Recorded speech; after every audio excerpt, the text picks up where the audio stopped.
Vale. Narrated by Mason Lloyd and Kendall Taylor. Prologue. Jessie. Age 17. Love is finding someone to get fat with. Fact of life. "Oh my God, Mom!" Ellen cried out in frustration. "There's nothing wrong going on here. He's only a friend." Ellen had lied. My heart skipped a beat as, yet again, the damn girl didn't claim to have anything going on with me. Ellen wouldn't acknowledge that we had any type of a relationship. Am I fucking stupid or something? How was this ever going to work when she wouldn't even acknowledge that we were more than just friends? Her mother looked at her like she knew she was lying, but we all knew that she couldn't prove it. We hadn't gone too far, and I was sitting here on the couch just like she'd asked me to do. Don't touch, don't do anything untoward. I'll be watching. Sure, I'd had my hands down Ellen's pants before Marion had walked in here, but she didn't need to know that. "I think it's time for you to go home, Jessie." Ellen's mother's anger was palpable, and I knew before she said anything that Ellen would never hear the end of it. "You're going to get a bad reputation. Why would you want to date a boy like that?" "Jesse James? Really? You know he's trouble. One day you're going to wind up hurt and pregnant, and you'll have no one to blame but yourself." "All right, ma'am." I stood up. "I'll see you tomorrow, Ellie." Ellen stood up and she waved goodbye. Both of us knew better than to touch in front of her mom or dad. If we did, they started to turn red in the face. It wasn't like I was an axe murderer or anything, but they didn't seem to care. I was lucky they even let me in their house. I waved goodbye to Ellen and walked down the hallway to the front door, wondering how long it would be before the next bus arrived at the bus stop.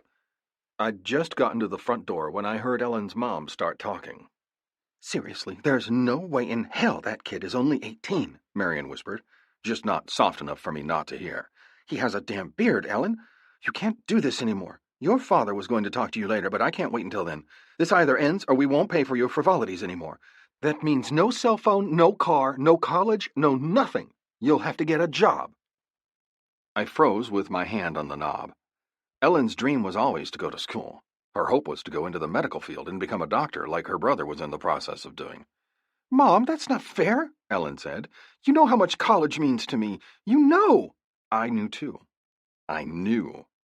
"Then I won't go to college," Ellen snapped. "If that's the way you want to treat me, then I'll leave and never come back. This has nothing to do with him and everything to do with the fact that you can't stand to see me making a decision that you haven't confirmed as good first." And that was why I couldn't do this to her anymore. If I had to let her go, to let her fly, then I'd do it. I dropped my chin to my chest. I couldn't do that to her. I couldn't ruin another life, not when I was well on the way to ruining mine and my son's. "He has a kid out of wedlock, didn't graduate high school, and is working a minimum wage job. There's literally nothing you can tell me here that will make this all right. He'll hold you down. You will end up taking care of his kid, you'll drop out of college, and he'll get you hooked on drugs. I already told you he's a friend, not to mention he's a welder's assistant. I never knew you to be a snob." My belly sank. I didn't deal drugs, even though most of the town thought I did. It was hard to deny it when your parents did. Hence the reason I was now on my own, with no diploma and working a minimum wage job, when I could be attending college on a football scholarship. When you had a kid to take care of and nobody to watch him while you were at school or while you were at work, you had to make certain sacrifices. Unfortunately, school was one of them. It had been 2 years since Link had come into my life, and not a single day went by that I regretted anything I'd done or given up for him. I thought I was doing all right. Thought that maybe, after time, Ellen's family would see me as the man I was, not the man they thought I was. But I was wrong. With one final look in the direction of where Ellen had last been standing, I walked down the steps and didn't look back. If I hurried, I wouldn't have to pay the babysitter I'd managed to get for the evening, that extra $10 that would have killed me to lose. I walked away, rubbing my chest as if it would somehow help the gaping hole that had suddenly formed where my heart was. Chapter 1. Jessie. Don't piss in your boot because you think it's funny. Things I never thought I would have to tell my kid not to do. "Why the hell are you out here and not in your fucking room doing that?" I asked my 16-year-old son, Link. Link looked up from his homework and shrugged. The problem with Link doing his homework out here meant that he had the TV blaring, his phone on some stupid YouTube video, and his pencil tapping 1,000,000 miles an hour while he hummed to some random song that only he could hear. He was also nearly naked. Had been for the majority of his life. He ignored me as if I hadn't said a word. Seriously, I said to him, what makes you think it's okay to sit here in your underwear with the fucking front window wide-ass open? The people in this neighborhood are not down with that, and I'd rather they not egg our shit to communicate that to us. Not to mention, you don't pay the fucking electric bill, and it's cold as fuck out. Link snorted. They'd have to be able to walk close to our cars, and since most of them are old geezers, I don't see that happening, he countered. What's gotten up your ass? I grunted, walking to the kitchen to grab a beer. It had been a long fucking day, and I had to go back to work and do it all over again tomorrow. I was a welder for a pipeline. My job was exhaustingly hard work that I fucking loved. I made a whack and paid my bills, but I had to work long hours to do it. Nearly 80 hours a week. Someone called for you today. A woman. What was her name? I asked, scanning the contents of the refrigerator for something to eat. Did you eat all the leftover pizza? Link and I had pizza a lot. Anything that was fast, usually something that came out of a box, was one of our go-to menu items, seeing as neither one of us really knew how to cook. Lunchables, macaroni, and sometimes hamburger helper when we were feeling adventurous. Ellen? Link guessed. I wrote it down on the pad next to the phone. The name Ellen wasn't common, but it was still unlikely that a girl from my past, almost 14 years ago to be exact, to come back and haunt me some 2,000-odd miles away from where I knew she had moved to all those years ago. What did she want? I asked, and you never answered me on the pizza. That was gone last night around 3 a.m, Link chuckled unrepentantly, and I wrote it all down on the note. I closed the fridge and moved across the small space to the counter next to the landline that I wasn't sure why we still had, and I stared at the pad of paper with 2 words on it. Club party. Can I go? I looked up to find Link, the boy who was the spitting image of me, standing at my side. Already standing at 6'1", he was likely to continue to grow, according to his pediatrician, who said he'd probably reach my height, if not pass it. He had jet black hair with a slight wave to it, also exactly like mine. Hell, he even had a beard, just like me, though his was trimmed and neatly kept because the school he was attending informed him if it wasn't done just so, he'd have to shave it or leave the school. We had to fight for the beard, so if he wanted to keep it, he'd damn well follow their rules, or I'd make him shave it off myself. His body mass was the only thing still lagging behind mine. He was much skinnier, but he was definitely on the verge of getting some bulk, just like I'd been at 16. He was still in that in-between stage, no longer a boy, but not yet a man. You could see the promise of what he would become someday, but he just wasn't quite there yet. Me? I was 6'4", 250 pounds of solid muscle, including a six-pack that was honed the hard way, through long days of manual labor on the pipeline. I had a beard that was on the verge of being too bushy, but I'd lost the desire to impress anyone a long fucking time ago. I was me, and I wasn't going to change, even though there were some who wished I would. I'll have to ask if it's kid-friendly. I laughed when my son gave me a face that clearly conveyed what he thought about me lumping him in the kid-friendly category. And you didn't mention the time or why she called to tell me something I already knew. She was supposedly reminding everyone about it since someone complained a few weeks ago that they weren't reminded. Oh, and I'm not a kid. My kid wasn't a kid. He couldn't be when he was raised by me. I'd done my best, but I'd been more like a brother than a parent. We were 16 years apart in age, and there wasn't a day that went by where I did the whole parenting thing correctly. He had to grow up faster than most. By the age of 10, I was leaving him at home for extended periods of time because I'd been switched to a different shift that meant I didn't get home from work until a little after 9 o'clock. By the age of 12, he was spending almost the entire night alone every other day because my shifts were switched again. By 15, we didn't even pass each other for the entire day at times. Now, at 16, I had a better paying position, one where I worked days, though they were long and just as tiring, if not more so, as my previous job. I was a supervisor, or manager, whatever, and being the boss was the pits. I had a low tolerance for dealing with people's bullshit, and there was a lot of that in this job. The only saving grace was being able to pay all my bills and slowly drive down the debt I'd accrued over the years, not to mention I was able to afford a house payment for the first time ever. You took me to the last one. I grinned. That's right, I did. I can't believe you're prospecting. I'm so fucking excited. I just shook my head. My kid rolled his eyes at me and went back to the couch. He came back to me with a paper in his hand. Read this and make sure it looks good. I grabbed the paper and read it, my heart tightening slightly when I read the words on the paper. You think I'm a superhero? I asked quietly, my eyes flicking up to my son's where he was leaning against the wall. Link looked at me, really looked at me, and nodded. Yeah, Dad, I think you're a fucking superhero, he grated out. Otherwise I wouldn't be here right now, would I? My paper was on someone who inspires me to be a better person. That's you, bitch. I grabbed my man-child in a headlock and brought him in close to me, then pressed a kiss to the top of his head, before taking him down to the ground and tickling him like I used to do when he was 6. "Get out of here, kid. Let me read. You get your shit packed up outside or it'll get stolen." My kid left, thankfully putting on his pants before he walked outside to pick up his football gear, leaving me to read a paper that was enough to bring a grown man to tears. I pulled my tired body out of bed, walked stiffly to the bathroom, and clambered into the shower. Yesterday had been long and tiring, but I loved being a Dixie Warden's prospect. Being called out at 3 in the morning because another member's wife was in trouble made me feel like I was actually wanted, needed, like I had something to offer the men of the Dixie Wardens. Sadly, my job didn't allow me to do that all the time. I couldn't just take off whenever I felt like it, as some of the other brothers could. I had to work from 6 in the morning until 5 or 6 at night, Monday through Friday. If I didn't have the cash for the house payment or have enough money to buy food after all of my credit card bills were paid, or the loan payments that I'd taken out when I couldn't afford to put food on my son's plate or buy him school clothes for the year. Not in Keep Lincoln School, the school where he was finally excelling. Groaning with the need to fall back in bed, I finished my shower, then went to work, only to do it all over again the next night. Chapter 2. Jessie. When a woman starts laughing during an argument, you should probably shield yourself because she's just flipped her psycho switch. Words of wisdom. "Kick some ass, boy," I said to my son. "Call me with the score once you're done." And he would.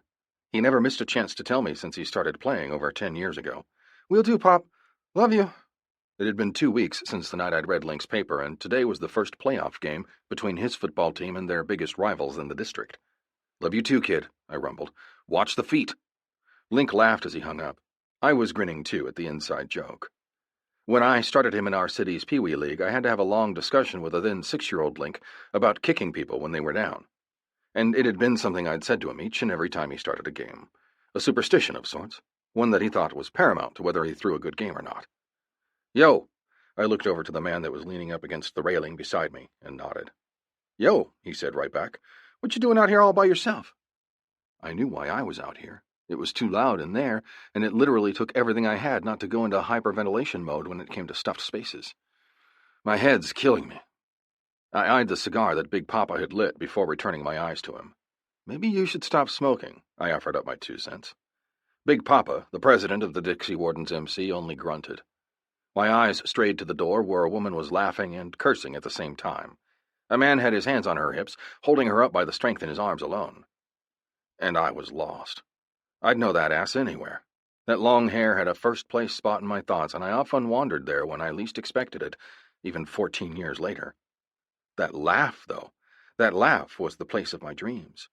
When I was feeling down or out of sorts, I'd close my eyes and let my mind drift to those long-ago days where it was only me and her. And now I was at a club party, a club that I wanted to be a member of about as bad as I wanted to draw my next breath. I needed a place to heal. I needed the support. This place was it. It had to be it. Because if I didn't have this place, if I didn't gain their trust when I was gone, my son would be left all alone. I wasn't stupid. The job I did was a young man's job. Soon, in a few years, I'd be too old to work. By that time, I'd probably be dead from a heart attack as I tried to pay off all my bills. I'd watched these men from afar, noticed how they interacted with everyone and everything for 6 months before I'd decided that it was time to stop being a loner and find a home, a family for my kid. I knew they were all a loyal bunch of bikers, though rough around the edges, who were family-oriented and watched out for their own. And now that I had a better-paying job that allowed me the time and ability to actually put forth the effort to become one of them, I wouldn't be fucking it up now. Even if the woman that still held my heart had her arm around some other man. A man who was a fully patched member of the Dixie Wardens MC, the very same MC I was trying to become a member of. That is, if I didn't want to kill myself by the time the process was over. "What are you looking at?" That was Fender, another prospect. When did he get here? "Nothing," I rumbled. "What's that?" The distraction worked, and a smile grew on Fender's face as he got a load of what was coming at us. "Hey, baby, you want to come for a ride on the Fender train?" I rolled my eyes to the dark night sky and wondered if that pickup line actually worked. Surely not. I was proved wrong moments later when Fender walked away, his hand on the small of the woman's back. He didn't bother flashing his smug grin in my direction before he took off. He didn't have to. He knew I was watching with surprise in my eyes. "Hey, baby." I looked up, grimaced, and then walked away without bothering to reply to the woman. I didn't have time for this shit. My son was about 30 minutes from his first game, and I was stuck here dealing with bullshit while my son got ready for one of the biggest days of his short life. "We don't want to keep you from your family event, you know," Big Papa said quietly. "If you had a prior engagement, you only needed to say something. This party was for y'all anyway." I didn't bother to reply. "Who's he playing?" My shoulders loosened. "Wildcats?" Big Papa grunted. "Kid of yours is pretty good, isn't he?" "Best in the state for sure. He was exactly like me in so many ways that it physically hurt sometimes." "Yeah, better than good," I commented. "They really won't mind if I leave?" "No," Big Papa confirmed. "We only needed an excuse to drink. It being 6 months since you arrived was the only thing we came up with to have a party." Something inside of my chest loosened. The idea of getting out of here, right now, going somewhere that would calm me down was definitely on the highest position of my list of priorities. Normally this place made me feel comfortable, but when people I didn't know, and couldn't vouch for, started to enter, I started to lose my ability to think rationally. But I couldn't lie to myself completely. I likely would have been a lot more comfortable staying here had I not just had a blast from my past knock me upside my head with a goddamn 2x4. Though the woman always did have the power to bring me to my knees. "I'm going to head out then," I said to Big Papa. "What time is the ride out on Saturday?" Big Papa pulled out his phone, checked something on the calendar, and then showed me. "Says 8 o'clock in the morning. You should probably get there about 8:30. I laughed. "That sounds about right." I'd be there at 8, though, if not before. I hated being late. If you were late, then you were pretty much signing the death warrant on the rest of your day. You'd never be on time for anything else again because lateness had a cumulative effect. "Have a good night, JJ. The tension from my shoulders lessened the further away from the back deck I got, but I did stop right at the edge of the property line to take one more longing glance back, and wished I hadn't. Because she was there, laughing, not realizing that she was ripping my heart out while she did it. I should have known, really. I was standing at the railing that had a sign on it that said, "No standing," and waited for the kickoff to the third quarter. The Wildcats were winning by 3 points, but the Wolves had the ball, and a damn fine quarterback who didn't believe in losing. I had no doubt in my mind that this was about to get very interesting. And I was proved right 5 minutes later when a sound caught my ear. Turning, I froze at the sight behind me. Chapter 3. Ellen. Is ugh an emotion? Because I feel it all the time. Ellen's secret thoughts. "Why are we at a football game again?" I asked impassively. "And a private school's game at that?" Sean said a few words to me, but I couldn't hear him over the excitement of the crowd. I turned to survey the field, eyes widening slightly, when I saw a kid who had to be 21 at least, standing on the sidelines talking to a coach, while squirting water in his mouth as he nodded. It took impressive skill, that was for sure. The boy. His features reminded me of someone else, someone that looked so similar to the boy that it took my breath away. Longing for something I lost from long ago rolled through me, and I shut it down so viciously that my head spun. No, I couldn't be thinking of him. Not when I was seeing Sean. Sean walked to the edge of the fence, and my eyes went to the sign that was next to a tall man with wavy jet-black hair. The sign read, "No standing," and I nearly laughed. The man had a ball cap in his hands as he was waving it around in excitement over something that was going on the field. Since he was turned to watch the play downfield, I could only make out his back and a very partial view of his face. But it was enough to make my body hum. His other hand was fisted so tight that it was almost as if the man was tensing and dodging right along with the plays. His shoulders moved, his feet shuffled, and I was reminded of a man from my former life, a boy who I'd loved with all my heart, who couldn't sit still for long. I shut those thoughts down, too. Why was I thinking about him all of a sudden? I hadn't thought about him in months, though every year around his birthday I'd think about him. Think about where he was now and how he was doing. Shit. "You okay?" I looked over at Tally, my brother's fiancé, and nodded. "Yeah." I cleared my throat. Just a lot on my mind. She watched me closely for a few seconds before turning back to the game, her eyes on the field. "Are you as lost as me?" I asked her. She tossed me a laughing grin. "Yeah, but it looks fun. The air is filled with excitement, and the sound of the band brings back memories of those Friday pep rallies. I nodded my head in understanding. The band had already started playing a song that even my band had played when I was in school. I'd gone to football games, of course, but never to watch the actual game. I was less of a social butterfly and more of a follower, only there because that was the place to be in the South on a Friday night. Then I'd met Jessie, and my entire social calendar had taken a turn for the better. Until he left. I squeezed my hands into tight fists, not stopping even when the bite of my fingernails dug into my bare palms. This wasn't good. It had to be because his birthday was only a few short weeks away that I was thinking about him. His birthday was the same day as mine, and I could never think about my special day without thinking about his. Oh, shit. My eye snapped up and zeroed in on what was happening on the field. Someone was down. I couldn't see who it was, due to the crowd that was now surrounding the downed figure. But from the crowd's reaction, it was someone important. The man who was standing beside Sean suddenly tensed. Within a heartbeat, he was standing directly on the railing of the bleachers. His large, scarred hand that had a single tattoo of an E on the backside was resting against the large silver pole that held up the massive stadium lights. He was staring at the crowd, his body stiff but ready to move if there was a need.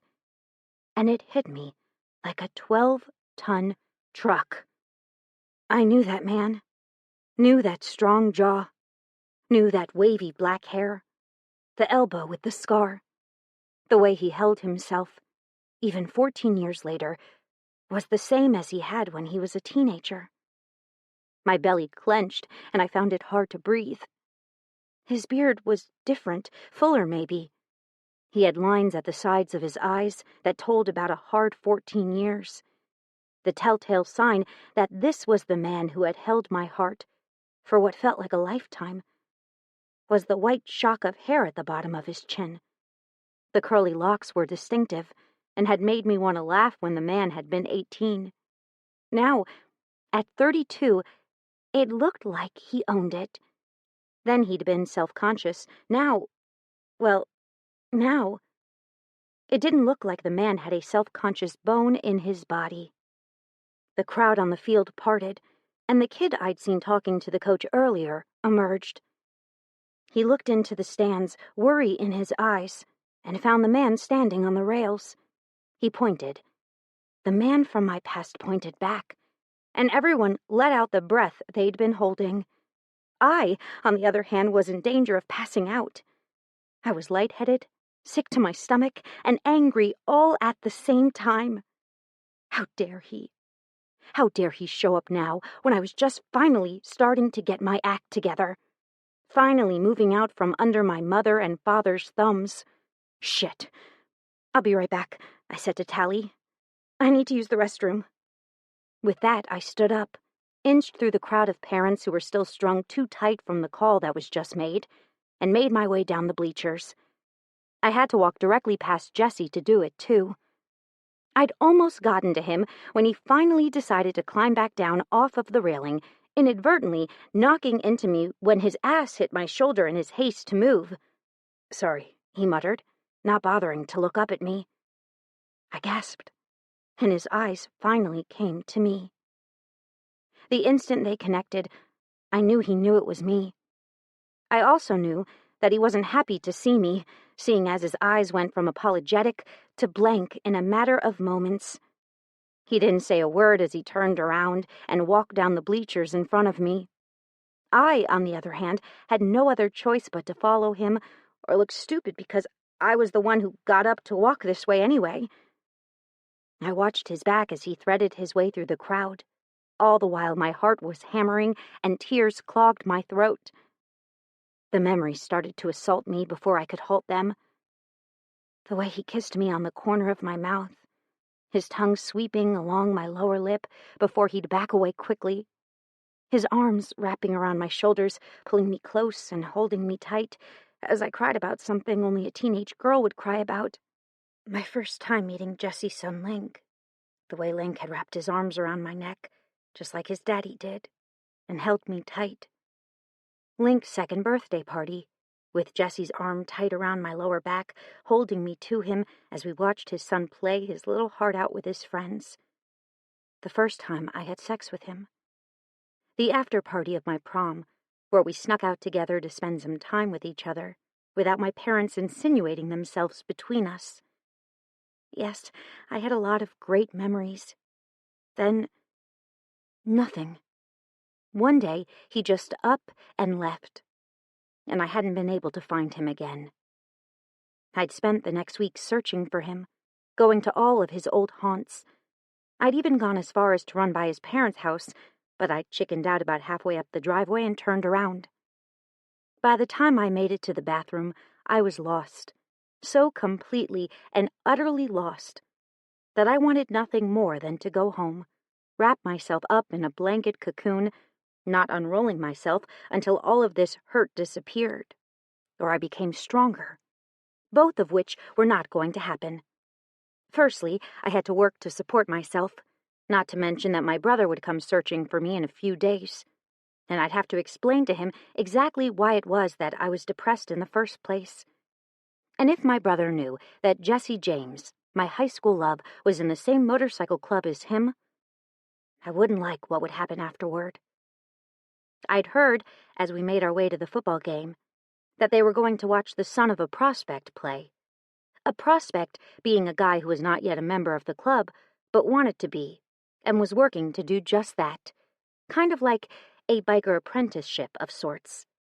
If Tommy knew that Jessie was trying to patch in, as he called it, then shit would go down, and I'd feel terrible all over again. I was so lost in my thoughts as I went to the bathroom and then washed my hands, that I didn't even notice that I was done and heading out the door again, the wrong way, until I was locked out and had nowhere to go but through the darkness toward the lights that I could see along the back of the bathrooms. "What are you doing here?" The harshness of the voice in the shadows had me halting, and I turned to look at the darkness, knowing that Jessie was the owner of that dark, husky voice.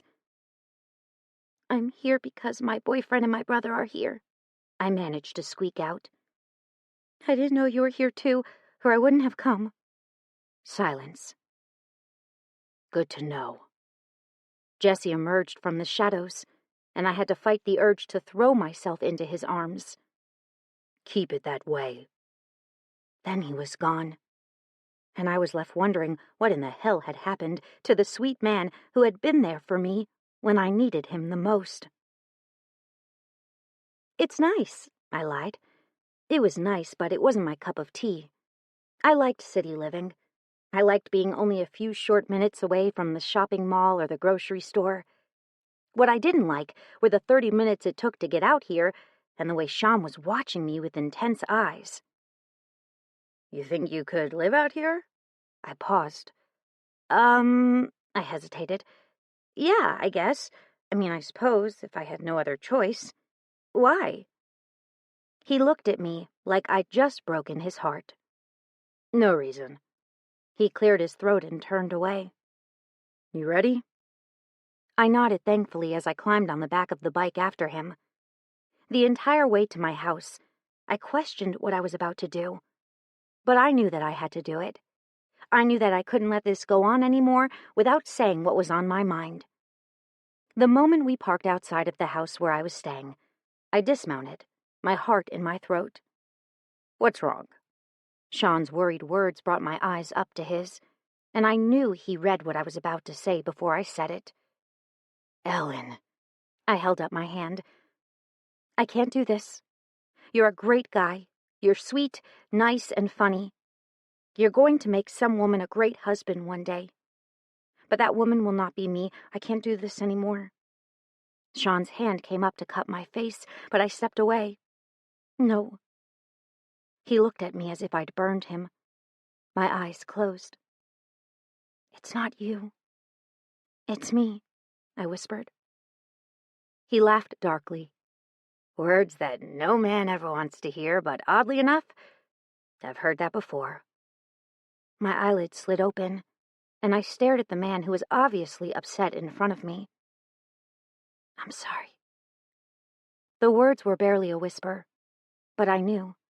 The moment that I saw him, Jessie, I knew that I couldn't do this with Sean anymore. It only took one single eye lock between Jessie and I to realize that what Sean and I had wasn't enough. It had been years since I'd last seen Jessie, and I knew almost immediately that what Sean and I had wasn't working. This relationship wasn't what I wanted or hoped it would be, and it wasn't what I needed. I wasn't saying that Jessie was what I needed, but I couldn't be with a man who I didn't feel strongly about. "Is there someone else?" he asked. So he had noticed my glances, even though I tried to hide them. I opened my mouth to reply, but he held up his hand. He deserved to hear the truth, and he deserved to know exactly why I was ending things between us. "Don't answer that." I snapped my mouth shut and nodded once. Sean lifted his arm and ran his hand through his hair. "I'll see you around sometime." He shot me a pained look. "Yeah," he grunted. "We'll see about that." With that, he was gone, accelerating his motorcycle out of my neighborhood as fast as he could safely get out of there. And I was left wondering why I just broke it off with a good guy who clearly cared about me. But just thinking of Jessie made me realize that it would have never worked. A man like Sean wouldn't appreciate being compared to a man from my past, especially when he had absolutely no chance of ever living up to my teenage memories. I pulled out my keys and walked into my house, grateful that I lived alone, because as soon as the door closed behind me, I burst into tears. Chapter 4. Ellen. 1 month later. Never underestimate a woman's ability to make everything your fault. An actual conversation between men. I got my first look at Jessie's son, and I realized that he looked just like his father did at that age, despite the color difference of his eyes. "Nice to meet you, ma'am," Link said as he held his hand out to me. I took it, refraining from saying that I'd already met him, and smiled at the boy man. He was already good-looking, and given time, he'd be breaking hearts left and right once he filled into that tall frame of his. "Nice to meet you too, Link," I said genuinely. "How'd you know my name?" My smile faltered. "I heard it from some of the other members," I lied. His eyes scrutinized me for a few long seconds before he nodded once, turned toward the table that was groaning with the amount of food put on it, and gestured to the plate. "Hungry?" Hopefully, he didn't catch on that I knew him way before he was able to remember that he did. He eyed all the food on the table and reached forward to grab some fruit. I nearly laughed. His dad would have done the same thing years ago. Given the choice between sweets, chips, or fruit, he chose the fruit each and every time. I turned away and surveyed the room as I waited for Link to finish with his plate. The moment he moved, I picked up my own plate, and my hands collided with another person reaching for a plate at the same time. "Sorry," I murmured. Jessie didn't even acknowledge me.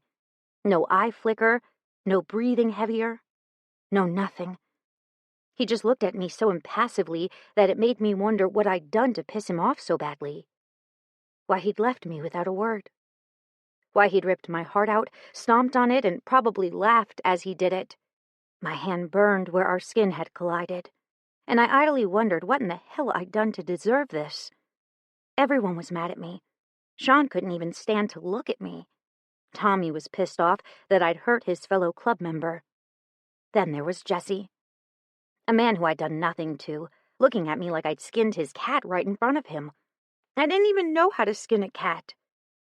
I got my plate, hands shaking like an alcoholic's looking for his next bottle, and took a seat at the far side of the patio. There, I watched the crowd as they all had a good time. Jessie was talking with his son and Big Papa, the president of the Band of Misfits, about some football game that had happened last week. This Friday was, apparently, a huge game for them, and Link, of course, was the star quarterback. My stomach hurt. Looking down at my plate, I realized that I'd eaten it all. I hadn't even left a single crumb behind. I threw the plate to the side, sickened with myself, yet again, For eating when I was so clearly in need of a goddamn run. I should really, really stop stress eating. But I couldn't help it. My life, or what had become my life, wasn't at all what I wanted. I hated my job, hated my house, hated where I was living. And the worst part was seeing all these happy people around me while I was stuck in limbo. I took one final look at Jessie. Then I got up and walked out, choosing to go home to my crappy little house instead of staying here torturing myself. Jessie. Who's the woman? I looked over at my son, just now realizing that I was staring after Ellen's retreating form with worry etched all over my face. As hard as I tried, I couldn't wipe it off. Her name's Ellen, I murmured, glancing up at Sean as he watched me speculatively. Shit. How do you know her? My son asked at the worst possible time. Kids did that, though. Asked questions. There was one time when I took my then 7-year-old son out to get a Christmas tree, and he saw an old man with half an arm walking up to us. The man's wife and grandchildren followed him, the 2 grandkids dragging the Christmas tree as they moved to the path where the tractor would pick them up. Upon seeing the old man and his half an arm, my son, embarrassing the shit out of me, walked up to the man, pointed at his mangled stump, and said, "That's a pretty nasty-looking arm." My hand moved to cover my face as I tried to think of an apology that would make the guy realize that my kid was just being a kid and that he wasn't normally that rude. At least, not intentionally. But the old man had waved off my apology before it could even leave my lips. "Kids are kids," the old man had said. "They don't know better yet. I'd rather him ask than to be scared of it." Right now, though, my kid was 16 years old and could clearly read the tension in the air surrounding us. Did that stop my kid from continuing to put his foot further into it? Hell no. "It was obvious that she knew you and that you know her," he continued. "She watched you the entire night, and when she was looking away, you took your turn. It was kind of nauseating, really." I glared at my son. "How about you go home and get your homework done for tomorrow so you don't fail your test?" I snapped. Link held up his hands. "I would, but I'm pretty sure my car's blocked in." I handed him the keys to my motorcycle. "Go." He took them, not turning back, knowing that I'd just handed him my trust. He had a motorcycle, of course, one that he and I had been fixing up since last year when I'd bought it for him for Christmas. Technically, he wasn't allowed to drive it yet. He had to be 18 to legally ride the motorcycle, but none of the cops in this town would pull my kid over unless he was being a dumbass. Then he deserved to be pulled over. "So," Sean said, "I kind of knew you had a thing for her, but I didn't know you knew her." I was saved from answering by the ring of my phone, and I'd never been happier to be called into work than I was at that moment. "Yeah, I'll be there in 10, I grunted. I waved apologetically at Sean, finishing the rest of my Dr. Pepper as I headed out. Only to realize that I'd given my kid the keys to my bike not 5 minutes before. Shit, I sighed, looking at Link's car, where it was being blocked by a red Nissan Maxima. A red Maxima that had a distinctive form in the front seat. One that was huddled into herself as she cried. My heart stuttered and my feet started moving before I could tell them not to. I knocked on the window, and the moment she heard it, she startled as she looked up at me.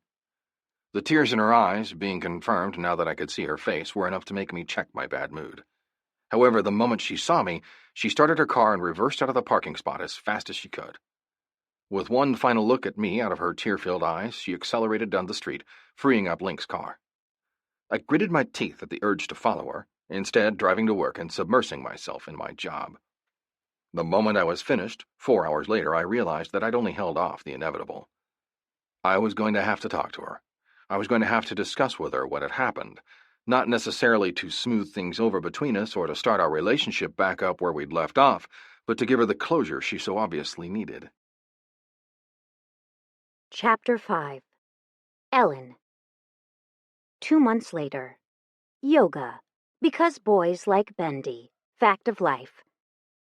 I smiled at Sean and his new woman, so freaking happy for him I could cry.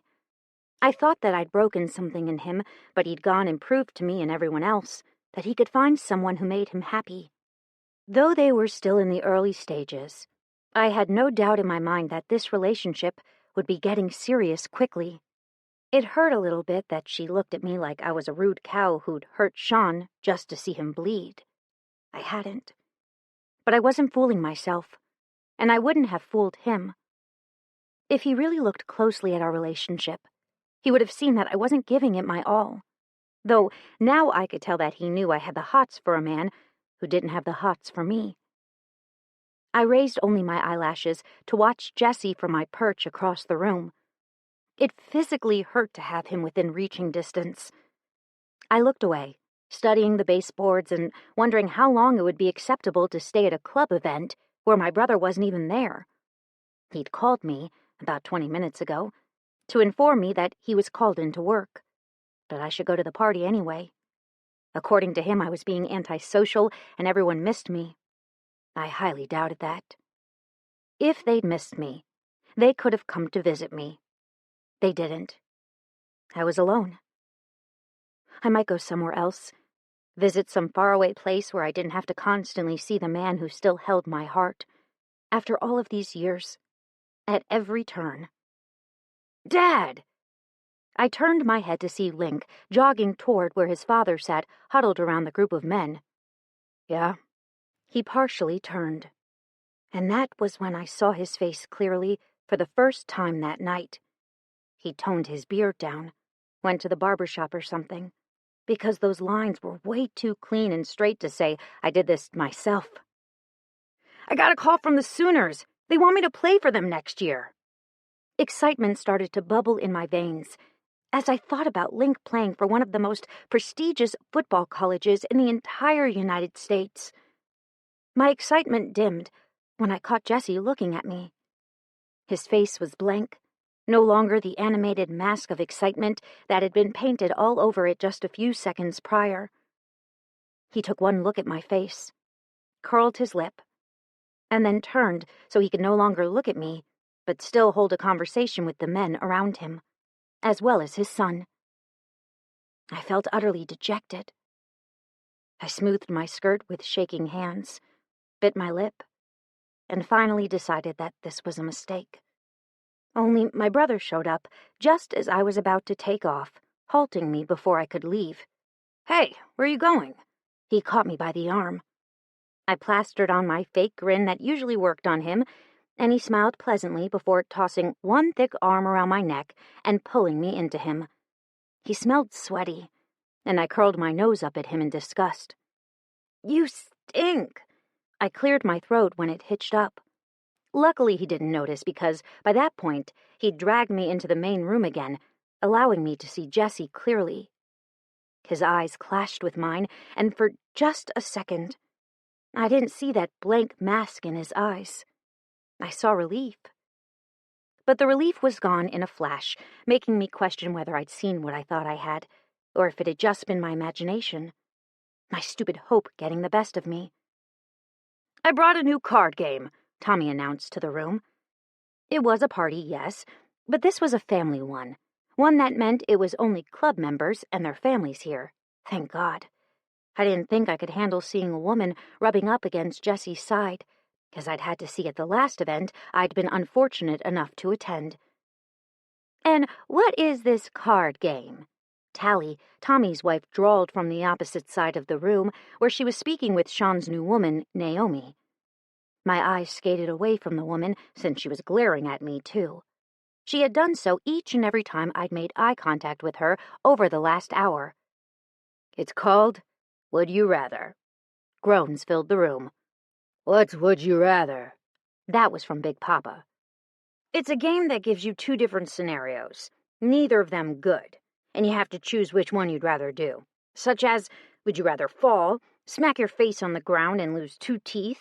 Or would you rather sit down, fall asleep, and wake up with fire ants covering every inch of your body and crawling down your urethra? The room went silent at Jessie's son's words. My gaze flashed to Jessie, who was trying hard not to laugh. That's very interesting, kid. I think I'd rather lose my 2 front teeth, Big Papa said. You can't play this one, Tommy Tom pointed at him. It has adult language. Link's eyebrows rose, just like Jessie's did, and he grinned. Then he looked over at his father, and the two of them shared a secret laugh. My heart kicked at seeing the smile on the man's face, and I clenched my hands into fists as I tried to look at anything but the gloriousness of that man wearing a grin. Tommy walked forward and finally dropped his hand from around my neck, allowing me to stand up straight for the first time in 5 minutes. I stretched my shoulder out and took a seat, trying to ignore the fact that Jessie and his son took a seat almost directly across the room from me. Though they were as far away from me as they could get, they still were in the same room. And just like it always did lately, my heart started to pound, and my cheeks started to flush. Memories assaulted me, and I pulled my phone out to give myself something to do besides staring at my long-lost love, who now hated me. Though my phone had changed a lot over the last 14 years, I still had his number stored in my contacts, though that was irrelevant. I didn't forget his number. Each year that went by, I knew that number. Knew it like I knew my middle name. I pulled that number up now, knowing that he didn't have it anymore. I texted that number over and over throughout the years. One of the many times I'd tried calling it, about a year and a half after he'd left, I'd found it disconnected. Now, the phone number was like my lifeline, something I used when I needed to escape. To talk to the boy that Jessie used to be, not the man he'd become, the one I didn't know. I pressed on his name in my address book, then typed out a text, hitting send before I could even think about it. It was such a habit, to share my life with the disconnected phone number, that it never occurred to me that it actually might be in use at this point. But, like the dumbass I was, I continued to do it. I hate the new you. I miss the old you. Jessie. I watched her out of the corner of my eye, her brother's bulky arm wrapped around her neck as he kept her close to his body. I should have fucking known now that I thought about it. Tommy Tom was actually Tommy Tomarkanovov, Ellen Tomarkanovov's brother. The girl that held my heart. How I'd never put their two names together was beyond me. My only excuse at this point was that back then I'd only ever heard Ellen pronounce her name, Tominvov. When I'd started prospecting, Tommy had introduced himself as Tommy Tom, and that had been that. I'd read the name, of course, on ledgers and such for the club, but I'd never put together the two names since what I remembered hearing and what I was reading sounded completely different in my head. God damn it, I was so fucking stupid sometimes. Do you want to play, Dad, or do you want to leave? I turned to study my son. 14 years ago, Ellen had loved him. She'd been enamored with my little black-haired pain in the ass, and I'd been enamored that she was enamored. Now, watching him all grown up, talking to her once again, it brought back memories that hurt too badly to dissect. I'll stay for an hour or so, I told him, but I have to be at work at 6, and it's already 10:30. I gestured to a seat that was about as far across the room as it could get from Ellen. I don't want to hear any bitching when we leave, either. Link gave me a droll look. When do I ever complain when you need to go to work in the morning? Smartass, I grunted as I took the seat. I really tried not to look across the room to see where Ellen sat, but I couldn't help myself. My phone buzzed in my pocket, but I ignored it, instead watching Ellen out of the corner of my eye as she fiddled with her own phone. Then cursed inwardly as I realized that I was watching her. Nothing good ever came of that. At least this time Sean had someone with him. It wouldn't make me feel absolutely terrible if I was caught watching her. Though seeing the haunted look in her eyes when she caught me looking at her was enough to make me feel like I'd just taken a boot to the gut. But I'd done the right thing. She was successful, although not in the field I thought she'd be successful in, and was happy. I'd done the right thing. Maybe if I kept telling myself that, it would be true. I had to think that I'd done the right thing, because if I didn't do the right thing, I just caused both of us needless heartache. I knew on my end that I'd done the right thing. At the age of 18, I'd still had a lot of growing up to do. I'd made a lot of mistakes. I'd almost fucked up my life royally. Thankfully, I'd climbed my way out of the hellhole that was my old hometown and started traveling wherever the oil field needed me. Ideally, the oil field wasn't the best place for a family. I'd had that proven to me over and over again throughout the last 14 years as I tried to juggle being a single father and working. Sure, it would have been a hell of a lot easier with someone else to help, such as a certain auburn-haired goddess, but I didn't have an easy life. Neither did Link. We were dirt poor for the first 10 years of his life, and even now I still didn't have what I wanted. Until Link was 8, we'd lived in a trashed-out bumper-pull RV that was seconds away from falling apart. Each time I hooked that bitch up to my truck, I feared that it'd collapse on the way to where we were going, leaving us homeless and me fucked in the ass since I'd had no backup plan. I worked my ass off. Went home, blew off steam with my kid when he was there, and when he wasn't, I enjoyed the peace and quiet. In a home that still wasn't up to the standards that I knew Ellen had. My phone buzzed again, reminding me of the message I received and ignored earlier, and I pulled it out. My heart started to pound as I saw the number. It didn't have a name attached to it, but I didn't need the name.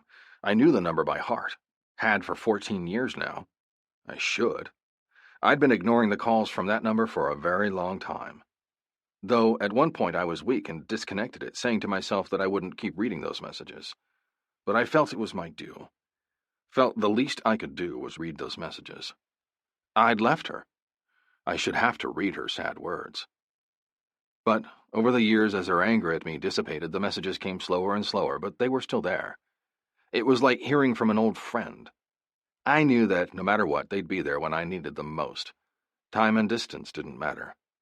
And this was the same thing, at least on her end. I never responded. I couldn't. Just like I wouldn't this time, even though her words tore a hole straight through my heart. I hate the new you. I miss the old you. I couldn't help it then. I had to look up. Had to see her. Her face was blank. No longer was the phone she'd been playing on in her hand. Now it was on the table beside her as she looked down at her hands. And I blew out a breath. Shit. What? Link shifted in his seat to stare at me. I shook my head. That from your secret messenger, who you still won't tell me about? He eyed my phone. I pressed the home button and got rid of the message screen, then closed it completely before shoving it back into my pocket. My son laughed, and I smacked him upside the head.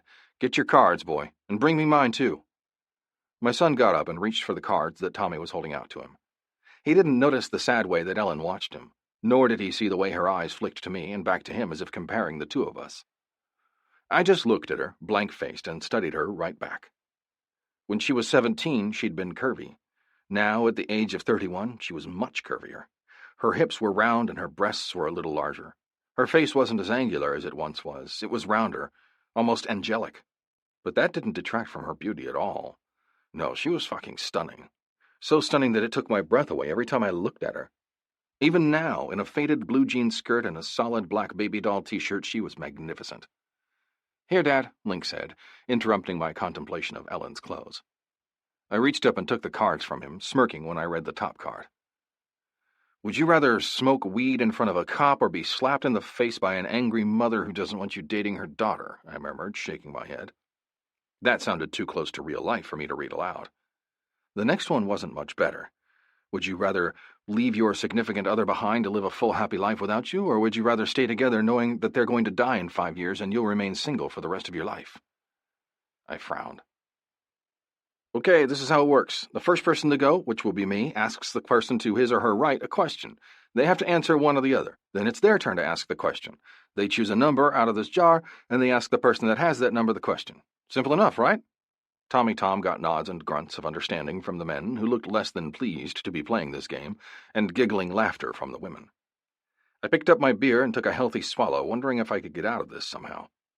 I couldn't read these questions to anyone. Even worse, if I happened to pick Ellen, how the hell could I ask her something like what was on these cards without making her burst into tears? Tommy Tom turned to Ellen, who was on his right, and grinned maniacally. Would you rather watch your mother using a vibrator or never have an orgasm induced by a person of the opposite sex for the rest of your life? Ellen made a gagging sound and my lips twitched.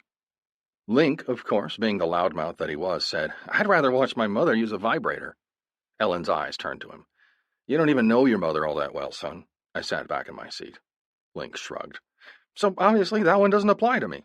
I rolled my eyes. I'd rather not have an orgasm induced by a man again, she said softly. Her voice hit me like a ton of bricks right to the center of my chest. I snorted, as did the rest of the room. Who did she turn that glare on to, though? Me.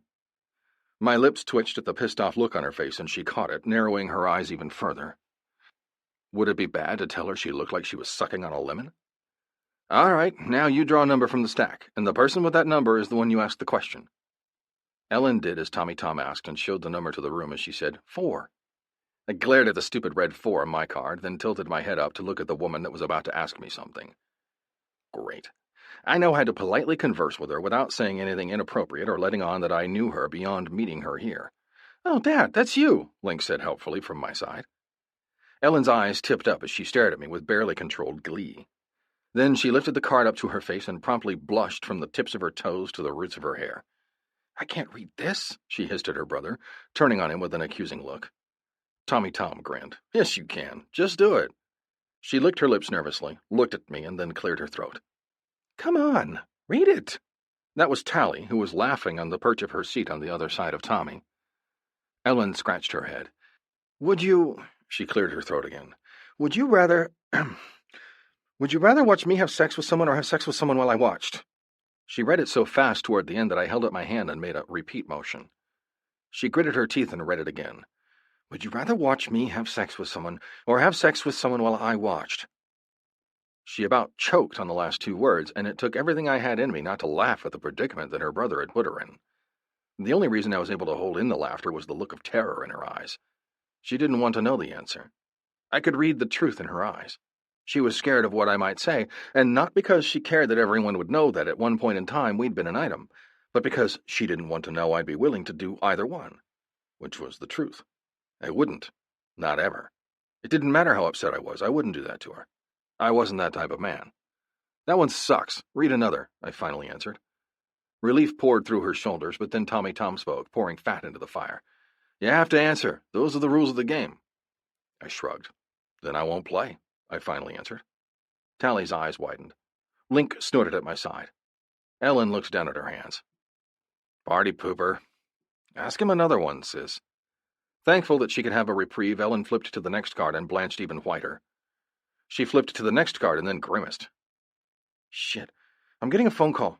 Ellen stood up and answered her phone, walking out of the room without a backwards glance, leaving the rest of us reeling. I think you found a winning game, Tally laughed. Operation Embarrass Your Sister is in full effect. Tommy Tom grinned. Shit, Dad, Link said. I think I forgot my gear in the back of Atlee's truck. I turned my annoyed glare on my kid. I told you last week that if you ever did that again, the gear was staying, Link snorted. Yeah, I also remember you saying that if I ever forgot my backpack or lunch, you wouldn't bring it to me. Yet you've done that about 18,000 times over my school career. I ruffled Link's hair. Let's go then, I grunted, standing up. Aw, not you too, Tommy Tom said. You said an hour. That's because this game is stupid, Big Papa grunted. We will never be in any of these situations, picking between which one of these crazy-ass things we'd rather do. Like, when will I ever be given the opportunity to suck some woman's tits in public? They'd run screaming and I'd lose my job in a fucking heartbeat. Chuckling, I offered Tommy Tom my cards as Link followed suit. I stopped beside the chair where Ellen had placed her cards, the 4 slick pieces of hard paper falling to the floor in her haste to get out of the room, and I realized exactly why she wasn't willing to read any of them. Would you rather have one day to do anything you wanted to do with me or have mediocre sex with a famous actress of your choosing? Would you rather lose your first love or live the rest of your life together but hating each other? Yeah, like I thought. Impossible to answer.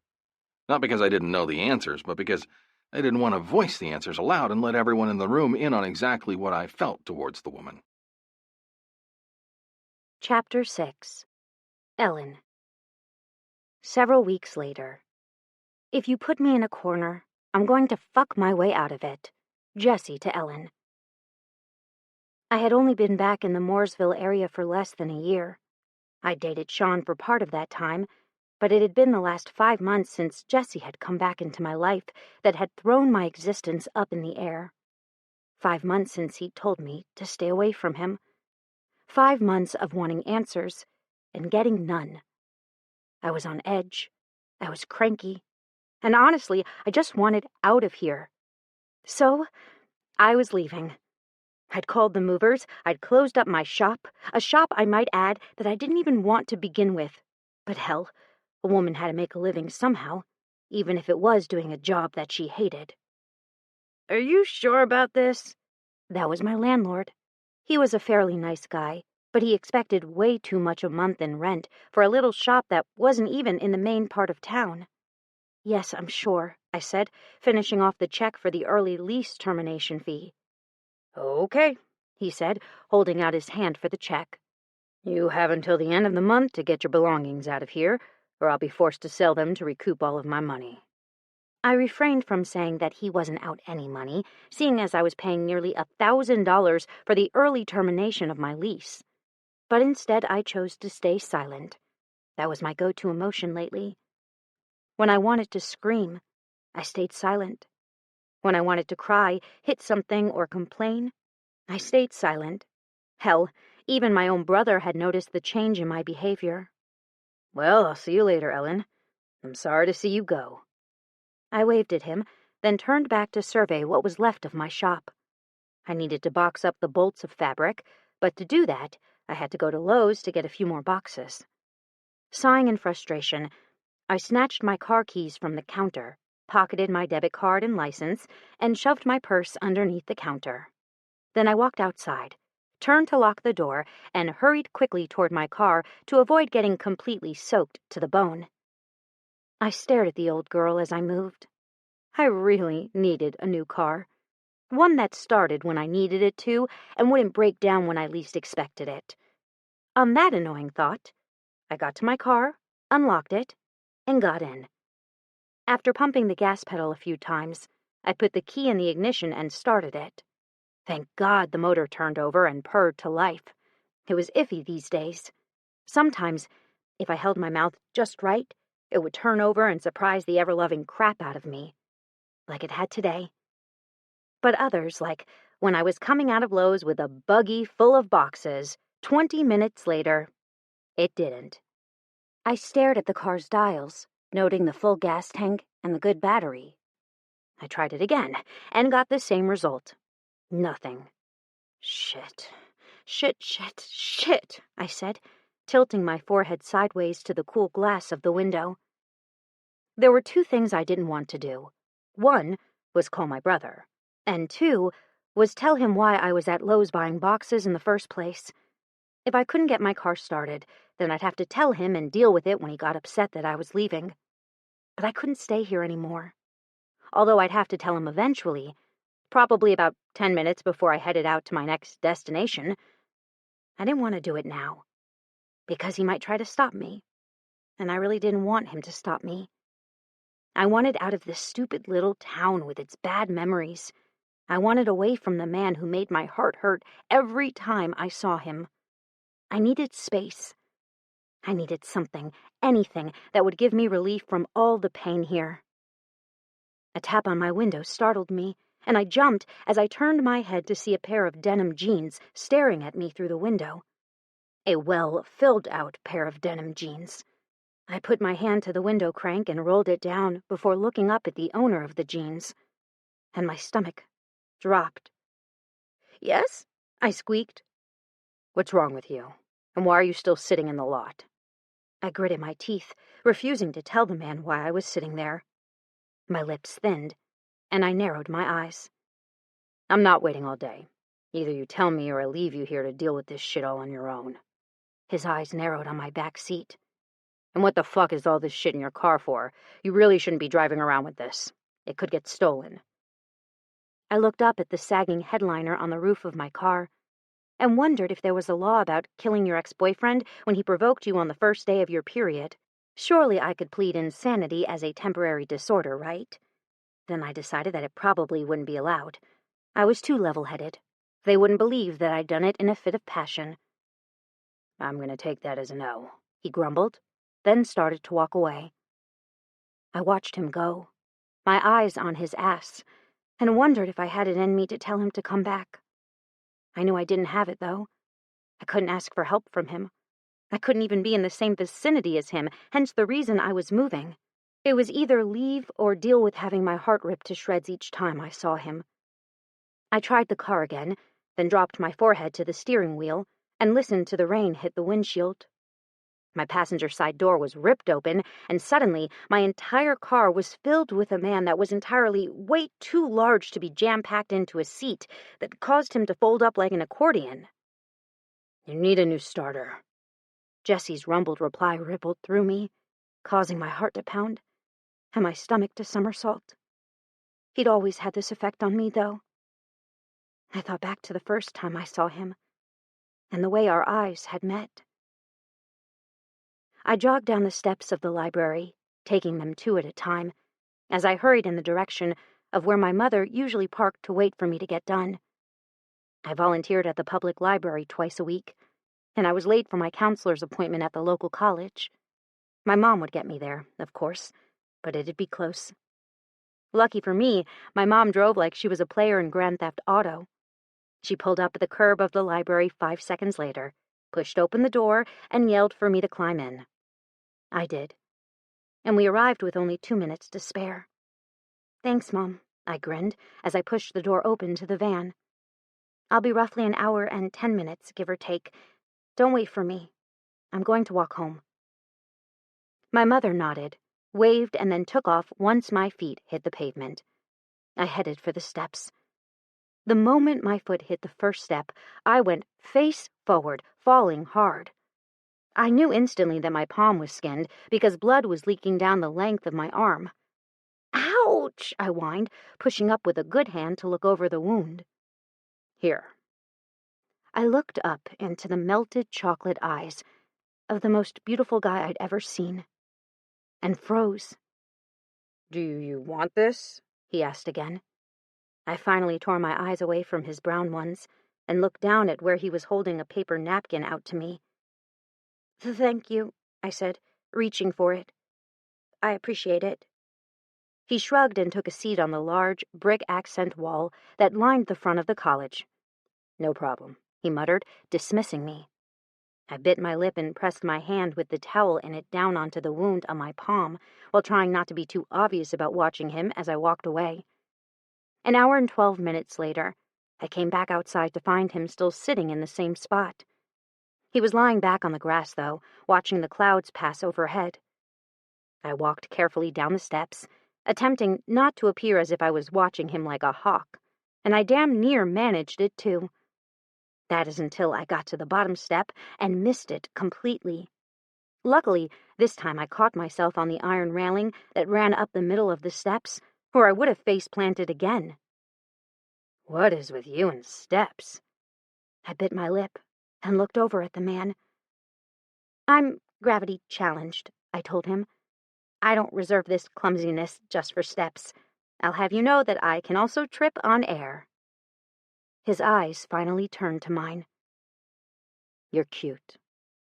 My face heated, and everything I was feeling in that moment ripped through my body and likely showed on my face. Fascination, hunger, humor, a need to talk to this man more. Yet I didn't do any of those things. Instead, I waved at him, not realizing that I'd see him every single day for the next 6 months during my dual-credit history class that the local community college was offering to high school students who wished to start their college degree early. Luckily, I was one of the 5 students to do that as a test sample for my school, because if I hadn't been there, I wouldn't have met the man destined to change my life. "Get out of my car," I ordered the instant the memories cleared. Jessie crossed his arms over his chest and stared at me, waiting for something that I couldn't figure out. I tried to focus on anything but that wide chest, a chest that had grown exponentially since the last time I'd seen him. "Negative," he denied. "What I want to know is why the hell you're acting all weird." My eyebrows rose. "Why, I'm acting so weird?" I tested the words on my tongue, staring at the man like he had a screw loose. "You're telling me that you have no clue why I'm acting weird?" He gave me a look that clearly said what he thought about how loud my words were. "Why don't you just go?" I said, "before I say something I'll regret and feel terrible for it later." His eyes were dark swirls of melted chocolate that made me want to stare at them forever. That's why I looked away and stared out the window at the rain that was sliding down the glass. "I don't see why we can't both exist here and act like nothing ever happened." I closed my eyes, hoping he would stop. He didn't. "You're making it hard to be around my own goddamn club. I'm a fucking member now, and I can't even go to an outing without worrying about you and how shitty you make me feel." How shitty I made him feel. He had to be joking. I continued to ignore him, though, hoping against hope that he'd leave if I didn't open my mouth. But what he said next had my spine straightening and my face turning red. "I can't fucking breathe," he said. "I'm so scared that I'm going to break you that I can't even have fun." I turned my head slowly and stared at him incredulously. Then my mouth took over, and the shit I never wanted to voice aloud came out, letting him in on my own personal hell. "Either get the hell out of my car, or I'll fucking leave." He looked at me like I was a fucking moron. I wanted to scratch his eyes out with the pointy end of my cell phone charger, but that would likely mean I'd lose my only charger that worked reliably, and he wasn't worth the trip to Walmart to replace it. So instead I stared at him, fuming inside, while he stared right back. I don't know what he saw in my eyes, but whatever it was caused his mouth to tip up at the edges in a semblance of a smile. "Try your car again," he said. I did, staring at him while I reached forward and turned the key. My car started up, and I wanted to elbow him in the jaw when a mocking smile lit his face. "See you when I see you." Then he was gone, jogging as quickly as he could to his motorcycle that was parked underneath the awning just to the right of the sliding glass doors. The last thing I saw before he started the bike up and roared away in the pouring rain was the stupid Dixie Warden's leather vest that he'd just recently been given. 10 minutes later, and soaked to the bone, I made it back to my store. The moment I reached the covered sidewalk that started to line the small shopping center, I marched straight past my shop and right into Mr. Frederick's. Mr. Frederick owned an antique shop that was incredibly overpriced, but he had some good stuff and got a lot of business, despite overcharging anyone with opposable thumbs. The racket that preceded me into his shop had him looking up from whatever he was working on, a clock or something. He stared at me with knowing eyes. "You changed your mind." I lifted a lip and snarled. "Yes." He winked. "Just throw the papers in the trash. Rent's still due in a week." I walked right back out and stopped dead in the middle of the sidewalk where I saw Jessie on his bike, staring at me as I did all my stomping. I flipped him the bird and fished out my keys. The moment I was back in my shop, I ripped the first box I came to open with my bare hands, breaking a fingernail in the process, and then screamed, "God damn it, Jessie!" I would not give him the pleasure of leaving and make it easy on him. No siree, Bob. My mama didn't raise no quitter. But first, I sent his old phone a text message just for good measure. I might not be able to say to him in real life what I was thinking, but over text messages, I sure as hell could. "I fucking hate you so much right now. I miss you, and you're so close that I can practically taste you. Stop being so mean to me." Jessie. I watched her walk away from me in the rain, then looked behind me at her car into the back seat where I could see her belongings packed to the very top of the roof. So as I rode off into the rain, the wet rain stinging my cheeks, I decided that no matter what it took, I'd keep my distance. No matter what. Obviously, though, I didn't factor in the words or the tears, because had I would have realized sooner that it was futile to resist her. "Well, that backfired," I muttered darkly after arriving back at my house. "Fucking fuck." I threw my wet shirt in the corner of the room and then started on my pants. My cell phone hit the floor with a loud thump, and I cursed as I snatched it up. The phone turned on, as it did whenever it sensed movement on my part, and I stared in fear at the name on the screen. Shit. Did knowing that I shouldn't be reading the messages that were so personal that only the sender should be privy to the words, stop me from reading this one and the previous 5? No. I fucking hate you so much right now. I miss you, and you're so close that I can practically taste you. Stop being so mean to me. My stomach plummeted as I read the words, and I closed my eyes as horror washed over me. I was being mean to her, and I couldn't even help it. It was a knee-jerk reaction at this point, and I couldn't figure out how to stop to make it all better. More, though, it had to do with the phone calls I'd started receiving a little over 4 months ago, ones that I never thought I'd have to deal with again. Margot, Link's mom. My baby mama. The woman who almost got my child taken away from me by the government. Not once, not twice, but 6 times over the last 16 years of Link's life. The first 2 times were while he was still a baby, less than 2 years old. And here's the real reason I was staying away from Ellen. Margot felt like she owned me. Margot was my first. She and I were in high school when we first started dating. I'd met her at my father's house, and at the time my young, naive self didn't put 2 and 2 together. An example, her showing up at my house for drugs. I was instantly smitten with her, and I never really thought about why she'd been at my house. I'd only been thinking with my dick, and what my dick was thinking was all I thought I needed at the time. We only had unprotected sex once, but apparently, just like I learned in my sex ed class, that was all it took. But once she got pregnant, and I realized that Margot had a serious drug addiction, I finally wised up. I didn't leave her, though. No, I couldn't. Who could just leave a girl who was pregnant with your child? An addict who used anything and everything against you? I'll kill myself if you leave. I'll kill our baby, too. I'll take these drugs if you're not here to stop me. I'll purposefully run off this road and kill us all if you don't stop threatening to leave. All of those things and more were words that she gave me at one point in time or another. The instant that Link was born, though, I filed for custody of my child, and won. At 17, I'd had to move out of my parents' house and into a trailer in their backyard. At 18 and a half, I had my own piece of rental land for my trailer, assistance from the government, and a full-time job. And all of that time, Margot was there, dogging my heels, despite my insistence that she needed to stay away. Without the pawn of our child to use, she was unable to force me to do anything. So instead, she amused herself by fucking with my life, such as trying to pick Link up from daycare and later school, or calling my job and telling my boss that she was my wife and that something had happened and she needed me to come home immediately. Things like that. Little things that were enough to drive me insane. But then, things would slow down and she'd leave me alone, which was what allowed me false hope when I'd first met Ellen. Everything had been fine for about 8 weeks into our relationship, but then someone put a bug in Margot's ear about us and she was back. Back with a vengeance that bordered on scary at times. But Ellen weathered. The first incident had come when Ellen and I had gone on our first date with Link.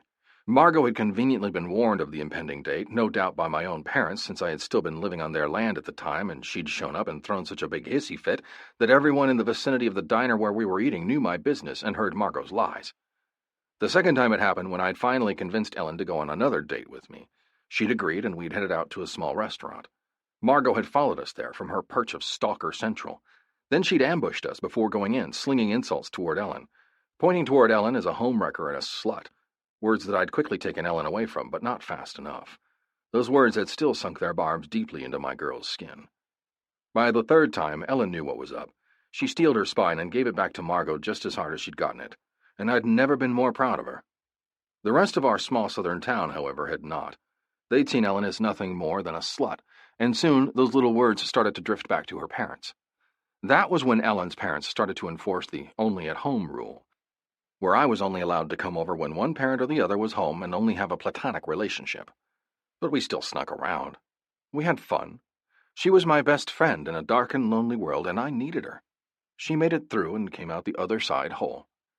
I'd thought that we'd be home free when Margot suddenly gave up, but then her mother had happened, and I had no doubt in my mind that that was all Margot's doing. She may not have told Ellen's parents outright about us, but she'd given them enough information to enlighten them to the fact that I wasn't good enough for Ellen. I'd bowed out gracefully, not wanting to hurt the relationship that Ellen had with her mother or father, not wanting to derail her dreams all because I needed her. So I'd left, and in doing so, I'd torn both of our hearts out in the process. What kept me away, though, was Margot. Her constant interference in my life, in Link's life. Now, though, with Margot back and baring her sharp little teeth, I wasn't sure that I wanted to bring Ellen back into the middle of the shitstorm that my life was about to become. Again. It was bad enough that Link had to deal with it. Bringing her in would only anger Margot more. That, and I wasn't sure that I could handle leaving her again. I wasn't strong enough. Another thing that kept me away from her last time was the fear of holding her back. Now she was an adult. She hadn't pursued her dreams for whatever reason, and if I were to make a move right now, she was old enough to say no. But I couldn't think like that. Couldn't allow Margot to get her dirty little hooks into Ellen. I was already having a hard enough time getting Link to see that Margot wasn't as she seemed. She had recently tried to reinsert herself into Link's life. He was only seeing the nice side of Margot. He couldn't see that below her fake nice exterior she was a bitter woman who found it entertaining to ruin men's lives. And I couldn't help him with this. He needed to see for himself what kind of a person she has become. Chapter 7. Jessie. What do you like? I like romantic walks down the gun aisle. Jessie to Big Papa. Oh my God, I grunted and hung up the phone. This is a fucking nightmare. I placed my hands on my head and leaned both elbows on my knees as I tried to get my mind to wrap around what I'd just heard. What is? Link asked as he came in the room. I looked up and studied my son. He was tucking his crisp white dress shirt into his jeans, but his eyes were on me. This was making me sick. Margot had showed up in my life, and Link's, like she always did. Only this time I couldn't shield him from her. She'd gotten to him first and hooked him in with her lies and promises. Now he was adamant on spending time with her, and I had no choice but to let him, or I'd look like the bad guy. I'm going to tell you this as nicely as you can, but your mother just asked me if I would send some money with you because she can't pay rent. Link opened his mouth to reply, but I held up my hand, halting what I knew was about to come out of his mouth. When you were a year and a half, she borrowed money from her mother, and by borrowed, I mean she stole her mother's jewelry, hawked it at a pawn shop, and then bought coke with the money. His mouth snapped shut. 12 years ago, your mother called me to ask for money so she could pay off her car note. I sent it to her because I felt sorry for her, I continued. I followed her, though, because she pocketed the money and was so fucking jittery that I knew she wasn't going to put that money on her car note. I watched her walk into a drug dealer's house, make a deal with him, and then drive off without once even noticing I was watching her. But before she drove away, she shot up in the car. He sighed. What do you want me to tell her? What I want for you to do is to not go there at all. I'd rather you didn't associate with the woman who's just going to try to use you to get back at me. I wish you'd use common sense, open your eyes, and see that your mother is not the kind of mom you want her to be. Link's lips thinned. She's not a good person, but all I can do at this point is let you figure that out for yourself, I grunted as I came to my feet. Everything hurt. Everything always hurt. When she asks you for the money that she asked me for, just tell her that I didn't have it. Don't tell her any more or any less than that. Also, I held out my hand. Give me your wallet. His brows rose. Trust me. I know your mother, I told him. Just give it to me. He held out his wallet, which was nearly identical to mine. It even had a chain that hooked it to his pants, exactly like mine did. My kid was my kid, through and through. He wanted to be just like me, and sometimes that was scary shit. Why he would want to do that was beyond me. I wasn't a bad person, but I wasn't the best guy either. I'd done things in my life I wasn't proud of. Made bad decisions that came back to haunt me later on. And, if I was being honest, I wanted better for my son than I had. I wanted him to go to college. I wanted him to play professional football. I wanted things for him that I never got the chance to even dream of when I was his age. I took Link's wallet and extracted his credit card, debit card, and all of the money except for a $20 bill. She tries to make you pay, so that you only have $20. Pull it out, hand it to her, and put the wallet back into your pocket, I told him. Don't leave it on the table. Don't fall for the, oh, what's that, as she points in the opposite direction so she can check your wallet before she throws it on the floor. Also, as a precaution, give me your keys. You can take my old truck today. Link's eyes widened. But you never let me drive that. That was true.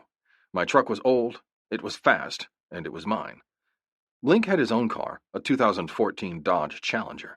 I'd begged, cheated, scraped the bottom of my barrel, and cajoled the dealership into selling me that car on my shit credit. And one bank had given me the loan, thank fuck. It didn't matter that I had money now. It mattered that over the last 7 years I'd come to a point where I couldn't pay my mortgage for 4 months, 6 different times. That I was late on credit card bills, and had some that were getting paid off but were still a long ways from having a zero balance. It had taken me quite some time to realize that credit cards weren't the answer. Unfortunately for me, that was a little too late to make a difference on my credit score. Why? He asked as I handed him over my keys. Because it looks like a piece of shit, even if it isn't. Your mom would see dollar signs if she saw your car, I told her. She doesn't need to know that it has a few miles on it. She will only see a cash cow, and she'll try everything to get you to give it to her. When you refuse, she'll try to steal your keys, and when she can't do that, she'll come over at night. I hesitated. Probably should start putting it in the garage. Make sure you clean out the clutter this weekend and start doing that. Link's lips started to lift in a sardonic smile. You know her well, don't you? He asked. I shrugged. Been there, done that, got the t-shirt, didn't like it, tried to return it, but they wouldn't take it back. Link's lips quirked. Well, I'll be going then.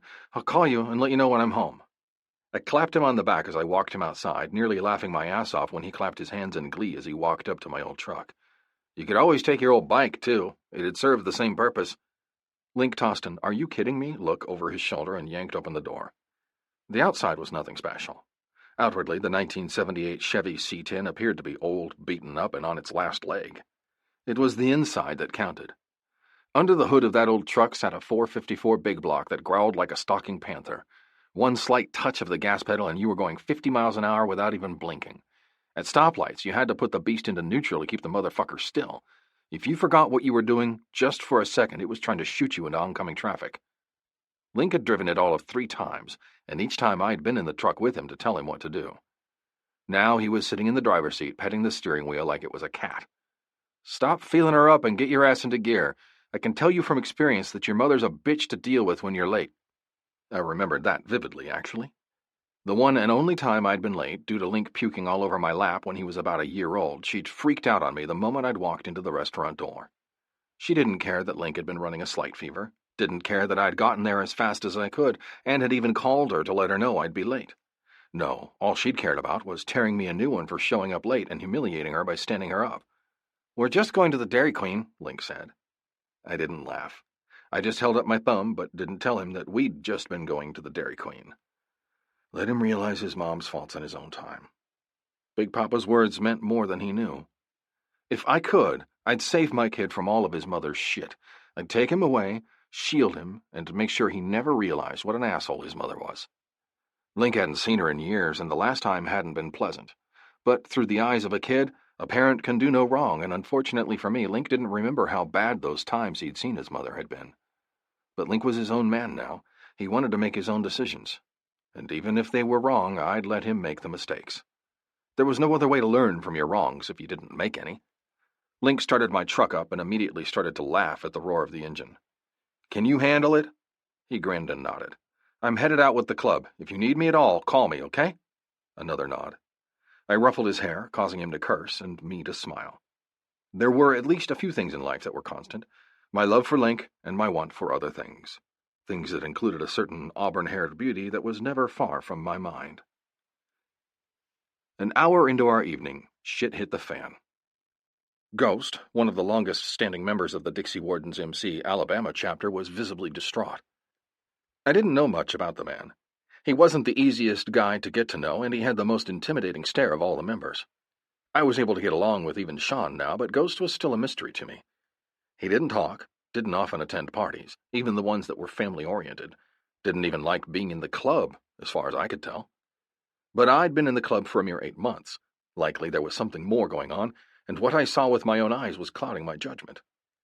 Even Big Papa had said that Ghost was acting weird, but I'd never seen him like this. "I need to ride somewhere, and I need all of you to go with me."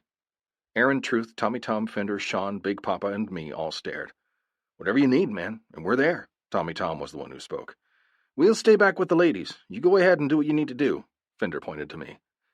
My brows rose, but I realized that, due to my son seeing his mother, it was probably wise to stay back for the backlash that I knew was coming, despite my desire to go with them. My eyes trailed over to Ellen, and my stomach clenched. God, she was beautiful. She was nothing like Margot. Where Margot was blonde, blue-eyed, and mean as a snake, Ellen was the exact opposite. She had tanned skin, auburn hair that looked like fire when she was in the sun, and hazel eyes that changed from the greenest green to the darkest brown, depending on the day and season. She dressed so cute and prissy, while Margot wouldn't be caught dead without a midriff-bearing halter top, regardless of whether it was 50 fucking degrees out or not. But what I loved the most about Ellen, yes, I fucking said loved, always have, always will, was the way she never stopped smiling. She never got down, even if everything in her life was turning to shit. By me, mostly. By her mom. By Margot. It didn't matter what happened, Ellen never got down. Except, apparently, for today. She looked fucking tired, like she was defeated and barely holding herself upright. "That okay with you?" I looked up to find Sean staring at me. "Sure," I said, without even knowing what I'd just agreed to. "Good. Take Tally's Tahoe. Everyone should fit into it, sans you two. Keep them at the clubhouse until we figure out what the fuck to do afterward." I nodded once. Though I knew for a fact that the ladies would only remain still for so long. They all had jobs, they all had lives, and most of them had kids who wouldn't like being cooped up for more than a day. 20 minutes later, the ladies were all loaded. Both in the physical sense, since they were in the Tahoe, and in the inebriated sense, since they'd been drinking quite a bit tonight. Though none of them were completely sloshed, thank fucking God. "Ready, Freddie?" Me, I'd be angry or discontent. Naomi? She just rolled with the punches. Ellen, however, was a silent presence in the back seat and wouldn't even look at me. "You okay?" That was only directed at one person, and she turned her head slowly to give me her eyes, and what I saw there was enough to steal my breath straight out of my lungs. Again. "Yeah," she lied. "Fine." I didn't believe her for a second. But did I say anything? No. I let her stew. And being left to stew, she became more and more mad, and I should have known that the pot would boil over. Fuck. Chapter 8. Jessie. I went for a walk today because I stress eat and hated myself a little bit. I took a bag of M&Ms with me because I needed something to motivate myself to walk in the first place. 8 apiece every 10 seconds. Sometimes life is all about balance. Ellen's real-life thoughts. I don't know how it happened. One minute I was sitting in the living room, flipping through the channels on the TV in the main room of the clubhouse, with Ellen sitting on the couch perpendicular to me, and the next she was making a weird sound in her throat. I turned to look at her, and the moment our eyes met, she broke down into sobs and ran from the room. She was crying so hard that it took everything in me not to go to her, not to follow the sound of her sobs into the hallway where she'd been given a room for the night. My eyes went to the screen, and I realized that the movie that we'd watched hundreds of times so long ago when we'd been together was now playing on the big screen. And I closed my eyes in dismay. Shit. I got up and walked down the hall, knowing that this was one of those times where I needed to fix this. I couldn't do this anymore. I had to explain my reasoning.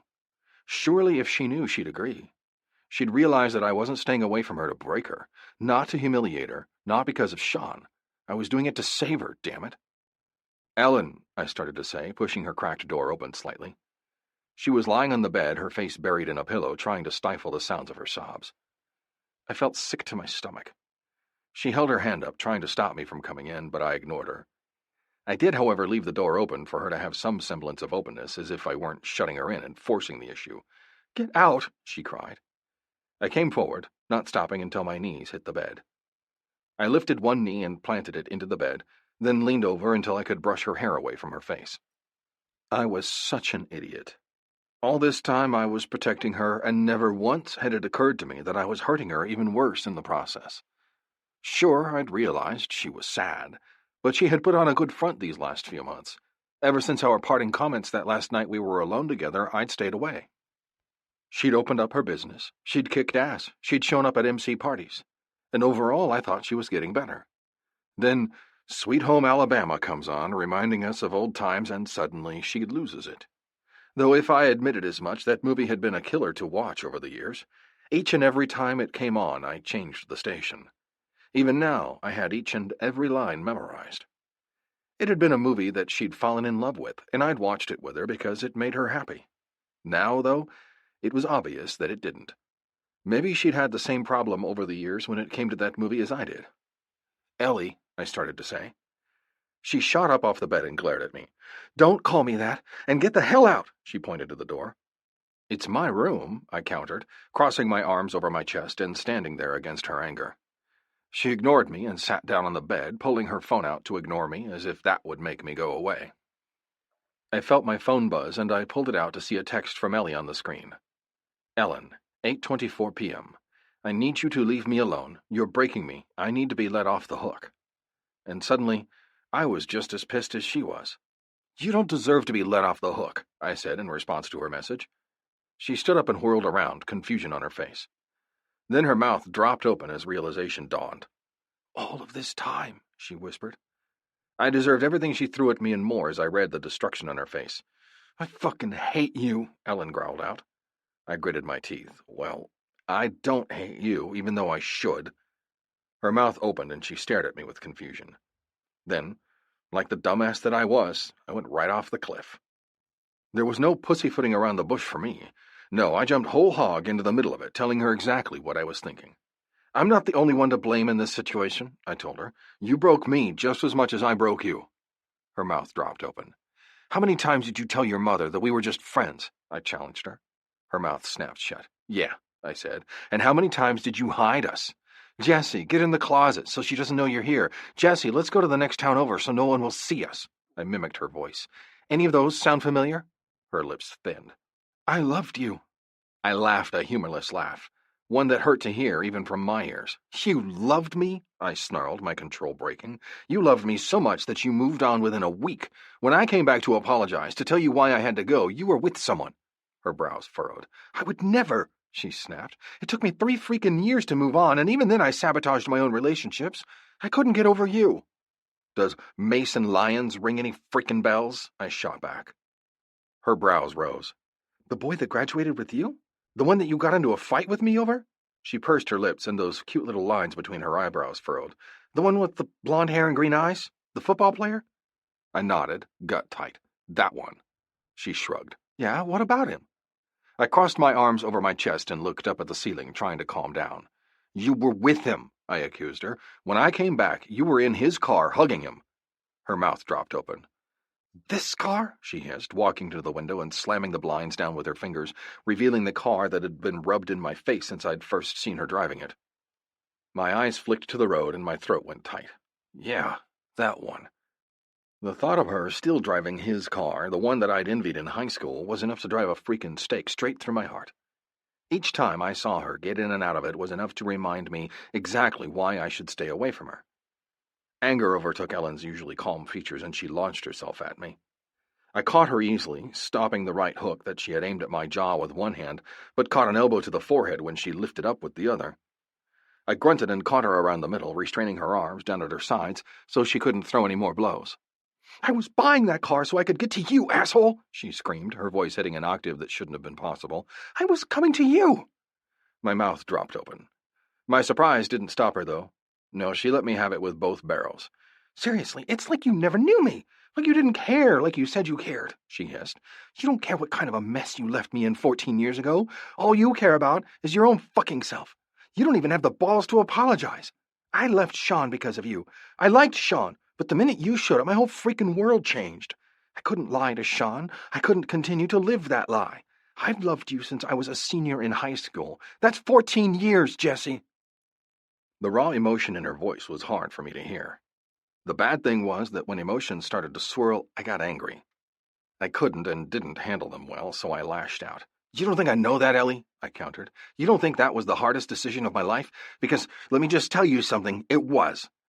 I regret that mistake every single second that I fucking breathe. Seeing you that first day I pledged to the club, it broke me. I was holding on by a thread, and there you come, waltzing right back into my life when I was barely breathing to begin with." Then she collapsed, and I nearly fell forward when she gave me every single bit of her weight. Her body shook in racking sobs, and I dropped down to my knees, doing the only thing I could at that moment in time: hold her. "I texted you every day when you first left, and then I've been pouring my heart out to you in texts for 14 years. My eyes closed. I read every single message. She just cried harder. Chapter 9. Jessie. "I want someone to look at me the way I look at bacon." Ellen's secret thoughts. We fell asleep that way, her head on my shoulder and my arm curled tightly around her waist. We'd done this exact move countless times, though now, with 14 years between us, it felt so different. I knew we needed to talk. Knew it, but the feel of her in my arms made me feel like I was home for the first time in 5,110 days. And yes, I'd counted. I was a fucking fool in love. Had been for 14 years and would be for the next 14. When I woke up, she was gone. I assumed she was in the other room, so I got in the shower to rinse off the day. When I came back out, it was to find only Tally, Imogen, and Verity in the kitchen. Ellen and Naomi nowhere in sight. "Where are the other two?" I asked. Verity, Truth's wife, was the one to answer. "I know that Ellen left in her car about an hour ago," she said. I stiffened. "As for Naomi, I assumed she was with you." She was eyeing me like I'd done something terribly wrong, and I instantly knew that they knew about me and Ellen. They might not know the whole story, but they knew enough to put two and two together. The clubhouse was big, but the walls were thin. They likely had overheard what we'd discussed, mostly because neither Ellen nor I had kept our voices down, and it was more likely than not, as all three women were looking at me like I'd committed the ultimate sin, that they knew every one of our dirty little secrets now. "Be back," I muttered instead of denying their thoughts.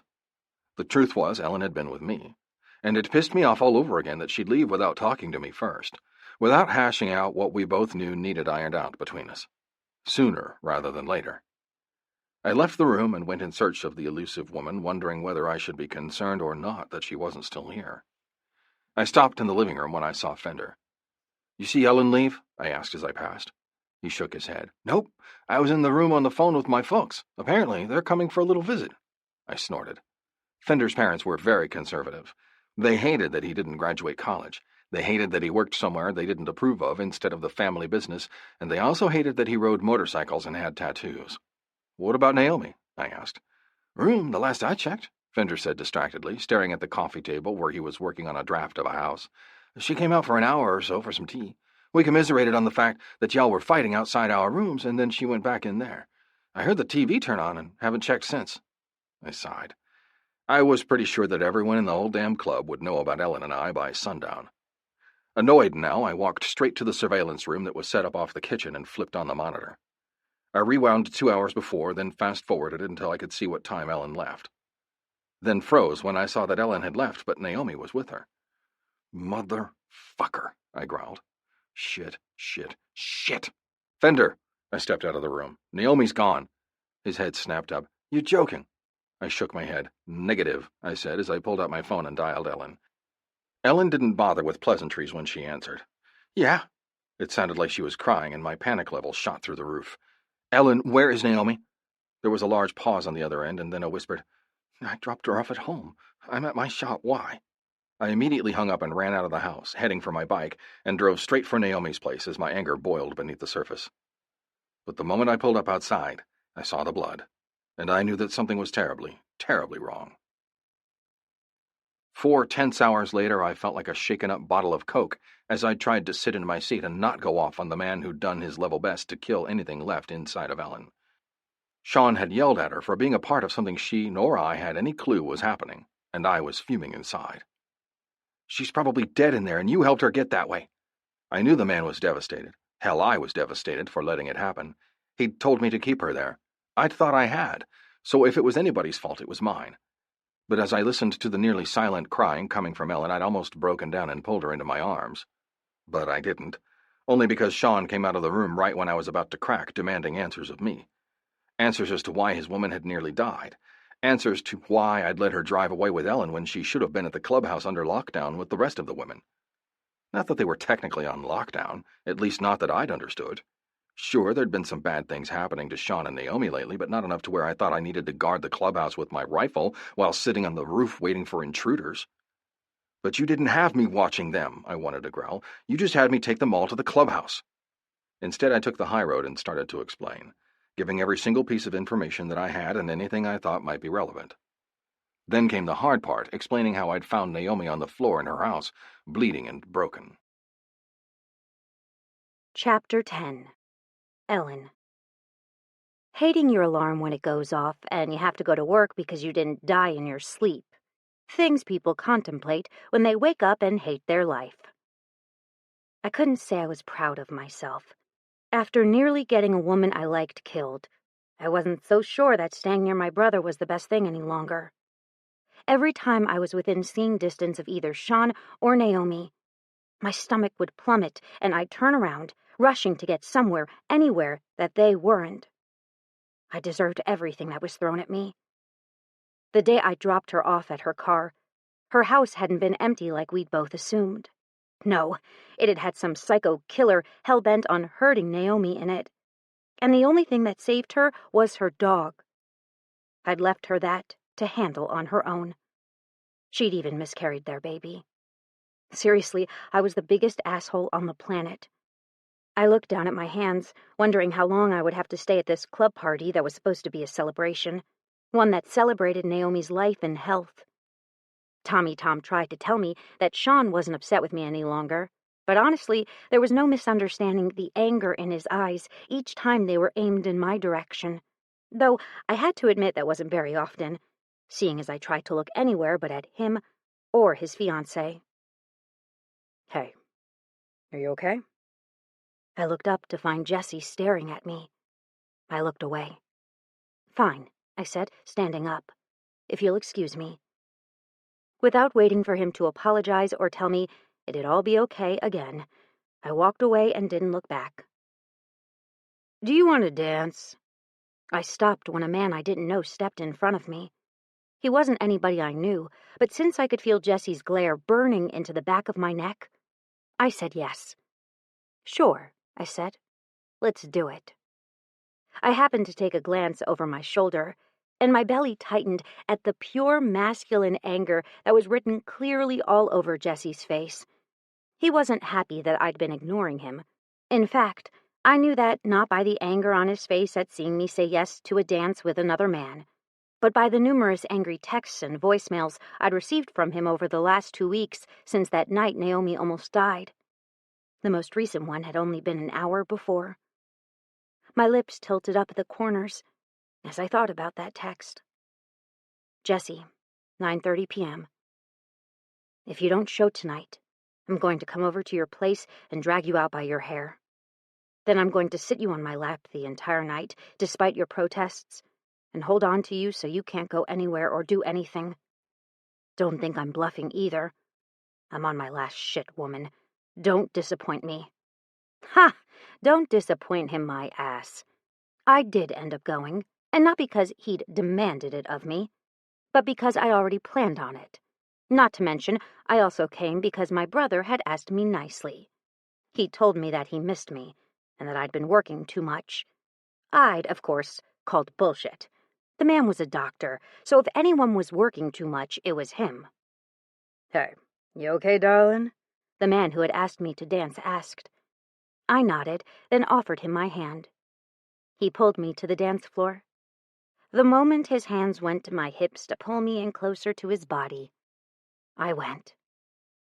But in my mind, it wasn't a stranger's hands on my hips.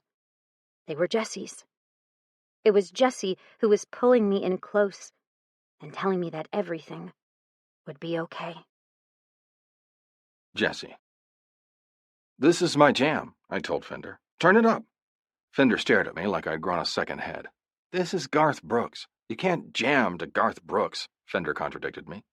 He also, I noticed, didn't turn it up. I can do anything to Garth Brooks that I want, I informed him loudly. I can sing to him, I can dance to him, I can jam to him, I can even fuck to him. Fender stared at me for a few long seconds, then threw his head back and laughed. I got up and turned the radio up my own damn self. This is kind of harsh, Fender said from my side. Scaring the shit out of the new man because he deserves it sounds like something you'd do. My eyes automatically went to Ellen, where she stood next to her new friend, a man who accomplished something I'd been trying to get her to do with me all night. Fucking A. Yeah, I grunted. Will you hand me another beer? And the night deteriorated from there. Sean took a seat at my side, and I looked at him in question. I need to apologize, he said. Or at least, Naomi said that I had to. My brows rose. I'm not the one that needs the apology, I informed him. Maybe you should think about apologizing to Ellen. He sighed. I have, he grunted. Each time I get near her, she runs away. I snorted. That's because you made her cry, and she thinks that you hate her. And she hates herself because you told her she was the reason that Naomi was in the hospital. Which, of course, she then blamed herself for Naomi losing the baby, and in her mind all of that equates to murder. Sean's mouth dropped open. What? You wanted me to sugarcoat it? I asked him. He closed his mouth. Wait until she can't go anywhere else, and then immediately offer her an apology. Don't explain yourself. Just say that you're sorry for the words that you threw at her. Tell her she didn't deserve to be spoken to that way, no matter how upset you were, and just leave it at that. She'll come around eventually, I continued. Sean stared at me. And how do you know she'll forgive me? He challenged. I grinned. She's about to accept my apology, and I've had 14 years of pissing her off, I informed him. I definitely have the bigger hurdle to jump over, though. Sean snorted. Maybe you should offer your apology before she leaves and does the dirty with another man, Fender drawled. I looked up in time to see Ellen being led to the bar where the man gestured to the bartender. Fuck, I growled, standing up. Time for the big guns. Then I did the most sacrilegious thing any country music lover had ever done. I changed a Garth Brooks song. Searching for the song that I wanted, I grinned when the familiar tune started to echo throughout the bar that we'd taken over for a celebration for the night.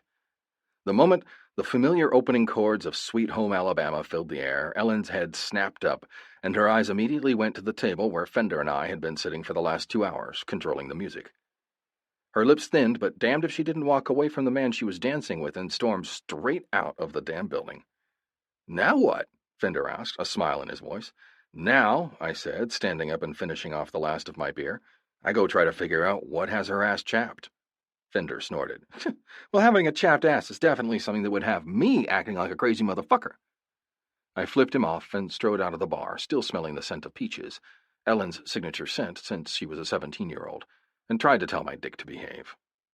It didn't listen. Chapter 11. Ellen. Just because you have a beard doesn't mean you're a man. Vaginas can grow hair too. Things you probably shouldn't say to a pissed-off male with a beard. I was on the verge of tears. this time due to the fact that the man I'd been in love with since I was 17 years old wouldn't stop talking to me. He wouldn't stop texting me. He just wouldn't leave me to my depression in peace. "Gonna run away every time the going gets rough?" came that annoying, amused voice.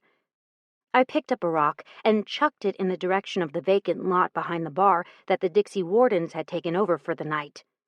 "What's it to you?" I asked, bending down for another rock. The man at my back took advantage of my position and slapped his work-roughened palm against my ass. Crack! I yelped and spun around, indignation filling my features, and glared. "What the fuck?" He shrugged. "You don't want me to smack it? Then don't bend over in front of me," he challenged. "So that's just... What the fuck, Jessie?" I might or might not have screeched that, but damn it, I was just so damn upset. Why did he have to talk to me like the past 14 years didn't happen? Like it didn't break my heart when he'd promised he would keep it safe? His grin was that same grin that always used to make me weak in the knees. Though now it was even better. Or maybe I was older and my knees were starting to give out. Either way, having him give me that look, the one that promised me sweet ecstasy, was enough to get me to put some distance between us that I knew needed to be there. Or I would have if he didn't catch me around the waist, refusing to allow me that distance I had when I started to step away from him. "Jessie." I planted my hands onto his chest and pushed with all my might, but he didn't budge. I was still planted firmly in one of his arms. "How about we hash this shit out?" he said, while the saddest song, Sweet Home Alabama, played on the outdoor speakers.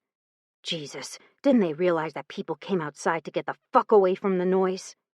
"We're not hashing anything out," I denied. "There is nothing to hash out." He squeezed me impossibly closer and dropped his mouth until he was practically breathing against my lips.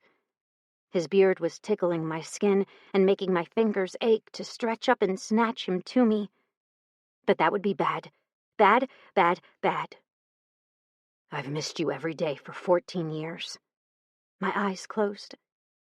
"I've wanted to wrap you up in my arms like this, feel you against my body, every single night since I was stupid enough to leave." I whimpered. "I wanted to see you barefoot in our kitchen, raising our babies." My breath hitched. "I wanted to see you walk across that stage to get your MD." A tear slipped down my cheek. "I wanted to be your first patient, but not at an actual hospital. In our bed, with you on top of me, making sure I was healthy for you." I gasped in a breath. "But most of all, I wanted to talk to you, to share my laughter and my life. I wanted you to hug me and kiss me at random times. I wanted you back so bad that my heart hasn't stopped hurting for 14 fucking years." "Sit still, Ellen. He'll let you go. Do not kiss him. Do not kiss him." Shit. I kissed him. My lips touched his. I lost control. I threw my arms around his shoulders and pulled him closer to me. And I kissed him like the last 14 years hadn't happened. Like I was his. Like tomorrow would never come. The second my mouth touched down on his, he opened for me, allowed my tongue entrance, and gave back everything I had to give, and more. "I've missed you," he gasped out, then took control. And by control, I mean total and complete control. He picked me up, forced my legs around his slim hips, and walked us deeper into the shadows. I felt something hard at my back moments later, and then he pushed his entire body weight into me, allowing me to feel for the first time in a very long, long time exactly what I did to him. "God damn it," he growled. "I wanted this exact same scenario for years. Yet, here I am, between your legs once again, without protection." I froze. I knew just as well as he did where this was going, knew where we were headed.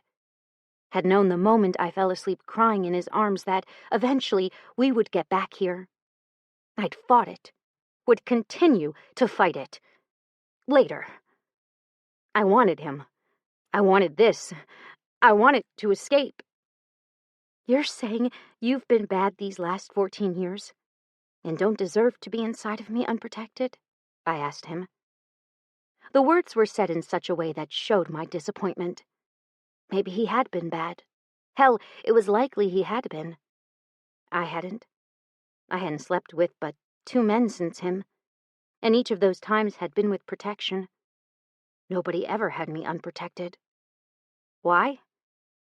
Because that was for one man and one man only. The man currently pinning me against the wall. My breathing was ragged. My breasts were heavy and aching. And we wouldn't even say what my vagina was doing.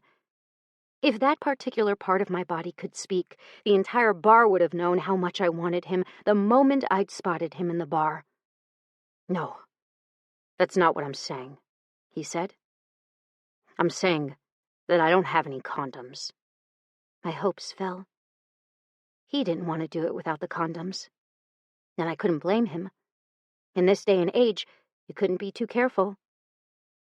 But if you're saying that it's okay to go without, then honey, I'm accepting. Because I've never, not once, not used protection with anyone but you. And then he was shoving my shirt up and sucking on my nipple.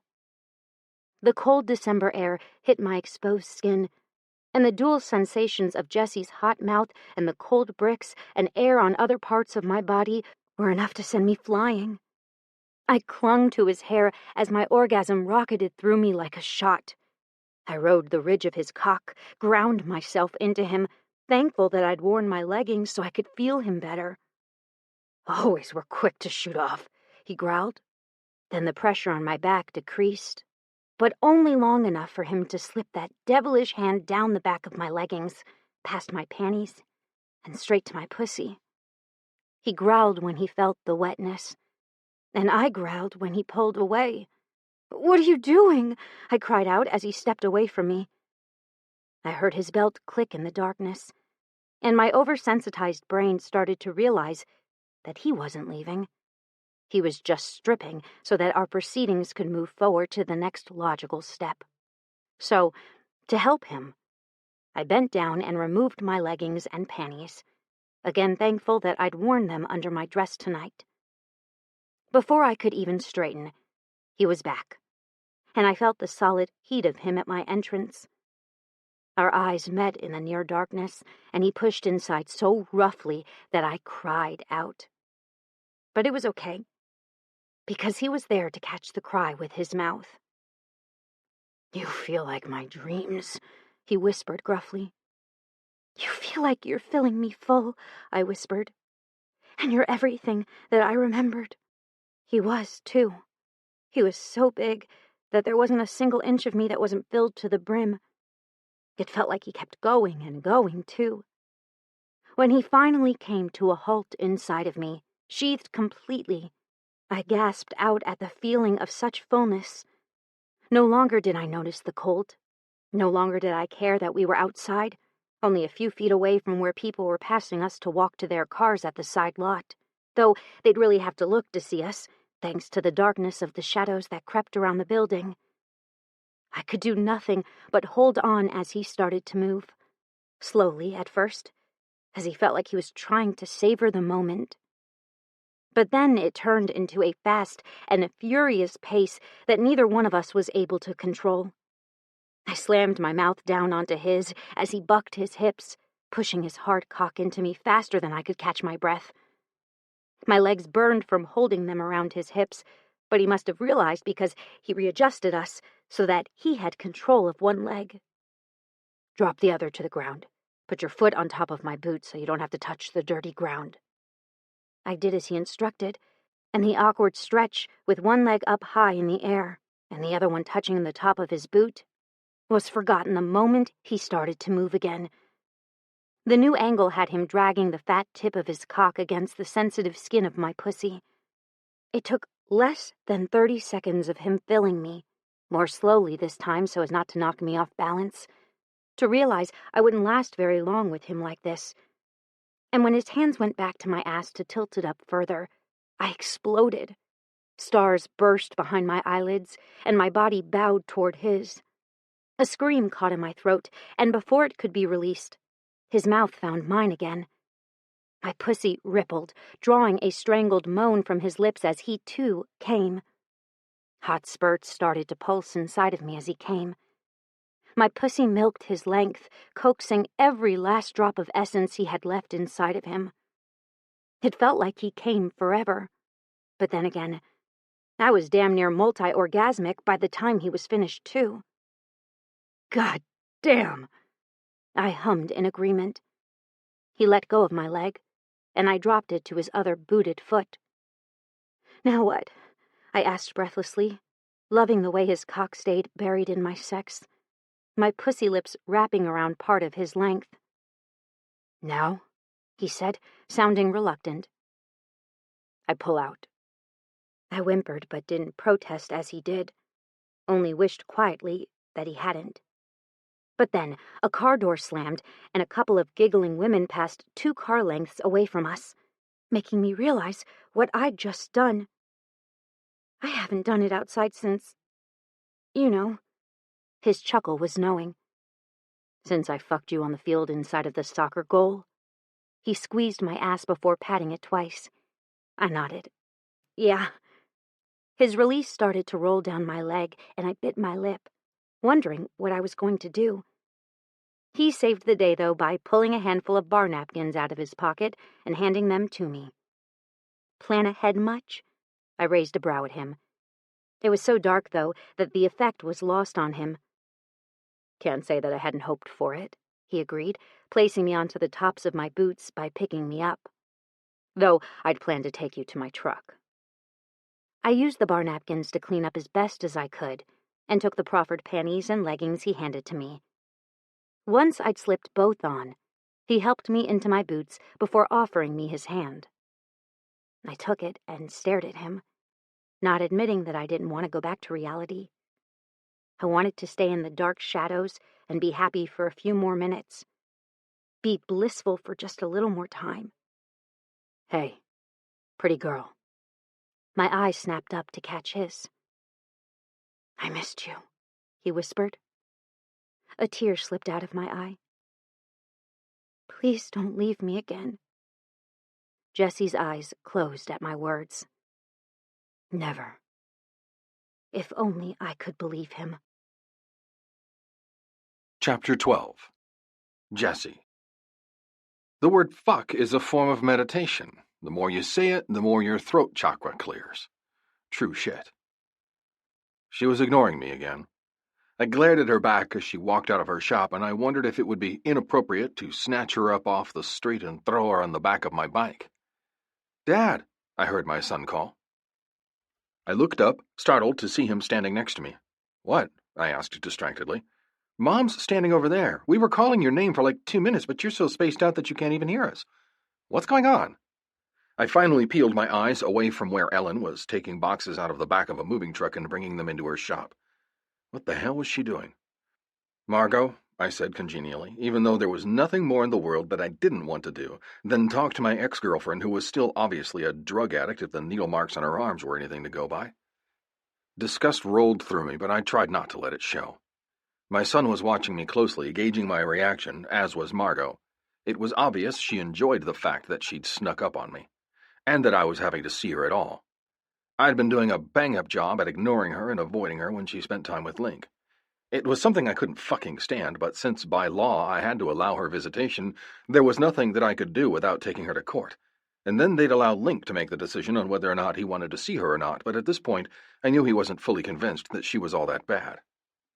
But all we needed was time. Margot would fuck it up somehow. I knew it. She knew it. Hell, even Link knew it. Hello, Jessie, Margot drawled. I've missed seeing you these last few weeks. I surely doubted it. We actually hated each other. If there was ever a wrong person on this planet to have had a baby with 16 years ago, having it with this woman was the worst possible choice. The evil glint in her eyes only helped hammer that point home. How was dinner? I asked my son, ignoring Margot's snide comment. It was okay, he said. The place we were going to go was packed because of the burger special they have every week, so we decided to go somewhere else. It wasn't Pickles, though. What I was able to deduce from that statement was that Margot had done something last week to warrant them not going back this week. Because it didn't matter how long the line was. I'd go to Pickles and stand in line for over an hour if it got me one of their burgers. Interesting, I murmured. Headed home? It was a school night after all, and tomorrow was the last practice before the playoffs started. Usually that meant Link would be in bed by 10 because he had to be at school by 6 in the morning for practice before school. I could tell by Link's face, though, that they weren't headed home. At least not yet. No, we're going to go to a movie. My brows rose. Is that wise? Margot's face twisted in anger. Yes, it's necessary. Since he's not going to be available on Saturday, we're spending a little extra time together today. I wanted to laugh at the venom in Margot's voice, but I knew it wouldn't be the best idea. She was already on edge, waiting for me to say something negative to her. I wouldn't be doing that. Not tonight, and not in front of my son. Yeah, that's fine, I said, but I would think you'd want to go to bed since you have to be up at 5 to get to school by 6. Margot's eyes narrowed. It'll be fine, Link lied. My lips kicked up in a sardonic smile. That's what you said when you stayed out late with friends the night before your last practice. When you were late getting there, the coach made you run 2 miles. Link's face twisted at that memory. I threw up all over the 10-yard line, he grinned. We're not staying out too late. I'll be home by 10:30 if we go now. Link started toward his car. But Margot stayed. You won't win, you know. My brows rose at her words. I won't win what? I questioned. You won't win in turning him against me. I'm his mama. Mamas always win, she snapped. He'll treat me like a queen once he goes big. I didn't call her a liar like I wanted to. I would have, however, addressed her misconceptions that she thought I would allow her to ride our son's purse strings, but Ellen finally deigned to notice that I was sitting on my bike outside her door. Are you ever going to come in here, Jessie? Ellen asked from behind me. I feel like you're watching my every move, and it's uncomfortable. My eyes left Margot's to settle on Ellen's, who was watching me with what was akin to worry. Shit. She recognized Margot. She had to. She hadn't changed that much, body-wise. Her face, however, looked like she was well beyond her 32 years of age. If I had my guess, I would say she looked to be near 50 years of age with all the lines, wear and tear. Yeah, I said. Be right in. I turned my eyes back to Margot to tell her goodbye, but the look in her eyes made me freeze. It was one I knew all too well. The Margot, I'm going to fuck with you look. If it isn't your little virgin bride. My, but you haven't aged a year, Margot called bodily. Oh, but Link told me you were single and that you have been for the last 14 years. Is that because of little old me? My gut tightened. Ellen's face equally showed her anger. Margot, long time no see, Ellen said sarcastically. My, but you've aged well. That was a lie. Even I could tell that Margot wasn't nearly as pretty as she used to be. Hell, even her clothes were trash compared to the riches she used to wear. I got up off my bike and pocketed the keys before heading in Ellen's direction. I read Ellen's face as I walked, and I knew when Margot was about to do something. You know, he could have been mine, Margot hissed. I let you have him. Maybe I should take you back to court. Show all those judges and jurors what an inept parent you are. I stopped halfway to Ellen and turned, studying Margot's face. He has food in his belly. He has a car. He gets straight A's. There's literally not a thing in the world that he wants for. So no, I won't see a judge or any juror. Oh, I'm sure I can think of something. I can see you never took out the trash, Ellen drawled as we watched Margot walk away. I grunted. I did. She keeps picking herself back up and insinuating herself in my life. I hesitated. She's also why I had to stay away from you once I realized that you were back in this area. Ellen's lip curled in anger. That woman's been making your life a living hell for way too long, she grunted in affront. Come inside. I can't believe you're letting your son even get close to that woman. I followed her inside and stopped when I saw a dog on the floor in the middle of her office. I'm not letting her do anything with my son. He's 16, and he expressed interest in getting to know his mother. Since, technically, she still has visitation rights, I can't do anything about it. And even if I did take it to court, Link is at the age where he's allowed to tell the court what he wants. And I know what he wants is to be able to see his mom. I hesitated. Big Papa thinks that I should let Margot show her true colors and allow him to figure it out by letting him spend time with her. I hunkered down next to the dog and stared at it. It's a Malamute husky, I think, she said. I found it outside. And as to your problem with Margot, I think Big Papa gave you some sound advice, though I don't see this ending well at all.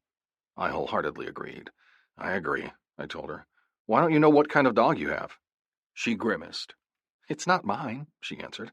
I really found it on the side of the road. I continued to look at the dog. I didn't care what she said. This wasn't a dog at all. This was a wolf. Ellen, this is a wolf, I told her.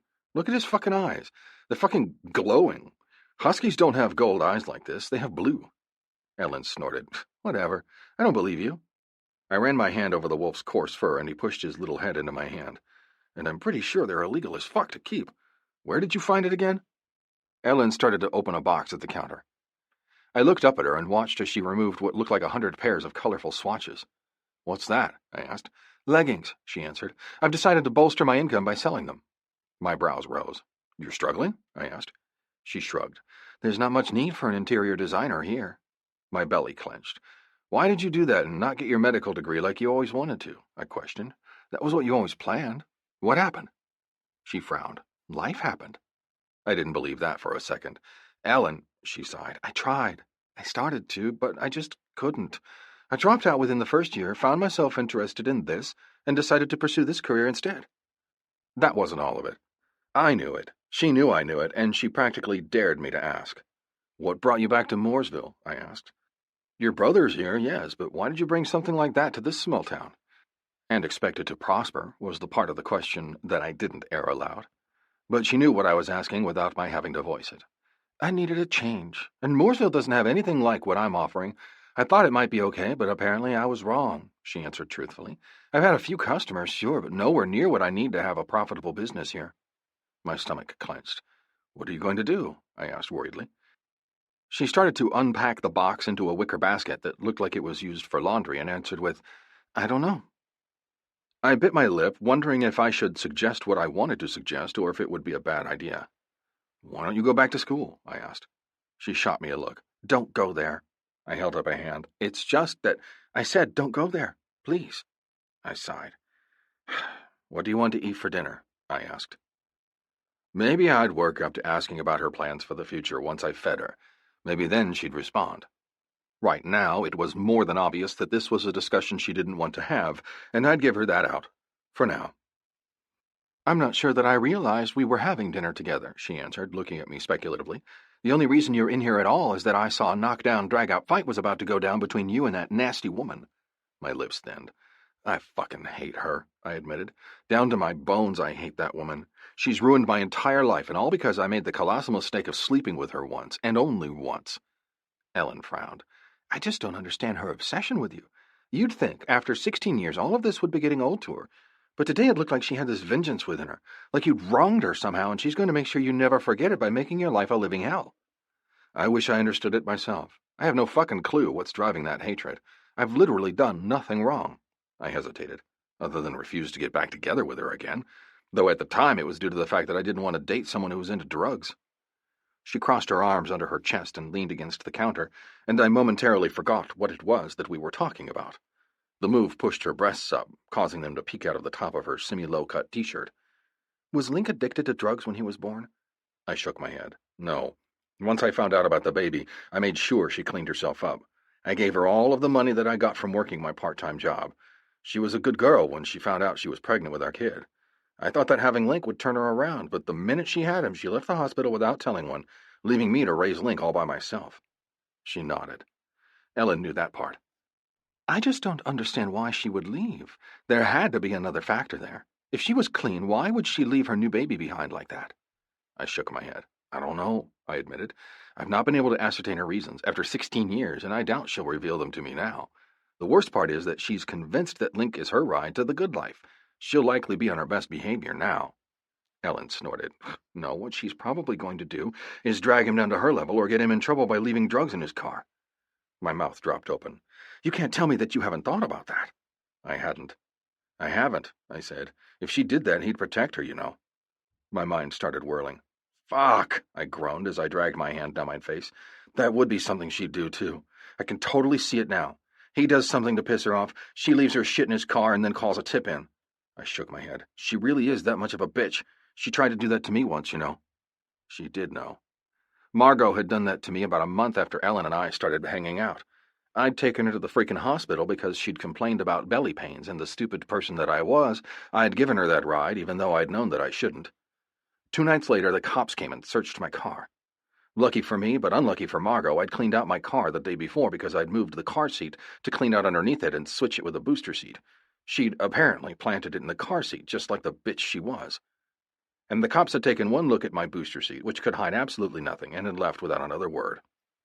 Though they had let the drug dog sniff around the car once before taking off. Thank God trash pickup had been earlier that day, or it would have still been at my house. Because fucking Margot. It was always all about Margot. Before I could put much thought into it, I walked out the door, only to hear Ellen running after me. "Where are you going?" she asked worriedly. I looked over my shoulder. "To make sure my son doesn't do anything stupid." She bit her lip. "If you'll give me 2 seconds to put the puppy into the back storeroom, I'll go with you." My heart started to speed in my chest. She hadn't been on the back of my bike in a very long time, and I wanted to have her on it more than my next breath. Her arms wrapped tight around my waist, her head resting on my shoulder, legs pressed snug against mine. Yes, I wanted that badly. Very, very badly. "I can wait," I told her gruffly. She dashed inside, and I watched as she picked up the wolf, no, definitely not a fucking husky, and took him into the back of her store where she'd put him away to make sure he didn't get up to any mischief. She came back out moments later with her hair flying out behind her. She stopped only long enough to lock the doors to her store, and then pocketed the keys before she turned and hurried toward me. She stopped directly next to me, those hazel eyes more brown than green tonight, and stared at me for a long second. "My going with you doesn't call a truce," she said bluntly. "It's only a for now kind of thing. I still retain the right to be mad at you once we know that your son is okay." My lips twitched. "Duly noted." She hopped on behind me, and I handed her my helmet, which she took. There was no arguing that she needed it on her part. She knew better. It had been 14 years, but she knew my stand on this. If there was only one helmet, she'd have it on every single time. Why? Because her head was prettier than mine. It was likely a simple truth, but the truth nonetheless. If we were in a wreck on the bike, there'd be no way in hell that I could live with myself if anything had happened to Ellen because she didn't have the helmet. At least if I gave her the helmet, it meant that she had more of a chance if something were to go wrong. But that was not the way to be thinking when you had your girl on the back of your bike for the first time in 14 years, even if she was reluctantly along for the ride. "Are we going to go?" That was asked directly into my ear, and I shivered as I heard her whispered words so close to my neck. The place where she used to bury her face when I made her come. The place where she used to whisper all of her secrets, wishes, and wants. "Yeah," I grunted, then started the bike up. Her arms tightened around my gut at the roar of the motor, and she squealed when I dropped it into first and accelerated out of the parking lot. Her shout of exultation was enough to make my entire heart feel like it exploded with happiness, unicorns, and fucking kittens. It took me 5 minutes on the dot to get to the movie theater, and 30 seconds to realize that neither Link nor his mother were there. "Son of a bitch," I grumbled, pulling to a halt at the very back of the lot after making 2 quick rounds. "How about you call him before you get all bent out of shape?" Ellen suggested. I glanced up at her. "I guess so," I grumbled, pulling my phone out of my pocket. Link didn't answer on the first ring, nor the second, not even on the 5th. When I called a second time, he didn't answer any of those times either.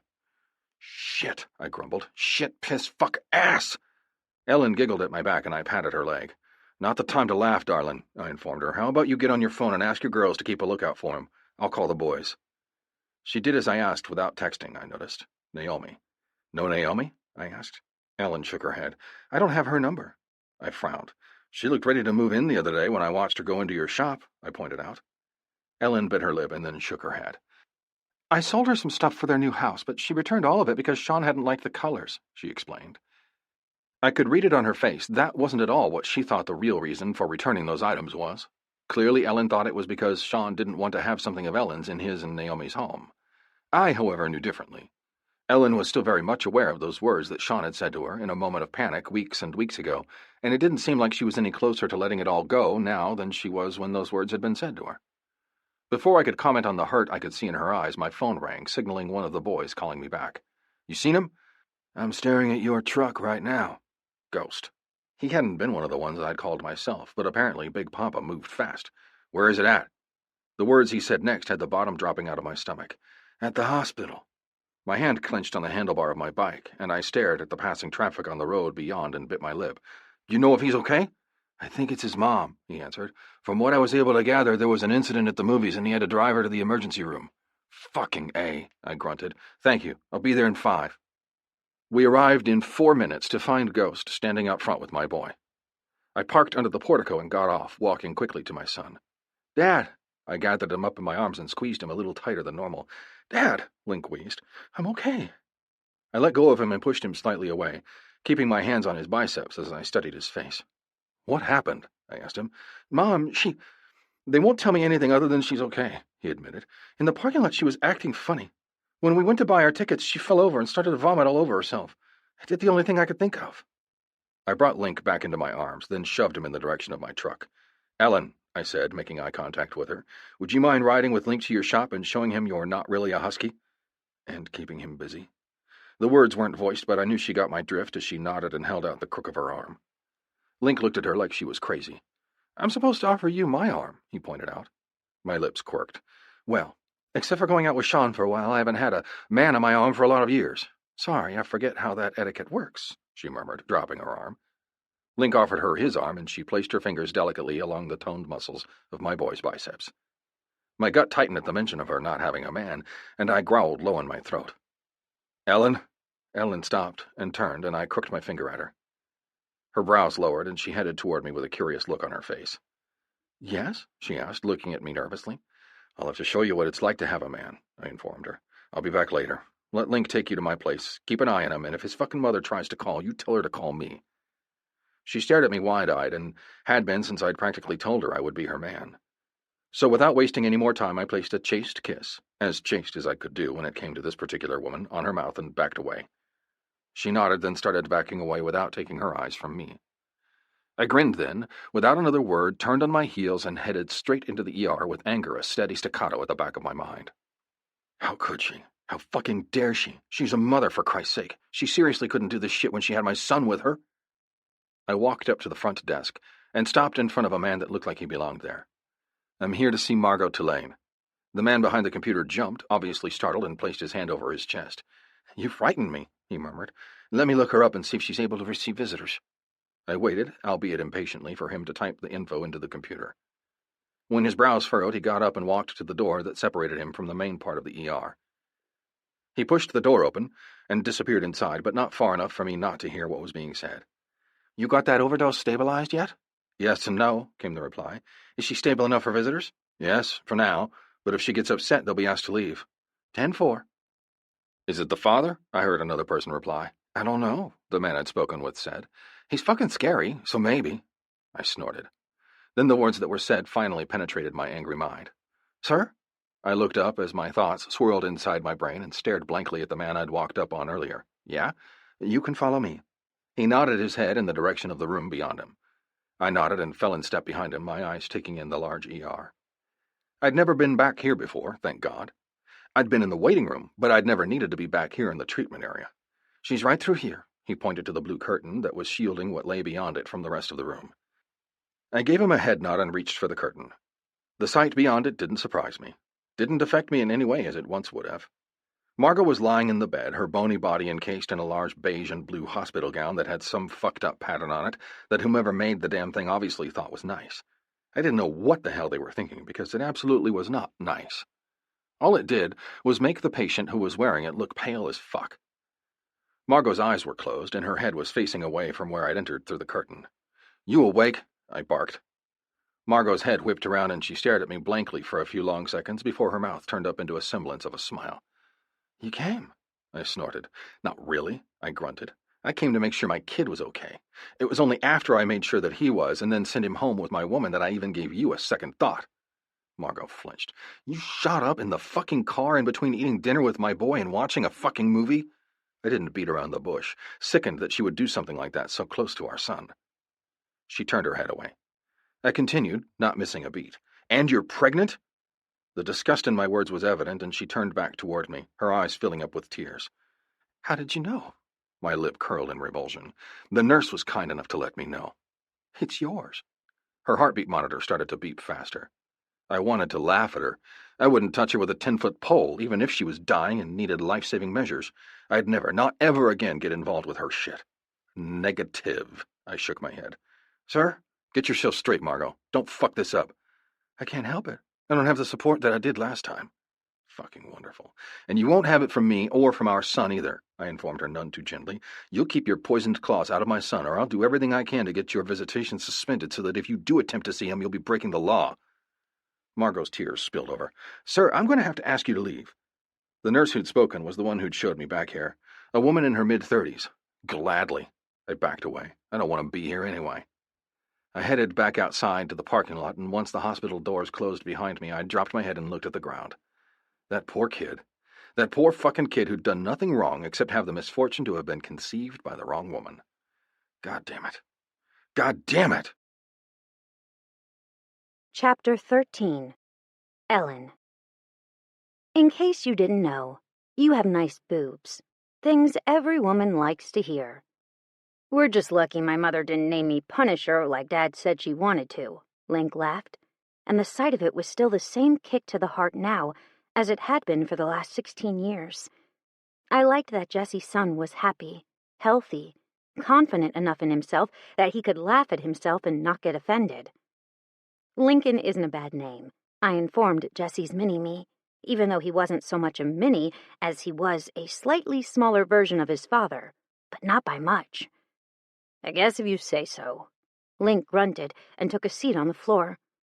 The puppy I'd found made a beeline straight for the boy once he saw him on the ground with him, and I started to snicker when the dog attached itself to Link's pant leg and refused to let go. He had been playing with him since we arrived at his and Jessie's house. This isn't a husky, you know. Link looked up at me. I groaned. Not you, too. I already told her that, son. A dangerously angry voice rumbled behind me. But she's not buying it yet. Link's grin slipped off his face, and he stared at his father expectantly. The look was one of a boy who knew his mother was in trouble, one who'd seen his mother at her worst, and was hoping that she was all right. She's okay, Jessie grumbled. They think she'll be released tomorrow, but it will be into the custody of the county police officers. Police? Jessie's face looked tired as he walked farther inside of the house. My frisky little puppy abandoned his chew toy and ran at Jessie full tilt, barreling into his feet and rolling. Jessie looked down at the little rascal, looked back up at me, and then bent down to pick up the rambunctious puppy. Yes, police, Jessie confirmed. That's usually what happens when you overdose on illegal drugs and go to the hospital. They treat you and then release you into the welcoming arms of the police. I snorted and stood, walking into the kitchen, trying to play it cool even though being in the house of the man I still loved was tearing me apart inside. My nerves were going haywire, and I needed something, anything, to take my mind off the fact that I was freaking the fuck out. My first stop was to the fridge, where I grabbed Jessie a beer and handed it to him. I can make us some food if you want, I offered him. Jessie's eyes caught mine, and then he nodded. I think I'd like that. A whole bunch of memories came flooding back to me, some that made me smile, and some that were bittersweet. I can cook for you, I told the man staring at me. God, my hands were sweating. I was so nervous, and this wasn't even our first date. Though granted, it was the first time I'd ever been in a man's living quarters by myself, even if it was in a trailer on the back of his parents' lot. That'll be good because I can't cook at all, unless you count boxed macaroni and frozen chicken fingers as cooking. I started to laugh, the tension leaving my body. This was Jessie. He wouldn't hurt me. He'd die before he hurt me. I had nothing to worry about. Unless I allowed myself to think about that woman, the one who was trying to unravel Jessie's life. I viciously tore my thoughts away from her, unable to think about all the stuff that had happened today without getting furious all over again. Link, the poor thing, had no clue that his mother was as vicious as a viper. He had no clue that when he was picked up today from the daycare by his mother, that it would cause his father to become frantic with worry. Hey, you okay? Jessie's worried words had me looking up in surprise to realize that I drifted while thinking about the things I'd promised myself that I wouldn't think about. Just thinking, I said. Would you like chicken cordon bleu or fried chicken tenders? Jessie's lips pursed. Do you know how to make gravy, too? I grinned. Yes, I do. Chicken tenders, then, he answered almost instantly. With mashed potatoes? I started to laugh. Yeah, I can do those. An hour later, I was sitting at Jessie's tiny table for two, with Link on my lap, handing him pieces off of my plate. Jessie was watching me, his eyes hot. What? I asked him. You make it easy, he answered. Make it easy to what? I questioned. To love you. Fried chicken tenders and mashed potatoes? Jessie asked hopefully. You still haven't learned how to cook that after all these years, I teased. His eyes became serious for a few seconds as he stared at me. No, he answered. What would be the point when I could never make them as good as you can? A blush stole over my face. That's very sweet, I whispered. Gravy still, too? His eyes started to shine with laughter. What kind of a question is that? He continued to tease me. Can you make rolls, too? Came Link's hollered demand from the living room. I like rolls, I grinned. I can, I answered him, raising my voice slightly, but it would require an extra hour. Link kicked his feet out in front of him and reached for the remote. That's fine with me. I snickered and turned my gaze back to man-child's father. He's exactly like you. Just like I always thought he'd be, I informed Jessie. Jessie's face showed his pride. He's a good kid. That's because he has a good father, I informed him. Now, put that dog outside, let him go potty, and then come in here and help me peel potatoes while I get this bread started. Jessie sloppily saluted me, mostly because the dog on the leash in his hand had a hold of his long-sleeve tee that, I might add, fit him like a glove. Bossy. But he did as I asked, taking the little booger outside. 10 minutes and some nearly completed dough later, Jessie walked back in with my puppy on his heels. He's smart. I looked up from where my hands were buried to my wrists in the dough I was kneading and nodded. He really is. I've had him less than a day, and through all that time, he's never once peed or pooped inside the house or my office. And when I tell him to be nice, he instantly stops playing so hard. Jessie looked down at the dog.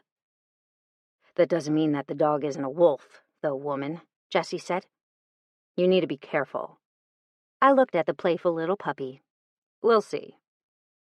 There might be a slight possibility that the dog was indeed a wolf. I had found him on the side of the road by the woods, after all.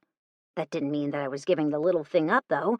He'd been shaking and shivering when I found him, and who knew how long he'd been lying there waiting for someone to help him before I came along. No, I wouldn't be letting him go. If you're going to keep him, you need to give him a name. I contemplated the little ball of fur and pursed my lips. How about Spartan or Paladin? Link offered his 2 cents. How he could hear us over the loud TV, I didn't know, but whatever. The first one's not bad. Paladin is kind of a mouthful. Achilles? My eyes lit up at Link's other suggestion. I really like that one, I cooed, dropping the dough onto the flour-dusted counter. What about you? Jessie shrugged. It's good. My mouth quirked. It's good was the equivalent of, I like it a lot in Jessie speak. It's settled then, I grinned, rolling out the dough. Achilles it is.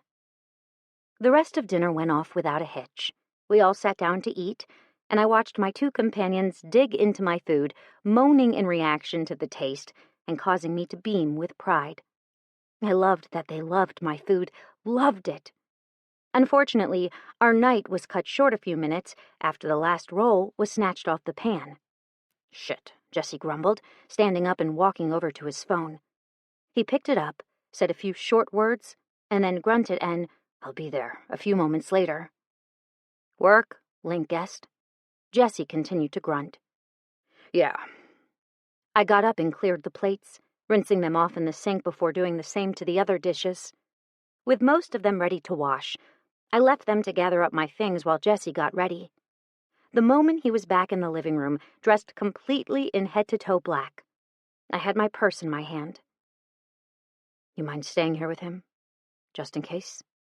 Jessie's quiet words had me looking up from my nearly dead phone. I can do that, I said, dropping my purse. As long as you have a charger I can use for my phone. I wiggled my almost dead phone at him, causing his mouth to quirk. You want to read, don't you? I shrugged. It wasn't a secret that I loved to read.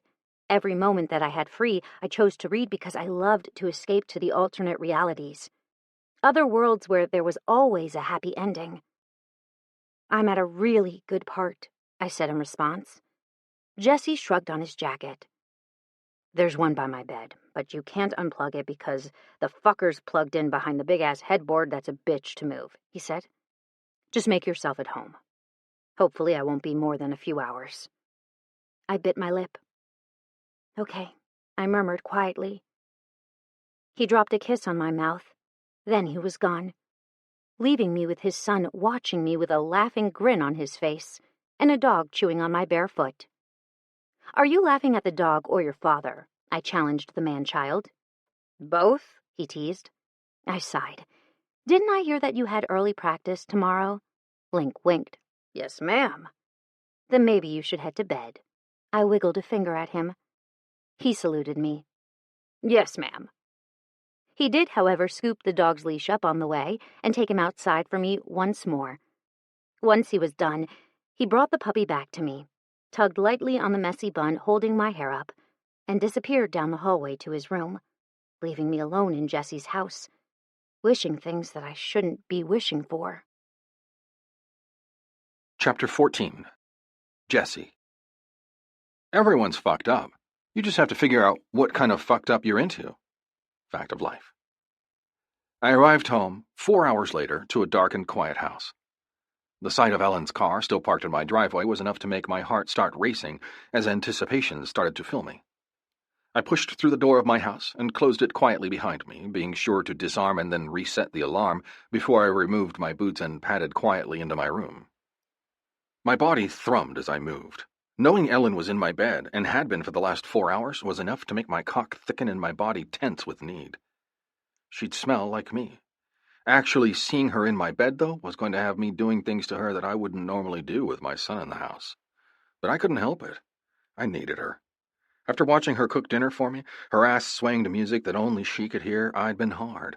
But thinking about her, warm and cozy, surrounded in my scent, was enough to make my every brain synapse fire thinking about her. I pushed the door open and it hit something solid, making my brows furrow. Then I saw that little wolf head pop around the edge of the door and I grinned. Come here. I bent down onto my haunches. He came, walking sleepily into my arms. Grinning, I stood up with him in my arms and walked back down the hallway, this time going to the back door where I unset the alarm, walked outside, and froze my feet off while I waited for the little wolf pup to piss. Hurry up, boy, I growled, shuffling from foot to foot. The pup hurried, pissed 3 times, shit 4 times in 4 different locations, and walked back to me. I scooped him up and walked back inside, this time depositing him on the couch. He laid down with a contented sigh, leaving my room dog-free. Thank fuck. After resetting the alarm, I headed back down the hall, this time a little less quietly. The minute I was able to push my door all the way open, I froze at the sight of her in my bed. She was wearing a pair of my shorts, one of my t-shirts, and nothing else. Her auburn hair was fanned out all over the top of my pillows, and she had her face buried in the pillow on my side of the bed. God damn it, I muttered, finding it hard to breathe all of a sudden. She didn't stir as I closed the door, not quietly. She didn't stir when I pushed my pants down and the belt buckle clanged against the hardwood floor. She didn't even stir when I stripped my shirt off, then walked to the bed and placed one knee into the bed next to her hips. Stomach taut in eagerness to feel her skin against mine, I bent forward and ran one long finger along the curve of her cheek. She stirred, but only long enough to roll over onto her back. Her arms went up over her head, and she murmured something so softly that I could barely make out the words, and then I couldn't breathe.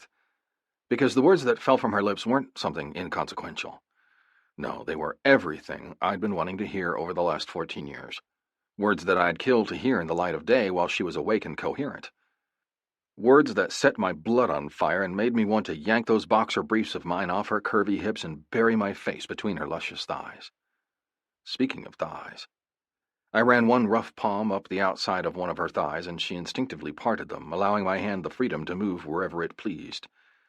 I love you, Jessie. The whispered words, barely audible, had my hand clenching on her thigh. There were those words again. I bent down, examined Ellen's sleeping face for signs that she was awake, and whispered back, I love you too. Always have. Always will. She didn't stir, and I pushed down the hint of disappointment that I felt.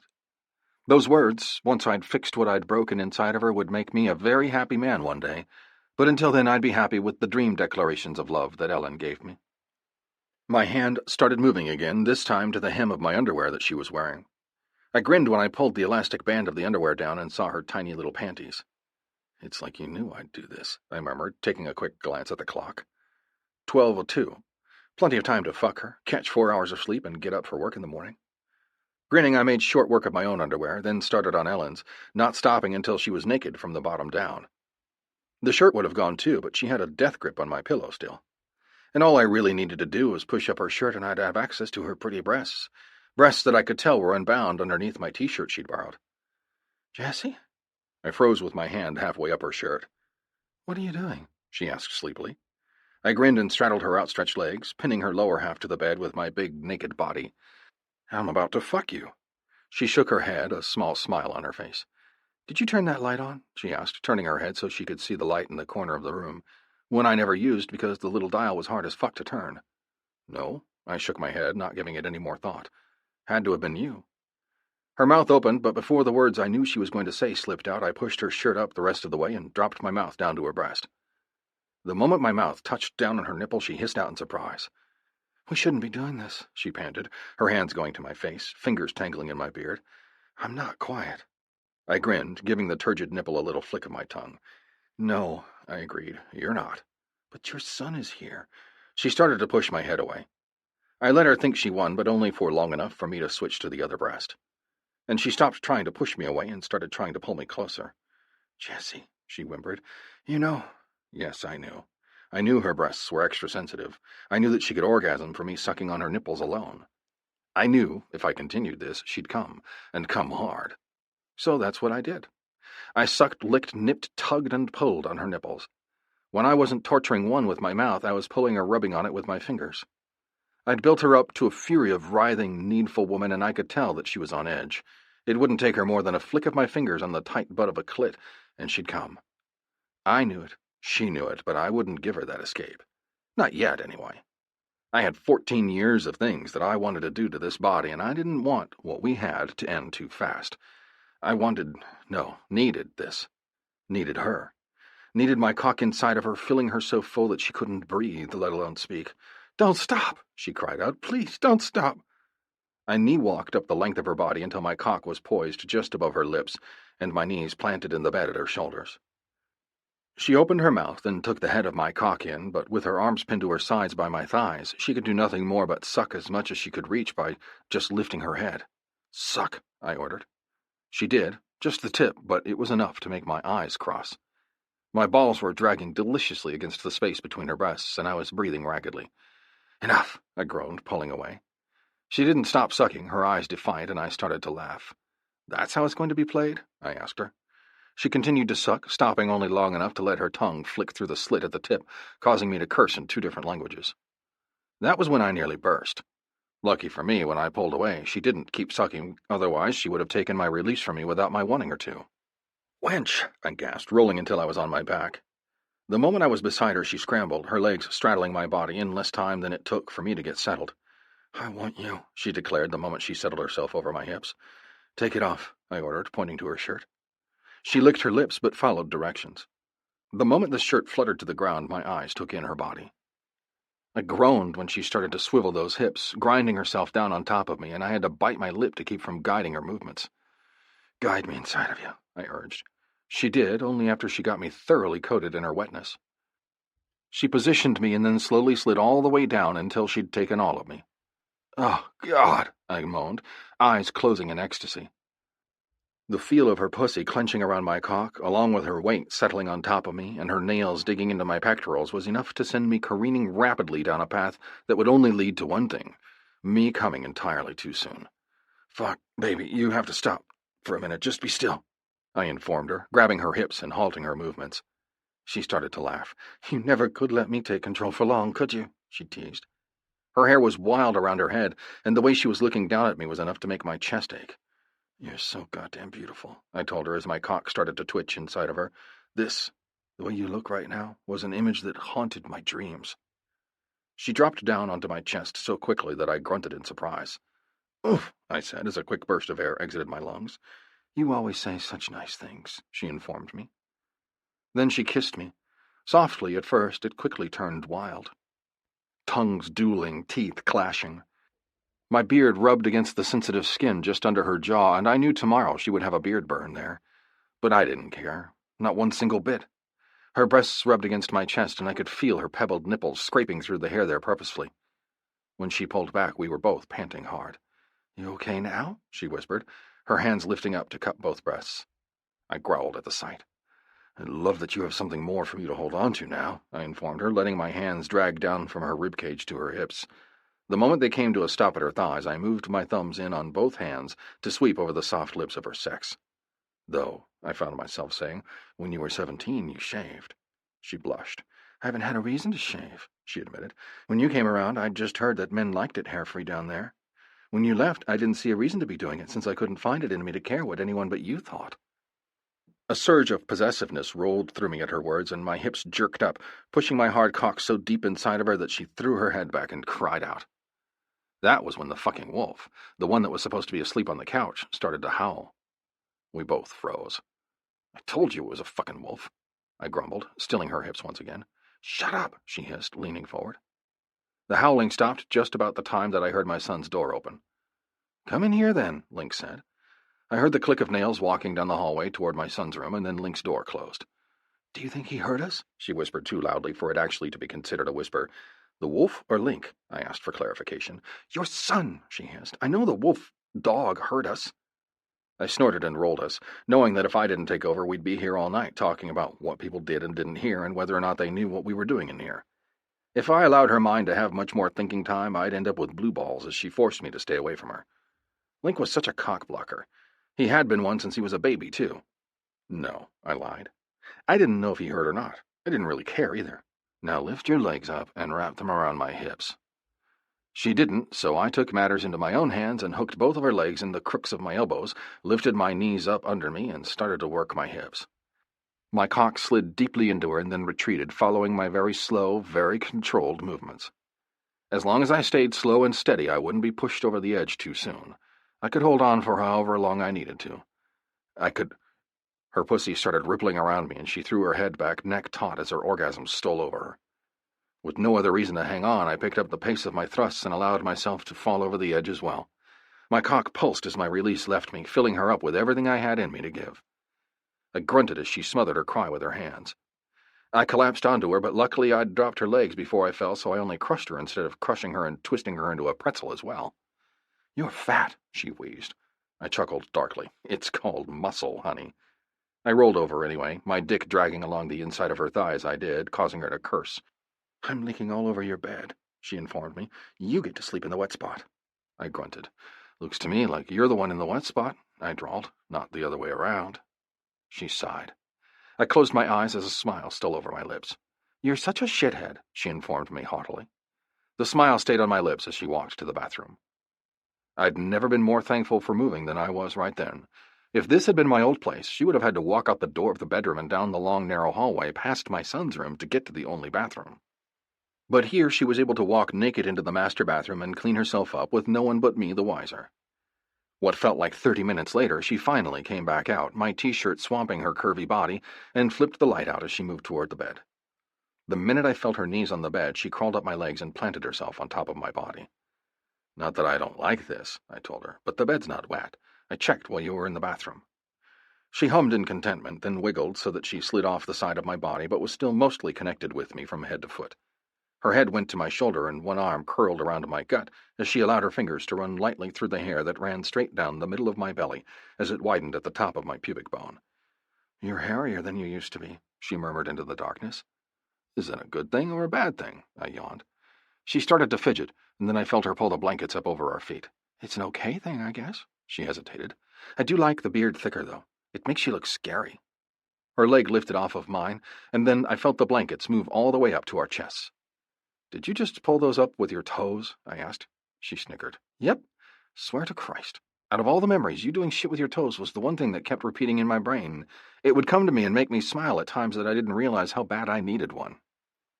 I felt her mouth stretch into a grin against my shoulder. "I dated a guy who made fun of my toes, calling them long and ugly. I broke up with him, and all I kept thinking as I walked out was how you would have never made fun of me about them," she whispered. My hand that was resting on her ass clenched. "They're not ugly," I told her. "They're unusual, yes, but not ugly. I think it's cool as shit that you can do things with your toes that I can barely even do with my hands." She sighed. "I fucking hated him," she said. He was a nice guy, but I told him about you, how you left, and he thought it was good riddance. She took a deep breath, then blew it out. There wasn't a single man I've dated since you who stood a chance. I was quiet for a while, digesting those words. I've had 2 sexual partners since you. One I met about 6 years ago. We had an agreement. She was a widow, not looking for anything more than I had to give, and we scratched the itch together when either one of us needed it. We did that until she met someone early last year. I felt her freeze against me. And the other? I could tell she hadn't really wanted to ask the question. Even more, she didn't want me to answer it. But she needed to know. She needed to know everything if we were going to move on from this. I dated another woman once I moved back here. Her name was Serafina. I bit my lip.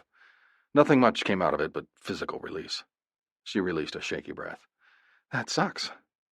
I squeezed her tighter to me and pressed a kiss onto the top of her head. It's over, I promised. I haven't seen her since you showed up 5 months ago. I felt the tension leave her body, little by little. And you?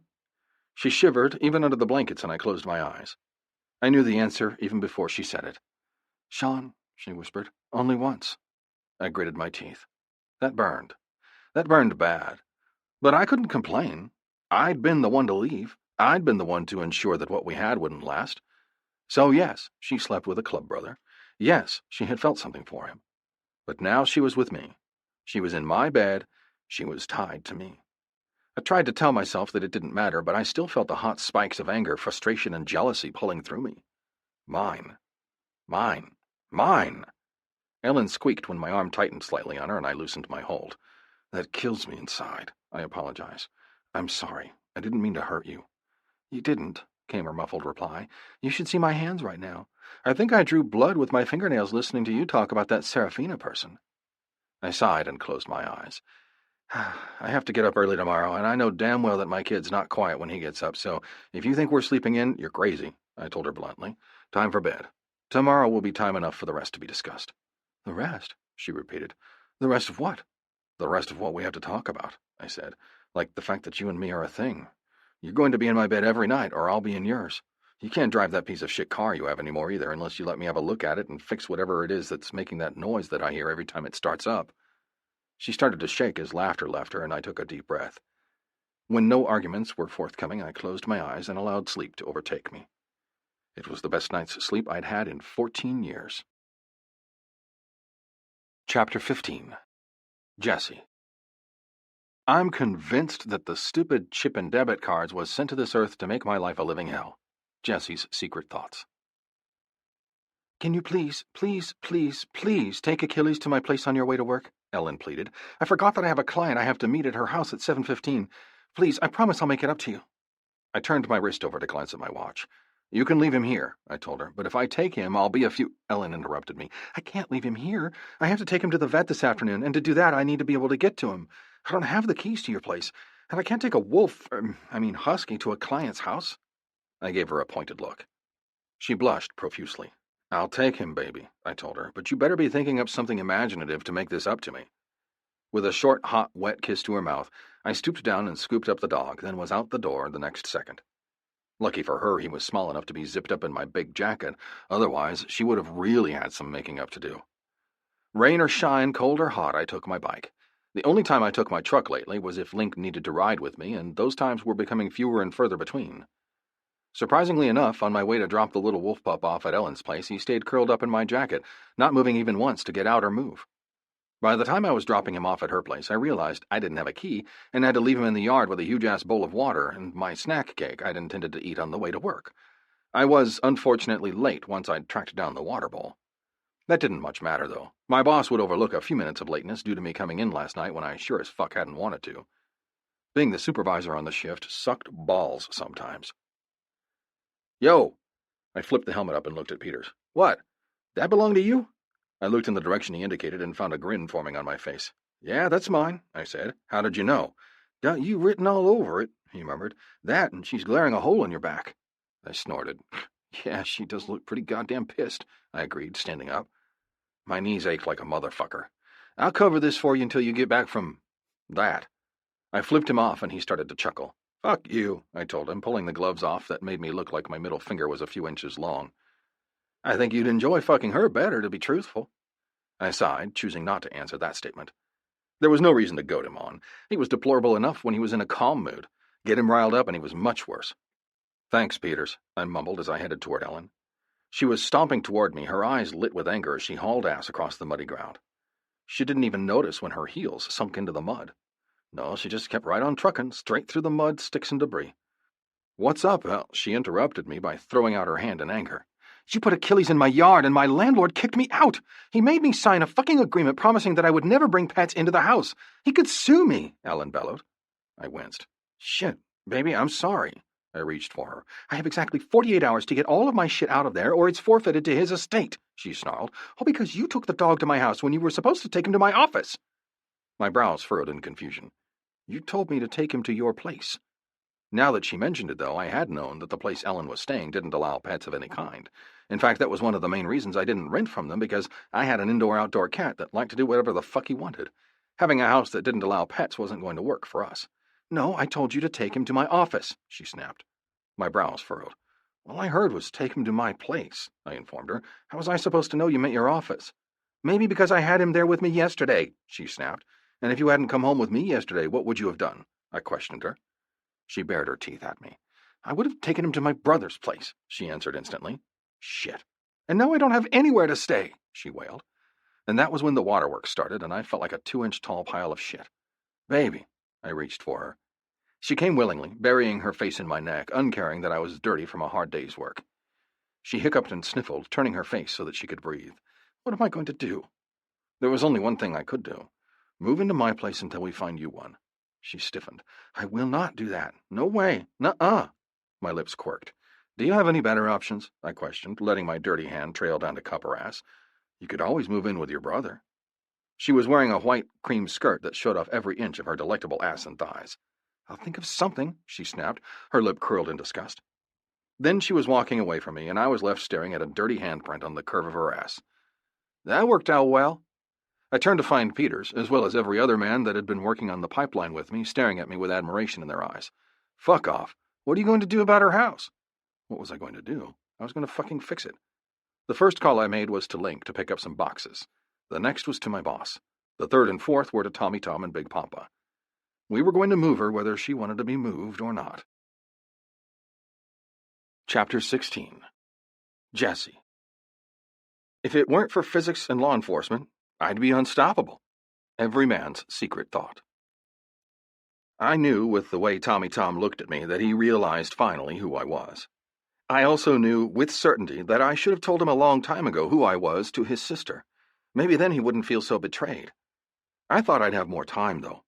Thought that I'd have more time to get him on my side, to see that I wasn't who I used to be before he figured it out. The fist? I should have seen that coming. The right hook I actually did see coming, but did I stop it? No, I didn't. Because I deserved that, and more. I'd been a stupid kid, a stupid, fucked-up kid who didn't have a leg to stand on. Speaking of legs, mine went out from under me at that moment, just like they always did when I least wanted them to.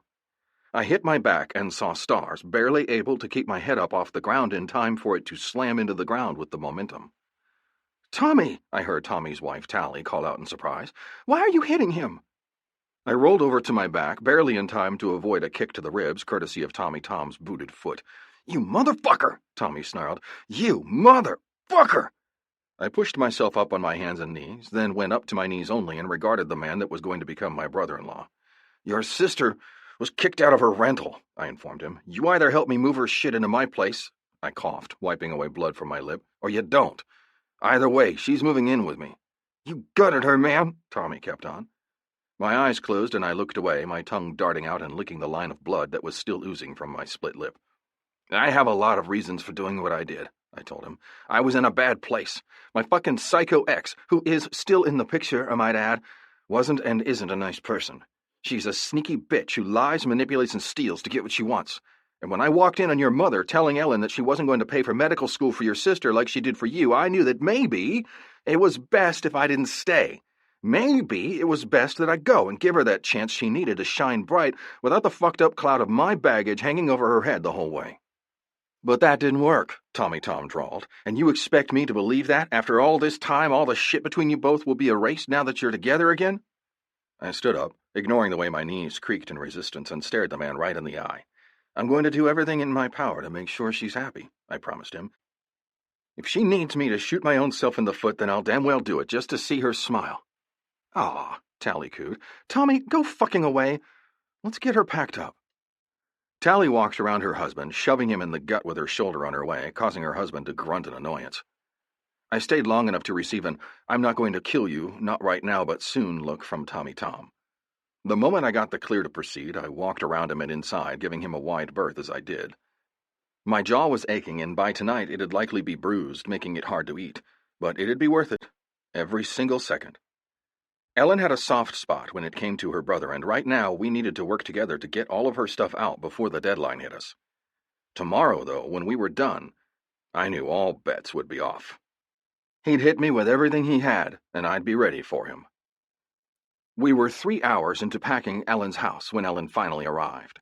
She was staring at the driveway to her house with her mouth hanging wide open. She had a pitiful amount of 5 boxes under her arms, and she was staring at the massive stack of boxes ready to be loaded into the boys' trucks with what amounted to awe. Big Papa, who was on the phone with someone from his work, was pacing the end of the driveway while he looked around worriedly. The moment his eyes lit on Ellen, he grinned, waved her past him, and went back to his phone call. Ellen, on stiff feet, walked toward the group of men who were filling a pickup truck bed full of her things and came to a halt. "Jessie," she breathed, "what the hell?" I jumped down from the truck and gathered her into me for a quick, hard kiss. "Told you not to worry, babe." She blinked. "You told me not to worry," she repeated. "Okay?" The last word was said so sarcastically that I nearly laughed. "It'll be okay," I promised her. She bit her lip. "I don't think—" I pressed another kiss to her lips to silence her. "Go pack your clothes with the boxes you have. We'll talk once you're done." She bared her teeth at me. I lifted my hand and dug the tips of my fingers into her ticklish side, causing her to squawk at me. "Ack!" She dropped her boxes, and I started to laugh. When I bent down to get them, she pushed my head away with the side of her ass and then picked them up herself. The new position put me right in line with her ass cheek, so I did what any sane man would do. I bit that delectable piece of flesh, then took off before she could retaliate. "Not funny, James," she called at my retreating back. I winked at her over my shoulder. She snarled silently at me and followed the path up the walk to her house. When she disappeared inside, I grabbed another box from the pile and halted suddenly when I came face to face with an expressionless Tommy Tom. "What?" I asked him. "You act differently around her," he accused. "Like you're fucking human." I shrugged. "Doesn't mean that you're off the hook." I raised a brow at him. He growled something under his throat, grabbed his own box, and took off. Before I could follow suit, Ghost appeared out of nowhere with haunted eyes. "How's it going, man?" I hadn't expected him to answer me. If I were being honest, this was something he never did. I didn't know if it was due to me being so new or the fact that he didn't like me, but the man never spoke to me at all. When he did, it was to relay something that somebody else asked him to relay. "Fucking dandy," Ghost rumbled. "Found my kid and wife, though." My brows shot up to my hairline. "I thought that they moved and you couldn't find them." He picked up 2 boxes and walked away without answering, leaving me with the question of, "Is that it?" before I followed behind him. There was no talking again until well past lunchtime, and by that point my belly was eating the inside lining due to its eagerness to have food filling it. "Babe," I yelled at Ellen when she started to pass me. She glared. "What?" "Will you order some pizza?" I asked, placing the box on the tailgate of Big Papa's old Chevy Silverado. "Here's my wallet. Just try not to spend over $200, or you might need to use the credit card instead of the bank card." Her lips thinned, but she took the wallet without a word and walked away, only looking back once to glance at me to see if I was still standing there watching her go. I was. I watched her until I couldn't watch her anymore, then continued to watch until she passed by the large picture window in between the kitchen and the dining room. She paused and looked out, her eyes catching mine, and gave me a tiny smile that told me this wasn't nearly as bad as it could be. She could be really pissed. She could hate me for inadvertently causing her to get kicked out of her place and practically forcing her to move into mine. She could be doing a lot of things right now, but she was calm, cool, collected, and helping us pack. That was not the way I would think that a woman not keen on moving in with a man would act if she really didn't want to do what she was doing. No, she wasn't upset by this at all. Not even a little bit. "Dad, do you want me to take her clothes into your room or the spare bed?" I gave him a look, and Link started to walk away, heading toward my room with the box that held all of Ellen's clothes. "This is the last box," Big Papa said, setting the cardboard monstrosity down next to the other piled boxes. I offered him my hand, and he took it. "I got some news today while we were moving that you're not going to like." I waited for him to explain, and he didn't leave me in suspense for long. Your ex made bail last night. My head tilted. How did she make bail already? I grunted, not really surprised that she found a way out. Had someone show to pay the big bucks.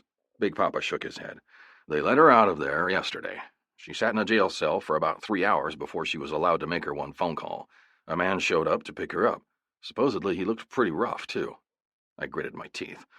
Probably her fucking dealer, I grumbled, dropping his hand. Maybe even the baby daddy. Big Papa shrugged. Could be. I don't know.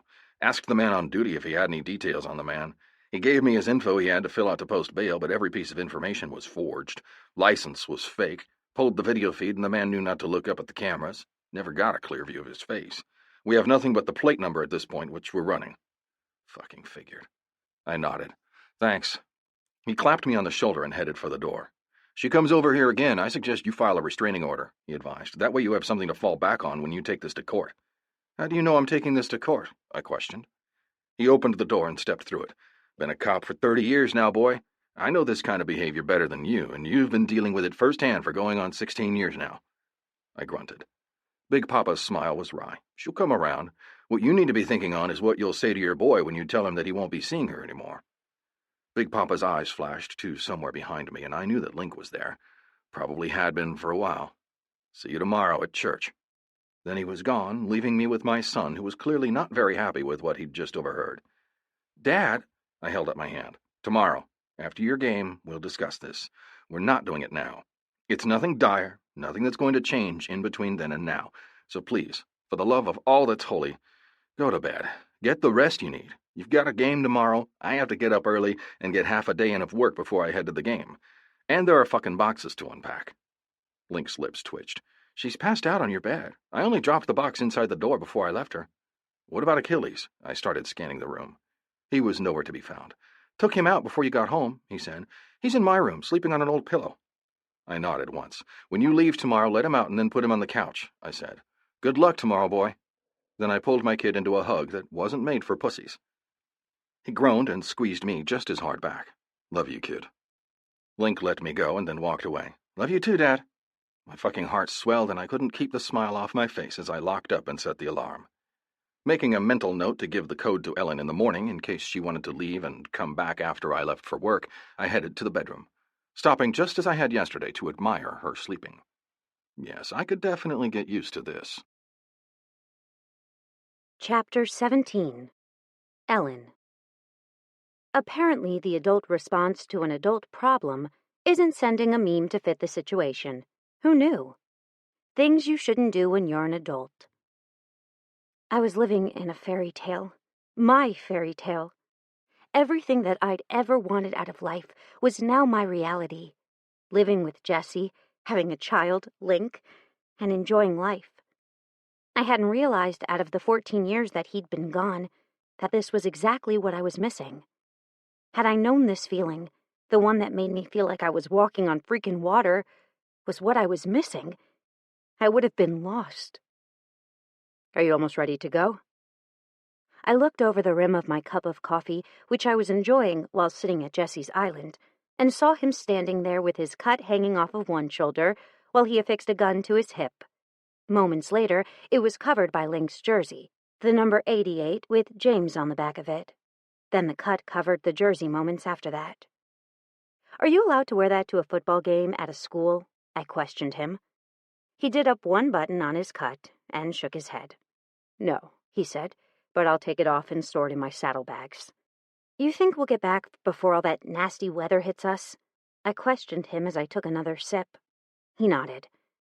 Not supposed to hit until 1 a.m. Game will be over by 11, and we only have an hour drive back to the house. Don't you usually follow the bus home? He shook his head. Negative. He walked over to the coffee maker and turned it on before turning around and leaning those trim hips of his against the counter. Link likes to party afterwards, and if his old man is there, then that cramps his style. My lips twitched behind my coffee cup. You're his father and look like his older brother. I'm pretty sure you don't cramp his style, only enhance it, I informed him. He grunted. Ready then? I let the coffee cup drop from my lips after finishing off the last dregs. then got up and walked around the island to rinse the cup in the sink. The moment my hips were against the counter, he moved, aligning his hips with mine and pressing me even deeper into the counter. I barely contained the urge to moan. When you were 17 and we did the dishes together, I had this fantasy. My lips pulled into a devilish grin. And what was that fantasy? I questioned. He pulled the blue t-shirt that I'd had tucked into my jeans, one I'd borrowed from Link that was his when he was in the 8th grade and had James and his number 88 on the back, and let his fingers drift along the soft skin of my belly. His rough hands skating across my smooth, slightly rounded belly felt delicious. I could also feel the long column of his cock pressed against my backside, letting me know that whatever this fantasy was, he was really into it. Well, he said, it has to do with a football game. You sitting on my lap, and a blanket wrapped around us. I shivered as the tips of his fingers dipped below the waistband of my jeans. We're not doing that at your son's state finals football game. He started to chuckle as he ran his lips along my jawline. No, he agreed. This was when we were younger. Obviously, I know that we can't do it now. I was nodding my head in agreement when he said, but at halftime we could go under those bleachers. A shiver worked its way down my spine at the images his fantasy brought to my mind, even though I declined his suggestion. I can't do it at a football game, I told him. But right here, right now, I'd allow you to do whatever it was in your fantasy that you wanted to do to me. His growl of agreement came about right before both of his hands were on the button fly of my jeans. My pants were down around my ankles, and he was dropping to his knees behind me before I could even register it had happened. Bend over the counter, baby. I did, offering my sex up to him on a silver platter. The moment his beard came into contact with my legs, I bit my lip. My eyes drifted closed, and I got lost in the way his tongue started to do naughty things to my pussy. The way he licked a straight line from the tip of my clit all the way to my back entrance. Oh, God, I breathed, reaching up to hold on to the faucet that was directly in front of me. Not God, baby, he growled. Just Jessie. Jessie spread my cheeks apart with his thumbs, allowing him more access, and growled when he tasted the heat of me. You've tasted like fucking honey since you were 17, he informed me. Glad to see that hasn't changed. My face flushed with heat, and I opened my eyes and gasped in surprise when I saw someone out in Jessie's front yard. There's some guy outside your house, I told him breathlessly. Jessie stood, but not before he got one last lick in from clit to ass first. As he stood up behind me, he was undoing his belt and jeans, shoving them down hastily to just below his ass. I couldn't take my eyes off of the man in the front yard. That's Jackson, he told me, reaching forward and drawing the window shades. Then I felt his hard cock up against my entrance, and I nearly cried out in surprise and a little bit of pain when he drove straight inside of me, not pausing to wait for me to adjust like he usually did. The countertop at my hips kept me from moving forward to control the feeling, and even if it hadn't been there, his hands clamped on my hips would have kept me from moving, even if I had wanted to. The thatch of pubic hair met the curve of my ass, and I groaned at the sensation. You feel like all of my dreams come true, he growled, burying his bearded face into my neck. I uncurled my fingers from the faucet and lifted it up to wrap around his head. You're much better at this than I remember. He chuckled darkly against the skin of my neck as he pulled his hips away before swiftly bucking back into me. I tilted my head sideways and bit the fleshy part of my bicep, trying extremely hard not to cry out with each of his thrusts. But when his hand tangled in my hair, pulling my mouth away from my skin, I could do nothing but stifle my scream. Fucking love hearing those sounds. That was good, because I couldn't stop. He felt so good, so freaking big inside of me that I could barely keep my legs up beneath me. Then he bent his legs slightly, changing the angle of penetration, and I saw stars. Oh my God, Jessie, yes, there, I whimpered. He growled, pulling my hair tighter, as he started assaulting my neck with kisses. Pull your shirt up. I didn't delay. I just did as he asked and pulled my shirt up around my ribs. The moment I did, he started fucking me in earnest. Hard, fast, precise strokes. Each plunge and retreat caused the head of his cock to drag along a particularly sensitive spot that had me climbing higher and faster toward explosion. So damn high and so damn fast that I was scared to come back down. But then I did. And nothing else mattered. Nothing. My orgasm rushed through me as I burst into a million tiny fragments of sensation. Aching pleasure soared through me, ran straight through my veins, and pumped into every single cell in my body. I even felt that orgasm in my toes. And just as I was coming down, he pulled out, and I felt the hot spurts of his cum on my back and ass. Felt it sliding down my skin, funneling into the crack of my ass. He grunted twice as he spurted, decorating my skin with himself. Fuck. He said it so quietly that I almost didn't hear it. Almost. I leaned over the counter and rested my head against the faucet as he grabbed a towel from the drawer next to my hips. He cleaned me up, wiping his release from my body, growling as he did. I wish I could leave that there all day, he told me. But I don't think you'd enjoy being wet all day. He was right. I wouldn't. And it was sweet of him to think of me. Because he had come inside of me, I'd be leaking him for hours to come, even if I did my best to wipe him out of me. Go clean up while I take care of your wolf. I snorted and waddled to the bathroom, I'm sure in a most ladylike fashion. He was nice and didn't laugh or snicker in any way, leaving me my dignity. And as I looked into the bathroom mirror as I prepared to go to him 5 minutes later, saw the flush on my cheeks that he'd left there from the rasp of his beard, I realized that I was so freaking gone already. So gone that I never wanted to find my way back to the person I was, only just yesterday. "Oh my God!" I screamed, jumping up. "You could have killed him!" I was sitting directly behind the 50-yard line with Tally on one side and Imogen on the other. All of us were standing now as we watched all of the huge football players peel themselves off of the dog pile one by one.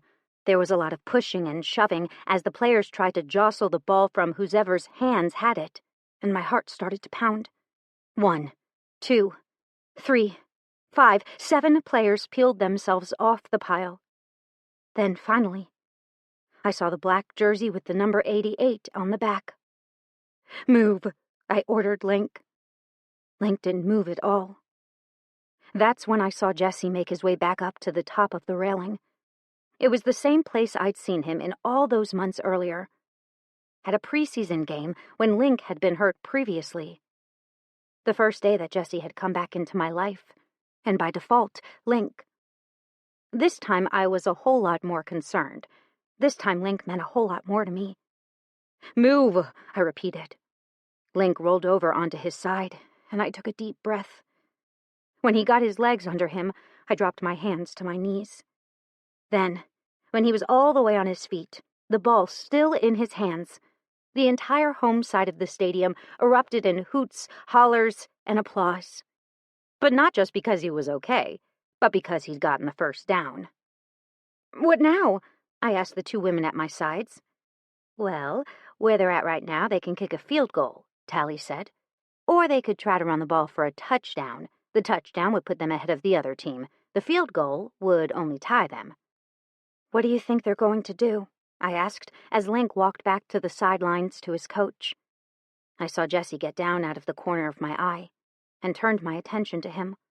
He had his head in his hands as he watched Link walk limp toward the sidelines. I didn't wait for the women to reply. Instead, jumped down to the bottom bleacher and made my way to my man. The moment I was close enough, I squirmed my way in between him and Tommy Tom, who was being fairly chatty today compared to how he'd been yesterday. Jessie's arm curled around my waist, and he pulled me to him, but he didn't say a word as he waited for Link to come back on the field. My stomach was in knots. This game The state finals for their school's division was a nail-biter. I've never, not once, seen a game this close.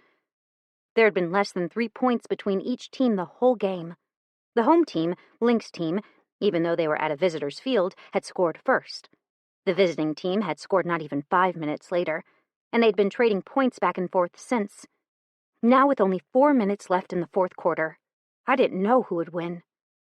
They were behind, 21-24, and Link had just gotten the first down. But he was also not walking as fast as he normally did. "Do you think he's hurt?" I whispered worriedly to the man at my side. Surprisingly, it wasn't Link's father who answered, but Tommy. "He's fine," Tommy said with a surety that I wish I'd felt too.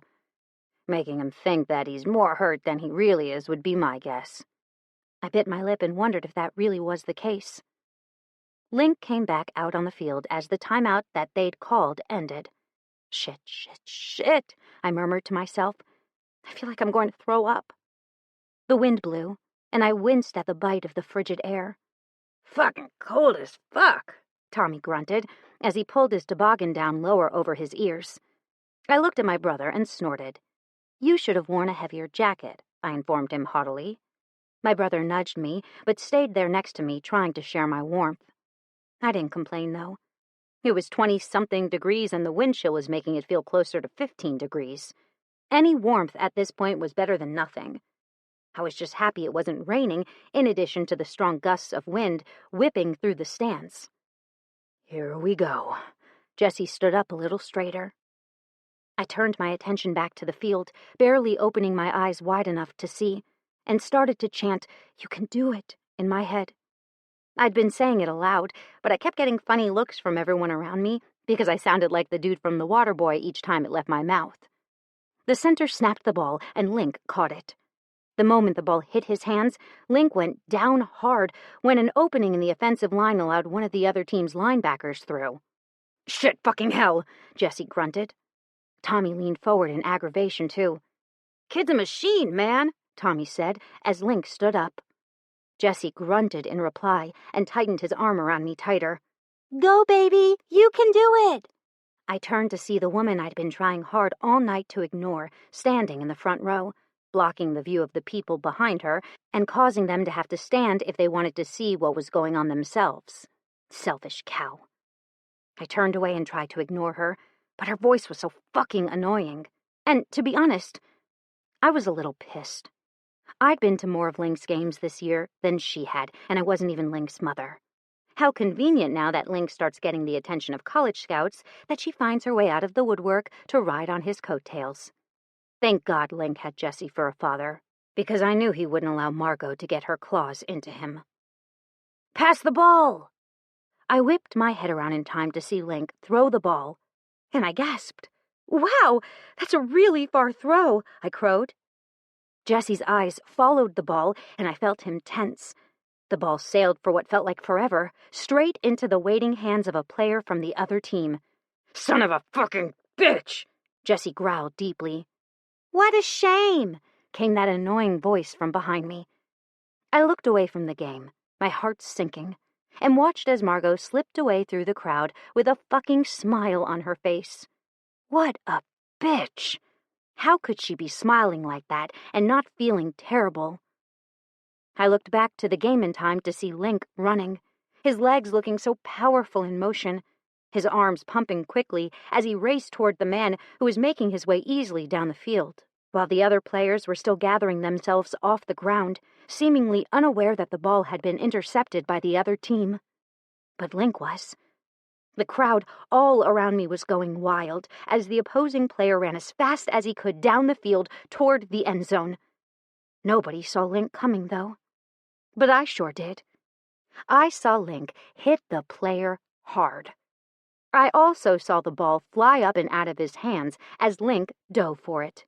Then, before it could even register with anyone what the hell was going on, Link had the ball in his hands and was running toward the opposite end of the field. And no one, not one single player, was in a position to stop him. There was confusion all over the field as players tried to scramble up and into action. Nobody but Link and one other player, who was clearing a lane for Link by knocking opposing players out of his way, seemed to recognize that Link was just seconds away from scoring. By that point, I was jumping up and down, screaming so loud that my throat hurt. Tommy and Jessie were doing much the same, as well as the other members of the Dixie Wardens who'd been able to attend tonight. When he finally made it into the end zone and threw the ball down so hard that it bounced high into the air, I was out of breath. "That's my boy!" Jessie cried loudly, pointing at Link with one outstretched finger. Link pointed back, almost as if he were waiting for Jessie to do it, and held a fist high in the air. Jessie followed suit, and I realized that something silent had passed between the two men. I loved that they shared something like that. "Holy shit!" I breathed as I finally caught my breath. "That was epic!" Jessie turned to me, a smile on his face a mile wide, and winked, fucking winked. And there went my panties. "You're incorrigible," I informed him, patting him lightly on the chest. "And I hate to do it, but I have to pee like a racehorse. All that jumping around nearly did me in. I'd been holding it for what felt like forever, and I probably should have gone at halftime. But I had stopped myself when I saw all the women heading in that direction. Now I didn't have any other choice. So, after offering my lips, which Jessie readily took, I scooted out of our row and headed down the stairs. I rounded the corner of the bleachers, and I came to a sudden halt. Why? Because there was Margot. I tilted my head down and tried to pass her, hoping that she wouldn't see me, and I thought I succeeded. I even made it into the bathroom and relieved my bladder under the assumption that I'd dodged that bullet. But when I came out of the stall and saw her leaning against the wall across from it, I gritted my teeth. She was waiting for me. "I see that you're here." I didn't know what to say to that wouldn't sound sarcastic, so I kept my mouth shut. I moved down past her and walked to the end of the row of sinks that was nearest the exit, ignoring the bite of the cold water hitting my cold hands. "I'm talking to you." I looked at Margot, who was only inches away from me, in the mirror. "I see that," I murmured softly. Women were coming and going out of the stalls behind me, and I wanted to hurry so I didn't miss any more of the game, especially after I heard the roar of the crowd a few seconds later, and I cursed the woman who was now standing in the way of my exit. "Why are you here?" she snapped. I threw the paper towel away and turned around, my intention to go to the other exit, even if it would lead me in the opposite direction of where I needed to go. I did not want to talk to this woman. I did not want to get in a fight with her when I knew damn good and well that it wouldn't end well. But as I exited the bathroom and started stomping my way around the building, she came up behind me and grabbed a hold of my hair, giving me no other choice but to stop. "Let go of me," I ordered, turning my head to stare at the woman who had a death grip in my hair. "I was talking to you, bitch." I gritted my teeth, then reached up and took hold of my hair right above her clenched fist. Then, with a vicious yank, I pulled it away from her. I didn't miss the surprise in her eyes as I did either, nor the leftover auburn hairs that were still in her clenched fist. "I realize that you want to have a conversation, but I don't want to talk to you. I want to watch the last few minutes of the game," I ground out, starting to turn. "They'll lose, or at least if Link knows what's good for him, he'll throw it like he's supposed to," Margot snapped. "So I believe you have plenty of time to talk to me. You won't miss anything good." I blinked. "I don't," I snapped. "Don't. She opened her mouth again. I held up my hand. "Right now, I'm seconds away from beating the shit out of a pregnant woman," I said. "So if you know what's good for you, you'll let me leave before I do something stupid that'll get me put in jail for the night instead of celebrating Link's win with my man and his son." Margot's eyes flashed hot with anger. "You listen here," she hissed. I turned and walked away from her, this time moving a hell of a lot faster than Margot did, weaving my way in and out of the crowd quickly so she couldn't stop me again. By the time I reached Jessie's side, there were 29 seconds on the clock, and the other team had the ball. Jessie didn't even look down at me as I made my way up to his side. His eyes were solely focused on the field and the defense as they tried to keep the opposing team from scoring. And they did. But I barely was able to finish watching the game, as worry spiraled through me like a freaking out-of-control tornado. What had Link done? Had his mother forced him to do something? Had I misheard her? Surely I'd misheard her. Jessie's arms left me suddenly, and he hooted his excitement as the last few seconds finally melted away from the scoreboard. Then the crowd around me went wild. Too bad I was a worrywart and couldn't figure out when the hell I was supposed to tell the man, who looked incredibly excited at his son's accomplishment. Damn it! Chapter 18. Ellen. I don't even believe myself when I say I'm only going to have one glass of wine. Face of life. I nervously waited in the parking lot next to the other old ladies, who weren't old, might I add, and fidgeted. I was working through whether or not to inform Jessie now or later about what happened with Margot, and I was clearly drawing the attention of the ladies at my side. "So, you never really told us what happened between you and Jessie," Tally said. "It's obvious that there was something there between the two of you before, but you've never really said anything about it." I looked at Naomi warily as she stared at me with the same curiosity. "Jessie and I were together when we were in high school," I murmured softly. He left. End of story.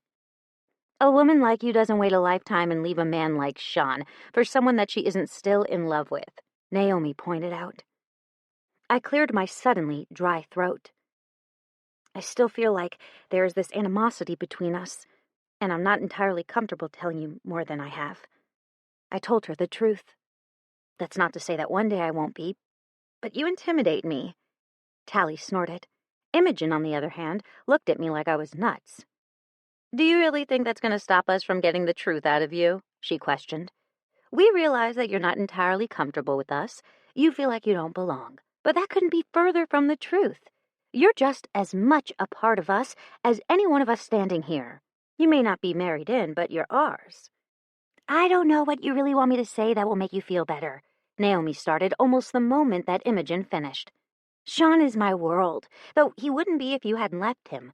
I can't say that I'm happy you caused him pain by leaving him, but I can say that I will forever be grateful that you knew it wasn't right for you and left him before you broke him." I bit my lip. "And," she continued, "I don't blame you for what happened to me." My eyes went wide. How could she not blame me for what happened to her? She'd lost a child because I'd taken her away from her safe place. Sure, I'd done so on her insistence, but it had still been my doing. "I can see that you blame yourself, but you really shouldn't," Naomi murmured softly. "Everything that happened that night was of no one's doing but a madman's," she explained.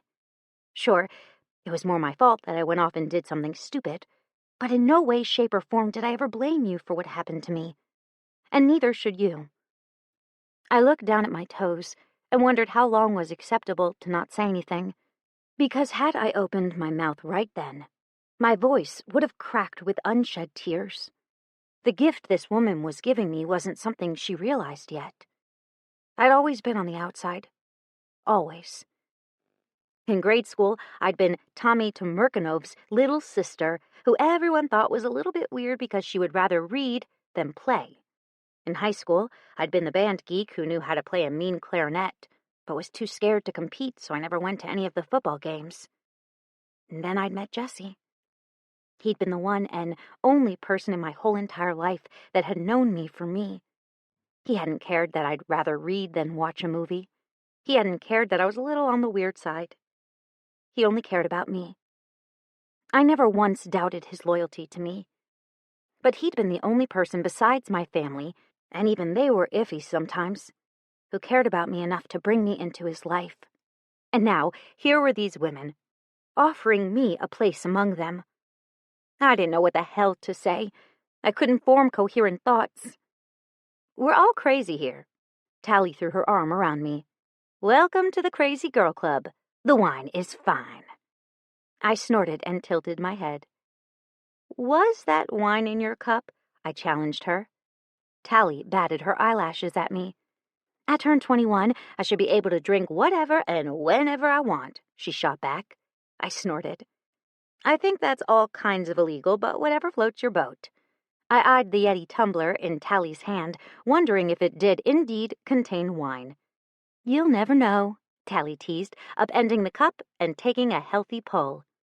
I giggled and turned away, surveyed the parking lot. It was still going strong as the boys made their way out of the locker room. I saw Link and bit my lip, my eyes automatically moving to where Jessie stood next to the rest of the men who'd been able to come with us for this last game. Jessie disentangled himself from the men and started toward his son. The moment the two of them were within arm's reach, Jessie threw his arms around Link and lifted him straight off his feet. I found myself grinning widely as I watched them. Jessie makes me nervous. I looked over at Naomi. Really? She nodded. Me too, Tally said. I tried to talk to him when I first met him, and he was so standoffish that I stopped trying almost immediately. I sighed. Jessie doesn't talk much, even to me, I finally explained. He's a quiet person who likes to watch and read the situation before he places himself in the middle of it. That's not to say that he won't hold a damn lengthy conversation with you if you ever pique his interest. Are you saying that I'm boring, Ellen? Tally drawled. I shrugged. He has particular tastes, not to mention he doesn't like chatterboxes. I paused. That really used to bother him when it came to his ex. He used to tell me that I was a breath of fresh air because I didn't demand attention every single second of the day. I snorted. I don't know if you noticed, but when he's at parties, he'll never be the center of attention. And God help you if you try to throw a surprise party for him. I think if I ever tried that, he'd get up and leave. The wind picked up then, blowing the game roster that I'd received at the front gate straight out of my hand. Shit, I said, running after it. The paper kept tumbling further and further away, and by the time I caught up with it next to the back of the bathrooms over 30 seconds later, I was over 50 feet away. Fucking crazy-ass weather, I grumbled to myself as I bent down to pick it up from where it stopped against the brick of the building. No. I froze when I heard the familiar bitchy voice of Margot. I can't. I told him to do it, but I can't help it if he didn't listen to me. I looked over my shoulder to see how far away from the crowd I was, and realized that the closest person to me was still a good distance away, and I doubted that they'd be able to hear me over the excitement of the crowd. The damn band was playing their drums, and I could feel the pulse of it in my very bones. But I could hear Margot talking to someone, though possibly it was due to the fact that the wind also shielded the worst of the wind from me, causing me to be able to hear a little better than I had when I was standing in the middle of the parking lot. Time for Plan B, then, the man suggested. His voice sounded silky and smooth, almost as if he were a sophisticated, refined gentleman. It was the voice of a man that I would never expect to be around Margot, let alone talk to her for any length of time. Plan B won't happen for a while. I have to have this kid to use it as any kind of leverage against him. My mouth fell open. Then I started to get angry. I peeked around the corner very carefully and nearly came face to face with a well-dressed man in a zipped-up Under Armour pullover, slick black track pants and tennis shoes that would probably glow in the dark. Lucky for me, he was looking down, shielding his face from the wind that I could feel coming around the corner. I didn't want this kid. You told me that you'd take care of it. When you didn't, you then convinced me we could make some money. I trust that you can do that. However, I'm not going to lose my job over the fact that you can't get your son to follow simple instructions. The man seethed. I've already fallen for too many of your tricks. I think it's time for you to just pay me back, and we leave it at that. The sound of the band suddenly stopped, and that was when I saw the rain. It was heading my way and soaking everyone still standing in the parking lot within seconds. I cursed myself in my head, and when I looked back at the two people who had been busy discussing whatever illegal things they'd been contemplating, they were gone. Both were running away, each in opposite directions. I turned around and sprinted toward Jessie, who was looking for me with a slight frown marring his face. The moment I came into view, His eyes took in my wet appearance and gestured me over. Tommy came in his truck. You ride home with him, okay? He pointed at my brother, who was waving me forward. I nodded once quickly, my teeth starting to chatter. Go. Then he was sprinting to the opposite side of the parking lot where his bike was the only one left. I watched only long enough to see him start it. And then the wind started to howl again, forcing me to get into my brother's truck or risk dying from exposure.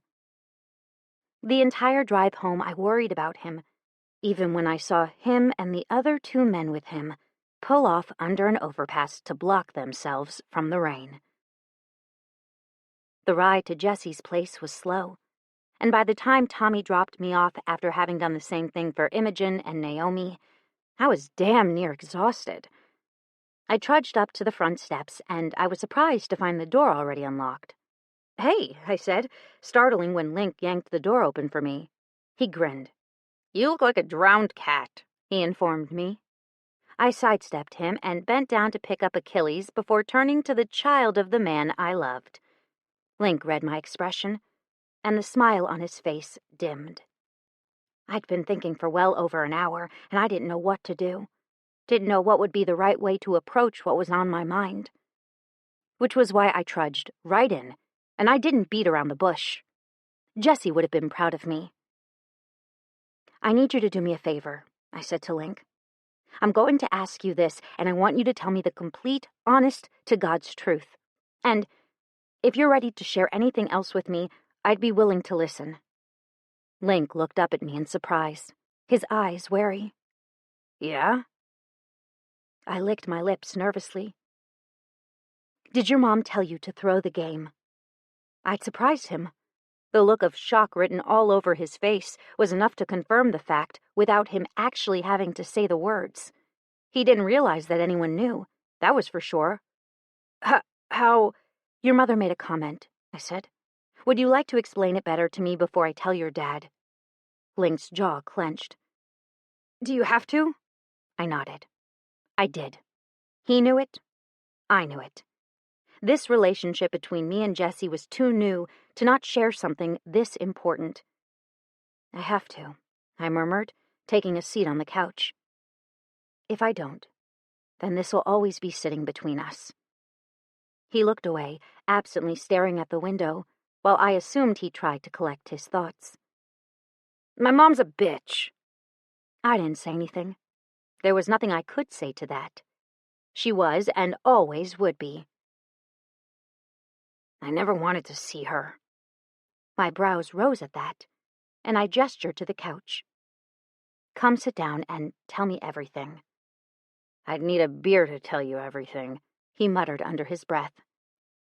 So that was how I started getting Jessie's 16-year-old son drunk. Chapter 19. Jessie. Buying one when you really want two. Gun control. I parked my bike in the driveway next to Ellen's piece of shit car and idly wondered if she'd notice if I traded it in for a new one. Of course I knew she would notice. What I wanted to know was if she'd give me a hard time about it or if she'd just let me do it. I was hoping she'd just let me do it. Eventually I would wear her down, but if she went down without a fight, it'd be safer for her. A peal of laughter had me looking up at the house, and despite being chilled to the bone and soaked to the skin, I found a smile on my face as I heard my son's laughter paired with Ellen's giggles. I was happy that the two of them got along so well. Of course, I expected it'd happen. Link was a good kid, and he genuinely liked everyone. Ellen was the exact same way, and I never thought that they wouldn't treat each other with kindness. Once I had my bike situated, I jogged up to the front door and opened it, coming to a halt in the doorway when I saw my son with a beer in his hand. My brows rose as I took in the scene. Ellen was curled up on the couch, her head was half hanging off of it, and she had a beer in her hand that was hanging precariously. The not-a-dog was biting her hair from where he was lying on the floor next to the couch, and Ellen wasn't paying enough attention. Either that or she plain didn't care. He was staring up at the ceiling with a smile a mile wide stretched across his face.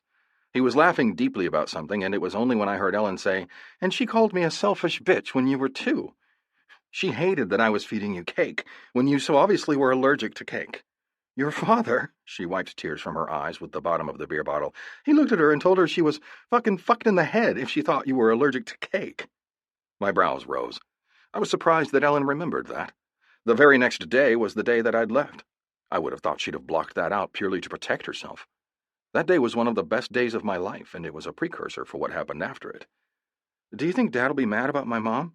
Link sobered. And that was when I realized that my woman hadn't let my underage kid drink without reason. I'd noticed that there'd been something off with the both of them today, but with the winning of the game, as well as the fucked-up winter weather, I'd not gotten a chance to ask either one of them what was wrong. Now was a different story. Why do you think I'd be mad about your mom? I asked my son. Link lifted his head and let out one of those exaggerated teenaged boy groans, the kind that clearly said to anyone who heard it that life as that teenager had known it had just ended right before their eyes. He dropped his head back to the carpet, and I barely resisted the urge to laugh. Son of a bitch! Language, boy! Ellen sat up and glared at me. Why are you lurking there like a weirdo in the doorway? She snapped. Go get changed so I can tell you about what new fucked-up low your baby mama stooped to now. My brows rose. Yes, ma'am. 10 minutes later, dressed and finally warm in a pair of sweatpants and nothing else, I walked out to see Ellen working on a new beer. Her third, if the bottles on the table next to her were any indication, and my son nowhere to be found. Where'd he go? I asked. He took the dog out, she answered as she got up. Do you want a beer or some coffee? She eyed me warily, studying me from head to toe as if to ascertain that I was okay. I'll have some coffee, I said, then I'll have a beer. She walked to the kitchen and got started on that, without me even having to ask her, and she was placing the steaming mug in my hands 30 seconds later. Now sit, so I can tell you. I hesitated, rethinking my decision to not have a beer. Is this bad? She nodded without saying a word. I detoured to my cabinet where I kept the liquor and splashed some Baileys into my coffee. She didn't say a word as I returned to my seat on the couch and sank down into the comfortable cushions. Go ahead and lay it on me, I ordered warily. She sat down on the coffee table directly in front of me and placed her beer down next to her thigh before returning her gaze to me. I ran into Margot at the game in the bathroom. She bit her lip. She was rude, like always, but this time she also made a comment that caught my attention. What kind of comment? I was almost scared to ask. She made it sound like she asked your son to throw the game today, and by asking him, I mean she actually did tell him to do it. Anger started to churn my gut. So I asked your son, and he told me that that wasn't the first fucked up thing she's done. You mean other than overdosing on the way to going to the movies with him? I snarled, standing up and starting to pace. She caught the coffee that I'd forgotten was resting on the arm of the couch and placed it on the table next to her other thigh. She's been blackmailing him, she started, forcing him to see her even when he doesn't want to. How? I ran my hands through my hair. By telling him things that a mother shouldn't be telling her son, she muttered under her breath. She's pretty much used you against him, telling him things that she would do to you if he didn't comply with her wishes.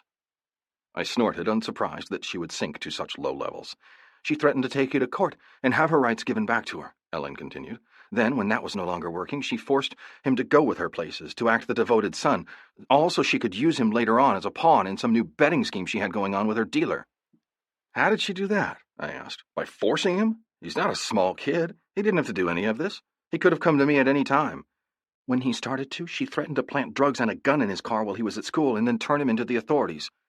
The words were said, but I couldn't fucking believe them. That fucking bitch. I turned around and headed in the direction of my room. My destination was my closet, so I could get dressed and then go find this bitch and let her know what she'd done to fuck up. But before I could even slip my pants off, Ellen was there, halting my progress.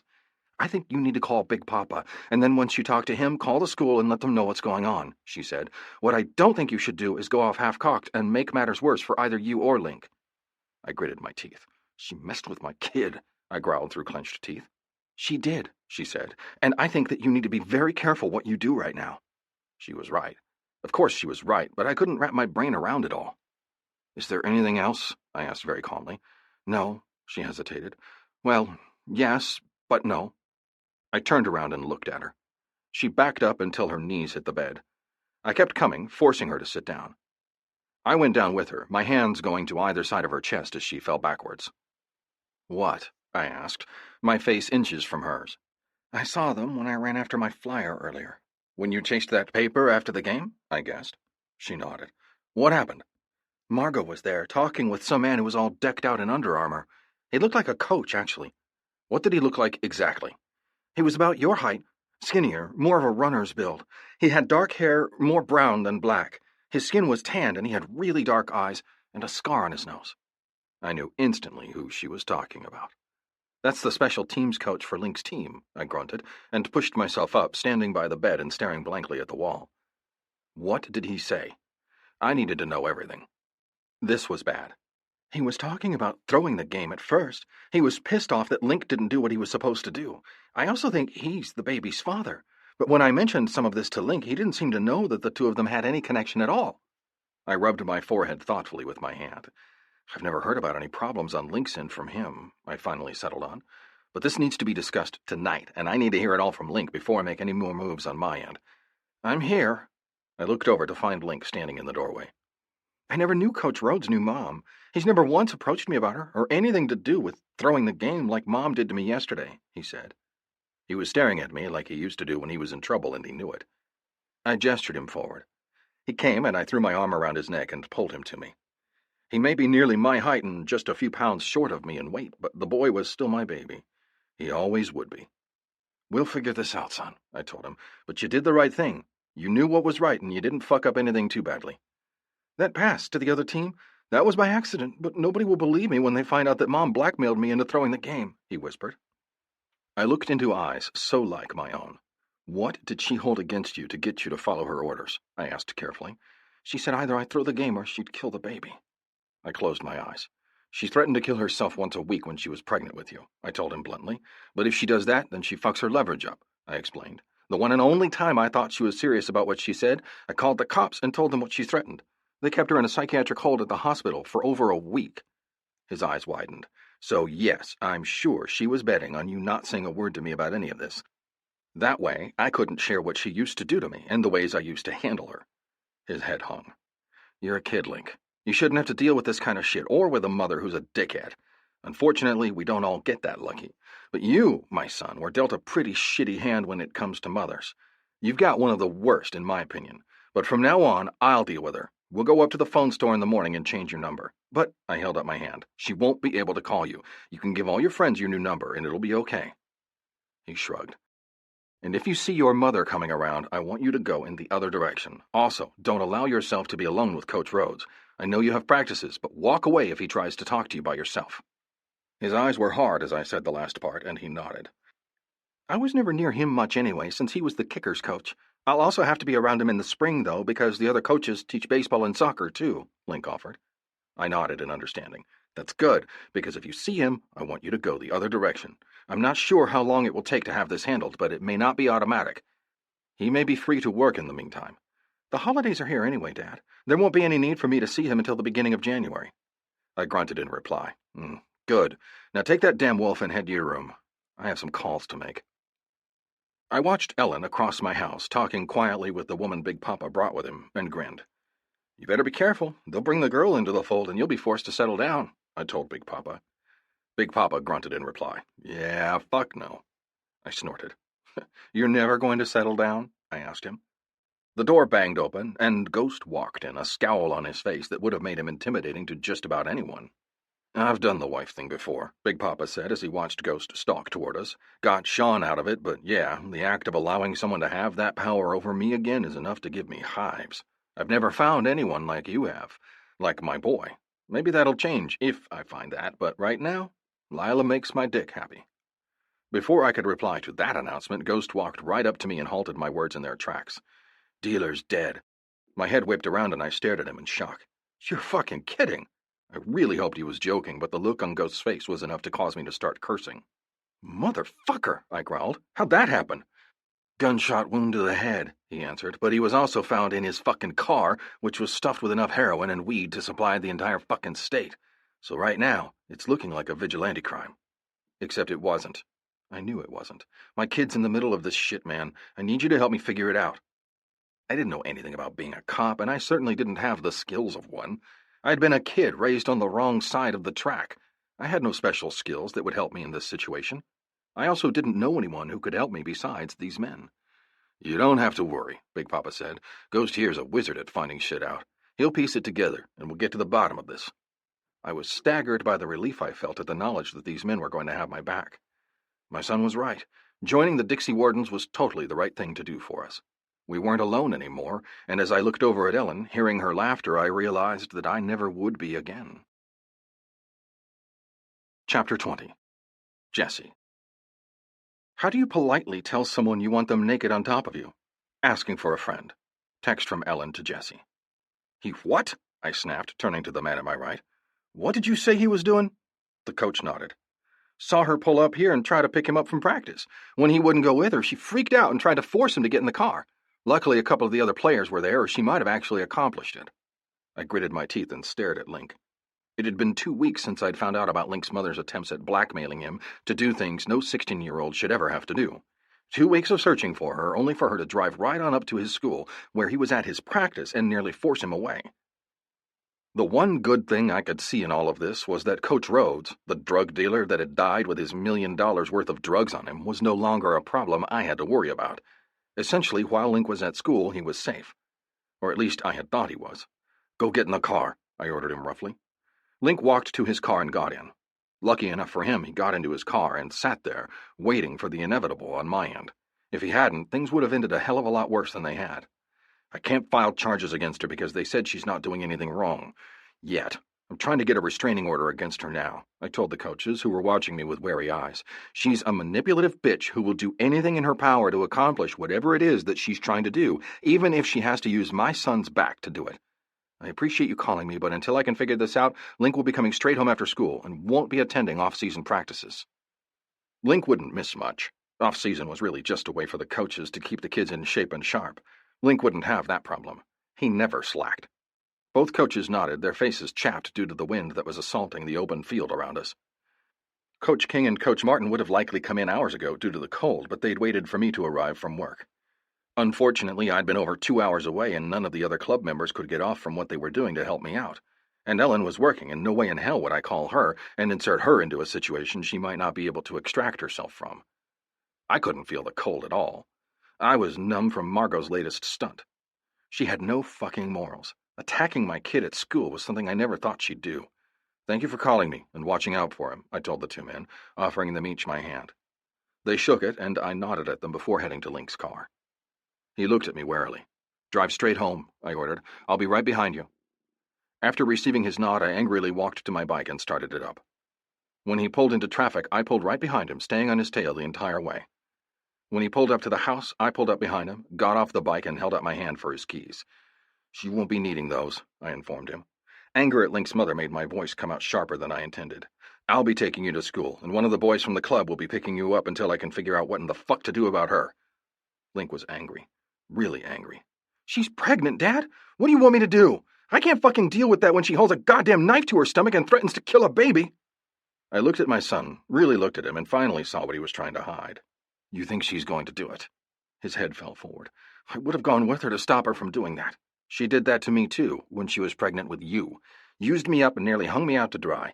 I was only a good lawyer's final trick away from prison, and the only thing that saved me was the fact that she wanted to save her ass more than she wanted to punish mine, I informed him.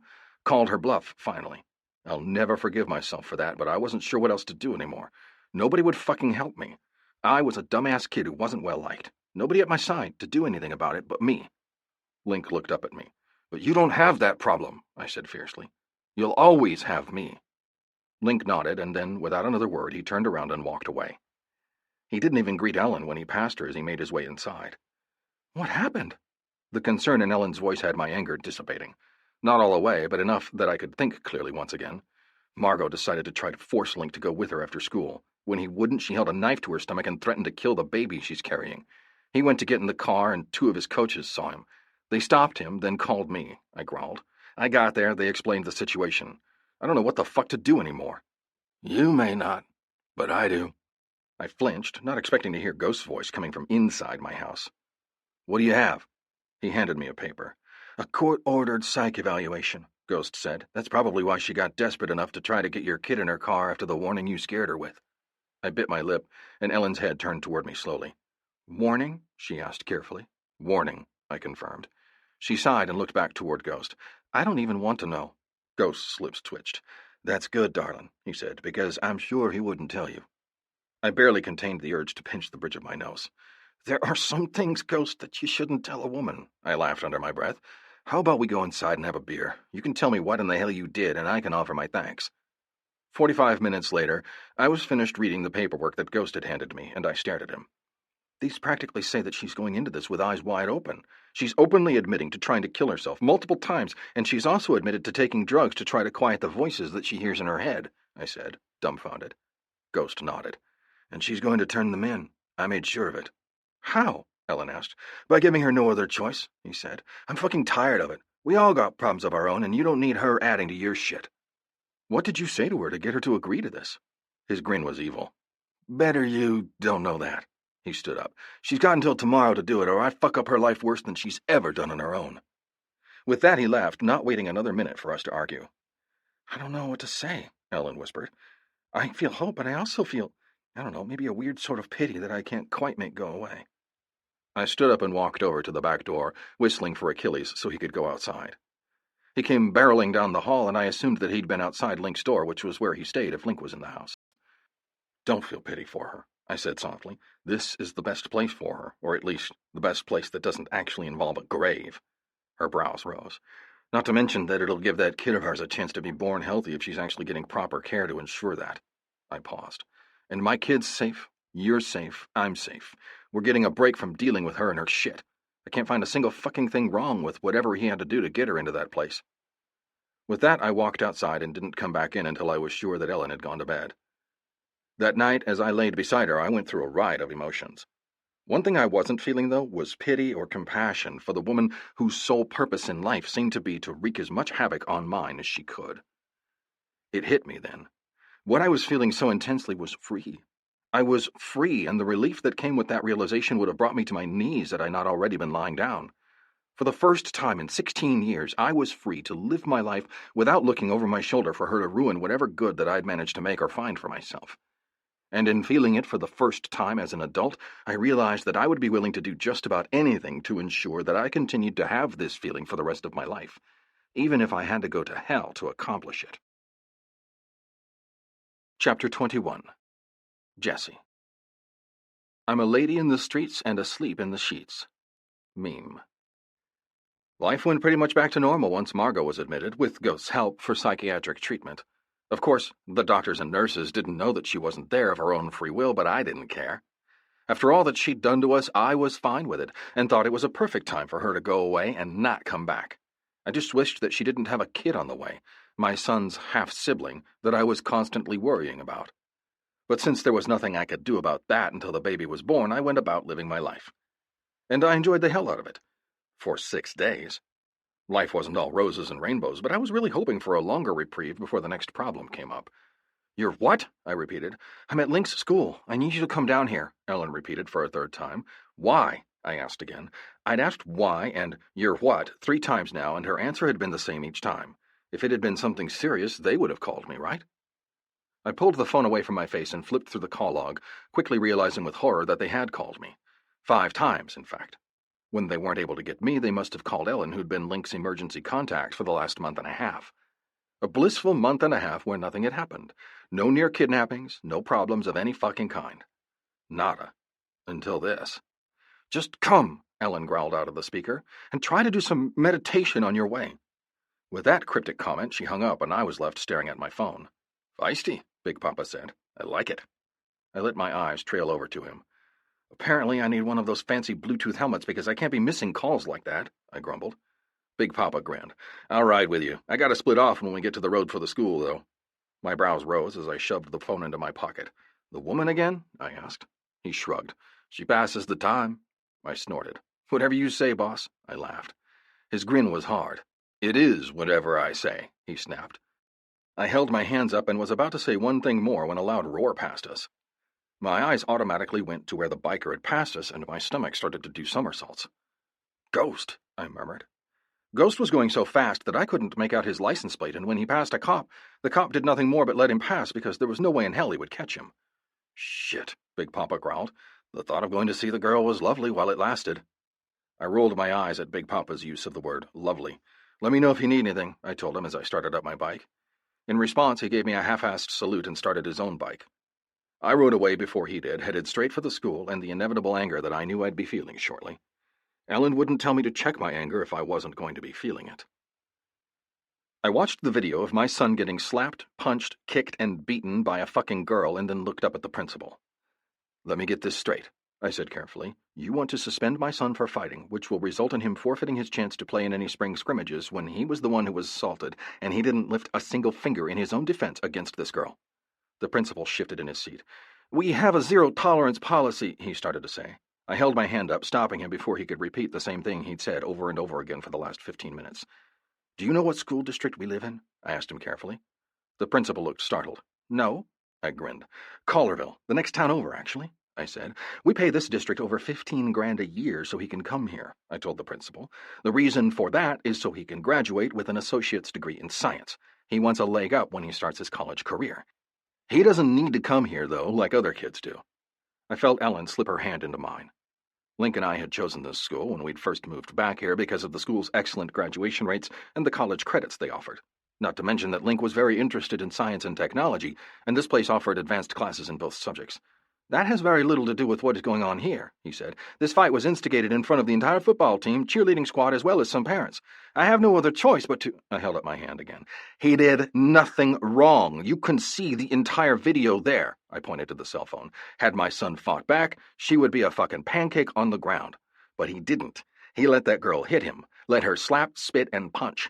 He moved away. She followed. He restrained her when she cut his face. I stood up, placing both of my hands on the principal's desk, and leaned over it. You called me away from work, a job that doesn't give me paid time off to deal with bullshit like this, and then you have the fucking nerve to tell me you're going to suspend my kid?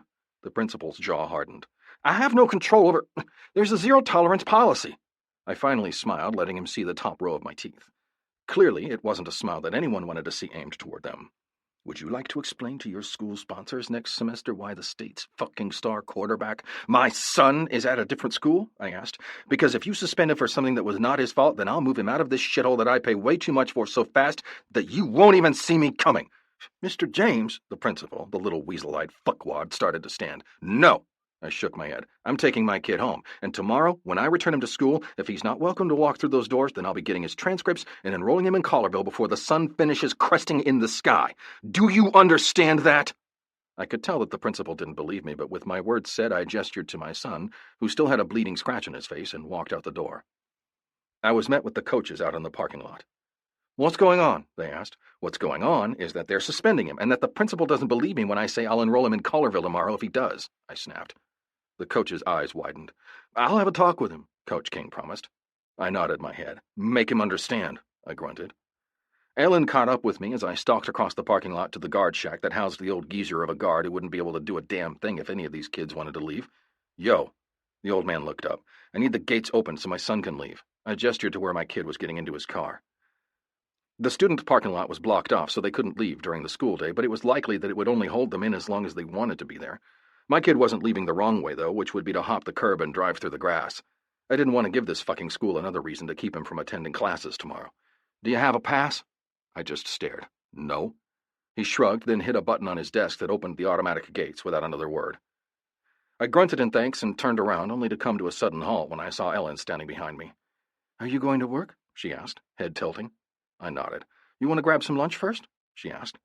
She sounded so hopeful that it was hard to tell her no, but since I'd already been off work for half the morning due to a toy drive the club was holding, I couldn't be any later than I was. I can't. I reached forward and caught her hip with my hand, pulling her in tight. But tonight, after I have a talk with my son about what went down today, we can— She shook her head. Club party, remember? I grimaced. Yeah, now I do. She chuckled and wrapped her arms around my neck, pulling me down to her lips. I went willingly and kissed her just like she wanted, much to the delight of the school kids around us who'd just run by during some sort of cross-country practice. Gotta go, baby, I said against her lips. I'll see you tonight. She let me go, reluctantly, I saw, and walked away, giving her hips an extra sway to show me what I was missing. You shouldn't tease, you know, I called behind her as I backed away in the direction of my bike that was in the next parking lot over. She looked at me over her shoulder on her way to the visitors' parking lot near the front door of the school. Teasing is what I do best. The party was in full swing by the time I was finally finished with work.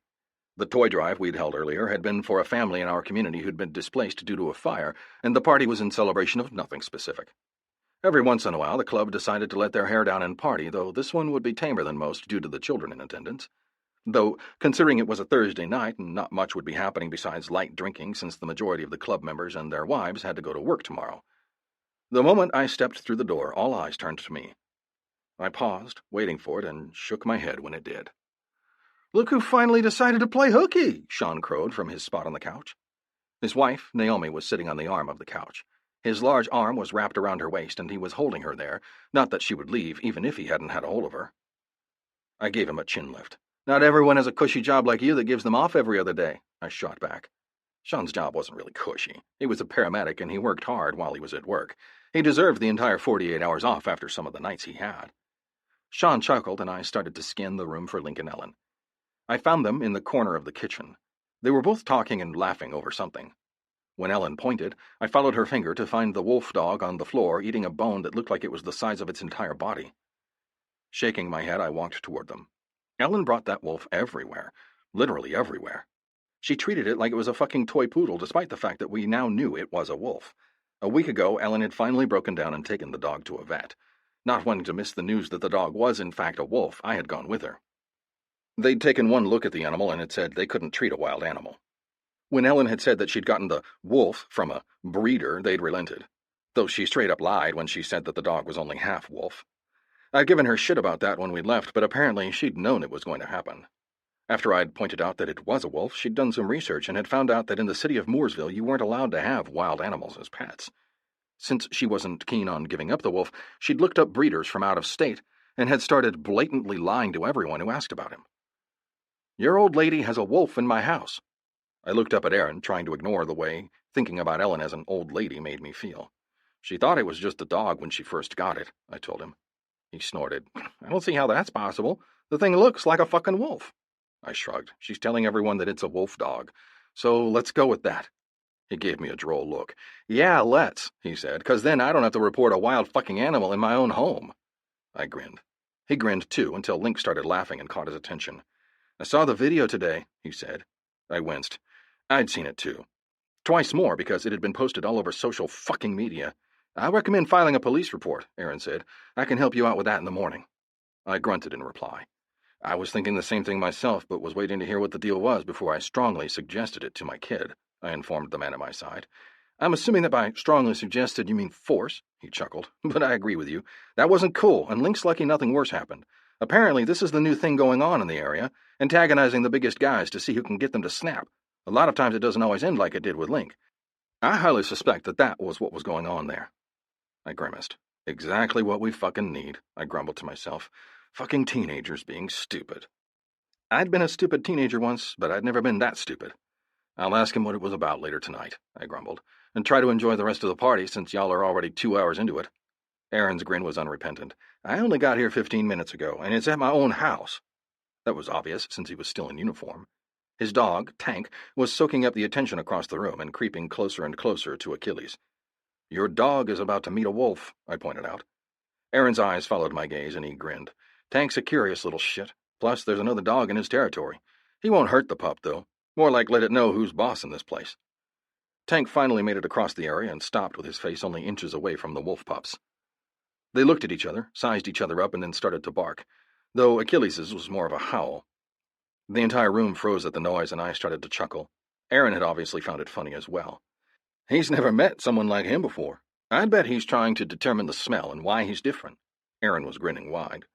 Before the noise could get any louder than it already was, I walked over to break up the bark-howl fest and scooped up Achilles. The moment he was in my arms, he calmed, but he bared his teeth at the much larger Tank. He'd eat you for breakfast, Wolf, I told the pup. Time for you to go visit the great outdoors. Tank growled as I passed, and I snorted at the ornery other dog. You'll have to remember that you can't waltz into a bigger dog's territory and think you're allowed to be there, I told the pup as I made my way outside. The moment we were in the yard, I let the wolf go, and he immediately started to investigate. I heard the door open and close behind me and knew before she'd even wrapped her arms around me that it was Ellen who'd followed me out. Chapter 22. Ellen. May your coffee kick in before reality does. Coffee cup. The door clicked softly behind me as I followed Jessie out. You look tired, I murmured to Jessie's back as I wrapped my arms around him from behind. He grunted in agreement. I feel fucking worn the hell out, he agreed immediately, wrapping his large calloused hand around my hands that were locked around his gut. Didn't help that today was humid as fuck, though. Wearing that mask and all those clothes makes it hard to breathe as it is. Add in 90% humidity like it was today, and I was ready to get the hell gone before I even got started. I ran my nose along the muscles of Jessie's shoulder blades. They rippled underneath me as I did it. He smelled of Jessie, a light scent of salty sweat, the black deodorant that he put on in the mornings after his run, and a spearmint scent that was probably from the gum that he chewed while he was welding. He hadn't had a chance to go home and shower, and he was still in his work clothes. He wasn't too dirty, though, meaning he actually got to do his job today, which was boss people around instead of covering for someone that didn't show. That in and of itself was a miracle, because it wasn't often that everybody showed up. My boy have anything else to say to you today? He questioned me. I shook my head and let him go, ducking underneath his arm to stop at his side and study Achilles as he made circles around Aaron and Imogen's small but well-maintained yard. No, not really, I shrugged. I got home from work and he was shut up in his room. He didn't come out until it was time for us to leave, though we did have a fairly good talk on the way here. About what? He looked down at me, giving me his full attention. His large brown eyes were almost black in the dim light of the setting sun, and I couldn't resist leaning up onto my tippy toes to place my mouth against his softly. About how he's not the only one being played like a violin in this situation, I finally said, dropping back down to my heels and willing my belly to stop turning somersaults at Jessie's nearness. I explained to him that when he gives in to her by doing what she wants, he is also putting you in the position to do what she wants because you do whatever you had to do to make sure he wasn't hurt. I also told him that she knows all of this, and she's counting on being able to use him to get to you. He snorted in agreement. You got that right. Achilles finally went to the bathroom, then walked over to the steps that led up to the patio area where Jessie and I were standing, and collapsed in an exhausted heap at our feet. He also told me that he wants to go to school close to home, I said. LSU, as a matter of fact. He tensed. That was where I wanted to go, too, he said quietly. That was the only place that I always had my sights set on. I smiled gently, giving him a light squeeze where my arm was wrapped around his back. I know. You used to talk about that place like you wanted to live there, though, from what I understand, you hadn't been there but once when you were 14. He nodded. I was 14. One and only time I've ever visited there. My smile was sad because I knew that Jessie was every bit as good of a player as his son. Jessie could have been a star player at Louisiana State University. I wish you could have had the same chances that Link has, I said. But for that to have happened, he wouldn't be here, so I won't complain. You've raised a really great kid, Jessie. I found my lips turning up into a grin. Kid's given me more gray hairs in this short life than I ever imagined I'd have, he commented. But I wouldn't trade him for a freaking thing. I'm proud of how well you've raised him, and you should be too, I continued. He's polite, respectful, and honest. He's everything that you used to be at his age. His lips twitched. I was a bad kid. Link, on the other hand, is everything I never got the chance to be. Jessie. She snorted delicately and turned so her front was pressed against mine. You were a good kid dealing with a shit situation. You did the best you could with what you were given, and you managed to come out of it on the other side whole. You have a wonderful son who you've molded into the fine man he is becoming, and you did it all on your own. The last part was said into my chest, and I had to work to keep from growling in appreciation of her words. It means a lot to hear you say that, baby, I rumbled quietly. Sometimes I think I've fucked more things up when raising him than I've done right, but I agree, he's a good kid. I don't know what I'd do without him. She tightened her arms around me, and I lifted both of mine to wrap around her back, holding her to me tightly. My parents said I would fail, I told her, said I'd kill him in the first 2 years. I actually saw them a few months ago. She stiffened slightly in my arms and looked up at me worriedly. You're shitting me. I shook my head. Nope. Saw them at the airport of all places, right after I moved back down here. They were heading home from a funeral, and I was picking Link up after he came home from a football camp in Tennessee. She tilted her head back and looked up at me. Those hazel eyes of hers were a deep dark green today. Well, I snorted. Didn't even stop to talk to them. Walked right past them while my mother stared at me in shock. She touched the silvering hair right at my temple. Other than a few lighter hairs, she teased, and a few more muscles. She let her hands trail down my shoulders to my forearms. You haven't changed at all in 14 years. I snorted and yanked her even closer. You've changed, I told her. Your thighs are a little thicker. She gasped in outrage. And that ass of yours is even juicier than it used to be. When you wear those yoga pants, it makes me want to rip them off and shove my way inside of you.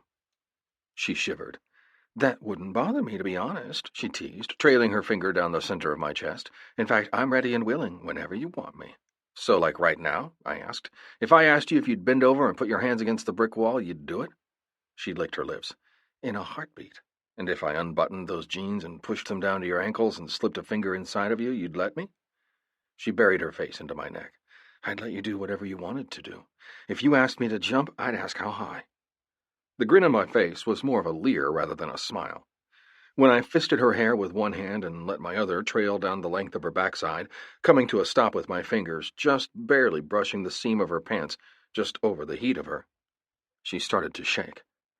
You are mine to do with as I please? I rasped. A loud burst of laughter came from the house, and we both froze. As long as you keep it to the shadows, she whispered. I like your club, but my brother's one of them, and I'd hate for him to get an eyeful of you shoving that cock into me. I growled and moved, pulling her with me further and deeper into the shadows. One of these days we're going to have spontaneous sex in our bed, I told her, but that day's not today. She laughed quietly, gasping lightly when her back met the brick of the house. I pulled away only long enough to twist her around, and she pressed her face lightly against the brick of Aaron's house. Do it, she ordered. I did it, letting my hands trail down over her breasts and waist on my way down to her jeans. Jeans that weren't actually jeans. They're leggings, I growled. Yeah? I could hear the laughter in her voice. They're jeggings. Leggings that are made to look like jeans. I peeled the leggings down her thighs, stopping only once to run my hand lightly over her rounded ass before I shoved them down to her ankles. Beautiful. I trailed one finger down the crack of her ass, feeling the silky fabric of her thong. Hurry, she ordered. I smacked her ass. Don't rush me, I ordered, following up with another smack to the other cheek, just so they'd match. She breathed out shakily. I took that as consent and hooked my large fingers into the tiny waistband of her panties and slowly pulled them down her thighs. As I moved, I bent down and trailed my tongue down one cheek of her ass, causing her to hiss in a breath. Gonna fuck you, I told her, and you're going to be quiet or I'll stop. I sank my teeth into the flesh of her ass, causing her to moan. Gonna sink my cock so far inside of you that you'll feel it in your throat, I informed her. You'll be feeling me for the rest of the night. You'll have to sit there and speak with your friends, your brother with the feeling of me still inside of you. And when we get home, I'll use that wetness to fuck you again. A low keen started in her throat. I stood up and unbuttoned my jeans, the roughened skin of my knuckles brushing painfully against my hardened cock. The clink of my belt buckle seemed loud in the night, and I could feel tiny goosebumps breaking out over Ellen's hip where one of my hands rested. So, do you want it hard and fast? I pushed my underwear down so that my cock popped free of its confines. Or do you want it slow and deep? I pushed my erection into the soft padding of her ass, biting my lip to hold back the groan of need tearing through me. You want to know why I like your ass like this? I asked. She shook her head but didn't say a word. When you were 17, you were smoking hot.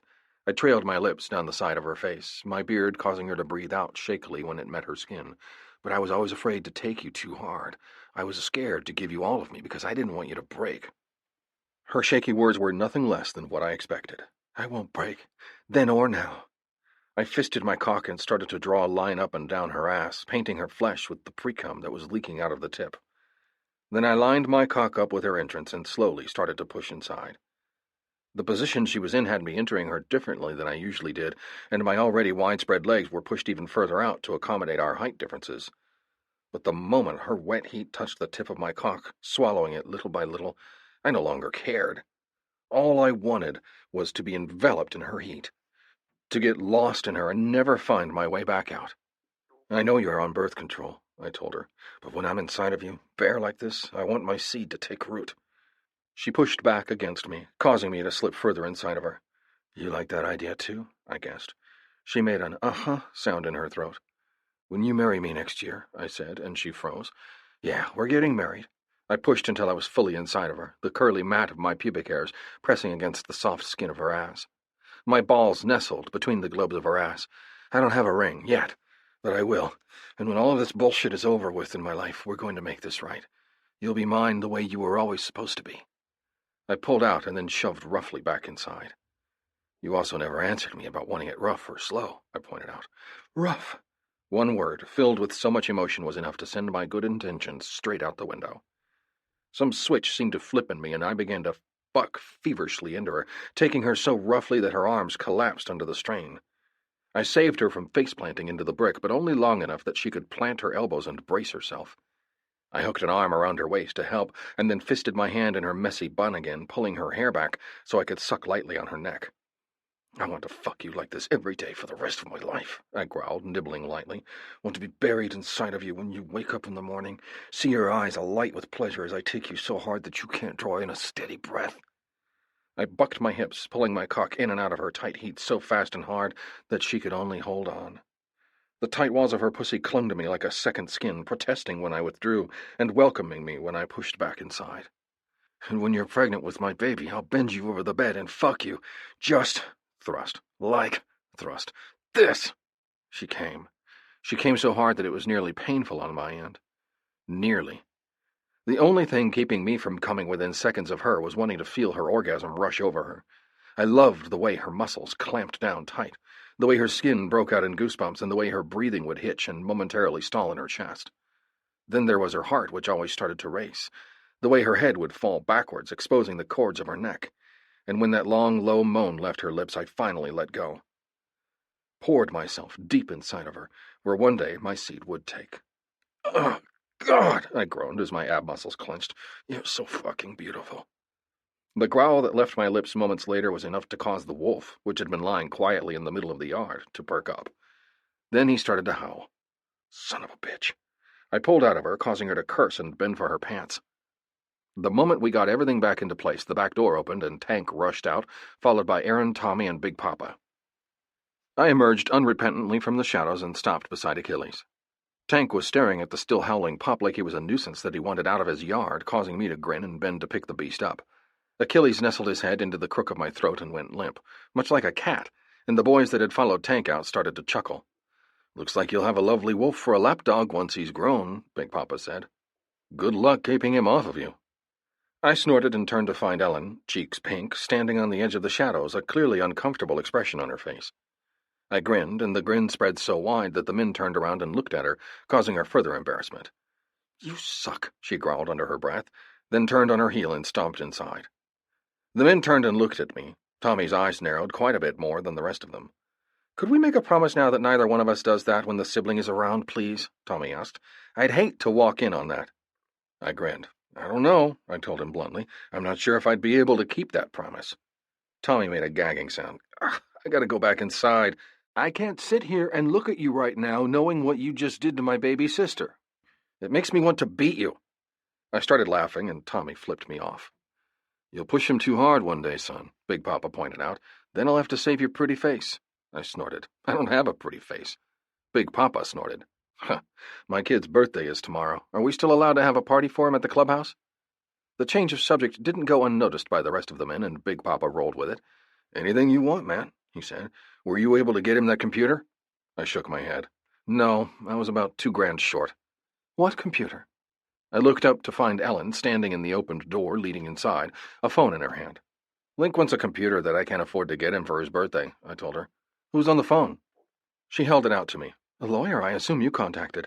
He says he's willing to take your case pro bono. He said he'll see you tomorrow afternoon around 5 o'clock, if that's convenient for you. My heart warmed and excitement poured through my veins. I may not be hurting as bad as I used to, but I still wasn't a millionaire. I was paying off my debts, slowly but surely. I'd contacted the lawyer once Margot was admitted to the drug rehab psychiatric facility to find out what my options were. I'd bluntly told him that I couldn't afford much on my end, and that I couldn't afford to fight Margot in a court battle. Apparently, he'd taken pity on me. Thanks, baby. I held out my hand for the phone. Why'd he call you? I'd put her down as an alternate phone number when I'd called, and I was glad that I did. He says your phone's going straight to voicemail. She handed the phone to me. Tell him you'll meet. The eagerness for me to meet the lawyer wasn't lost on me. She'd been pressing me to do it for over a week now, and I was more than willing to give her that boon. Thanks, baby. I took the phone and held it to my ear as I walked farther into the yard, Achilles still planted in my arm like an infant. Hello? Mr. James? A woman's voice questioned. That's me. I'm calling to let you know that we've got you a meeting set up with Mr. Cantos tomorrow afternoon at 5. Please don't be late, though, because by that point he's already had a long day at the office. He asks that you bring copies of your last 6 bank statements along with any other official documents you have pertaining to your son's custody. He also wants any information you have on Ms. Tulane's whereabouts over the last few years, as well as her financial status, and any other information that you think would be helpful to Mr. Cantos. I contained the snort. Ms. Tulane, a.k.a. Margot the bitch who didn't care about anyone but herself, didn't have financial status. She had no money whatsoever and hit up anyone she could, in addition to me and her kid, for the money she needed. If she couldn't get it the easy way, she'd get a job, but she only held it long enough to get her what she needed. In fact, I wasn't 100% sure where the hell she even got the money to support herself from. And if I was being honest, I didn't much care, as long as it wasn't from my pocket. 10-4, I replied, and I won't be late. My boss knows I need this. And he did. I'd been level with my boss. I'd told him all about my troubles with Margot, told him all about Margot's past antics, and that with the way things were escalating, I knew she wouldn't hesitate to bring her shit to my door, work or home. If she had a purpose in mind, she would go out of her way to make sure she was benefited, even if she had to fuck me or Link over to do it. It didn't matter that it was my job that paid the bills and provided her with that money. Hell no, she didn't give a shit. I was just a means to an end for her, and unfortunately, so was our son. All right. See you tomorrow, Mr. James. Then she hung up, and I was left shaking my head at her abruptness. Grinning, I turned around and zeroed in on the group that was on the back patio. This time, Ghost, Big Papa, Aaron, Tommy, Ellen, and Imogen were standing on the porch. They were discussing something, and it was only when I got up to them that I heard what it was. No, you will not buy my son that computer, I disagreed the minute I understood, because that's not how this shit works. Big Papa snorted. Son, Big Papa started. I shook my head. Negative. No arguments here. This is mine to buy 'em. I appreciate your willingness to do it, but I will get it done. It may take me half a year, but I'll do it. And that was final. Chapter 23. Ellen. When fighting with me, remember that I have beautiful tits, and I'm not afraid to use them. Text from Ellen to Jessie. I bit my lip as I watched the guy at Best Buy ring up the exact computer that Link had been told he would need to continue his design projects. He wouldn't actually be gaming on the gaming computer that I just bought, but designing games. He'd learned the basics at school, and he picked it right up, teaching himself through YouTube videos. I winced at the total. That's going to be $4,264, the man checking me out said. Would you like to buy Microsoft Word for this, too? I quickly shook my head. No. Another $100 would push me over the limit on my credit card, and I wasn't going to do that. Plus, if he wanted to, he could just use a free service for that if he needed it. Here. I handed him my card. The man ran it, and I breathed out a sigh of relief when it went through without any problems. Alrighty then, he said. Do you need help taking this out to the car? I looked at the box that was sitting on the floor, then looked up at the man. Yes. The box was as big, if not bigger than I was, and I damn well knew I couldn't lift the thing into my trunk. Okay, if you'll let me help this customer, I'll get right on that. I'm with her. I looked up to find Ghost standing there, watching me with a huge grin on his face a mile wide. I don't think I'll need that help anymore, I told him. I'm pretty sure Ghost can handle it. The guy that rang me up stared at Ghost for a few short seconds, and then nodded. Yeah, I'm sure he can handle it too. And that was when I saw the appreciation in the man's eyes. He was staring at Ghost like a slab of beef.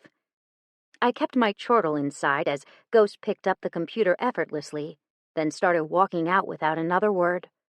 I followed him out, my mile-long receipt that included the warranty that I'd gotten for an extra $200 on it flapping in the wind. I was on my way to get this, gathered some cash from the boys, Ghost said. Thought I was going to put it on my credit card too, but I see that you beat me to it. I nodded, surprised to hear that many words come out of Ghost's mouth. I wanted to get it for him, I replied, as I hurried to get in front of him. Seemed like if I was there for all of the rest of Link's birthdays, it would have added up to this. Ghost grunted. It's going to piss Jessie off. I didn't argue with that. It would piss Jessie off, greatly so.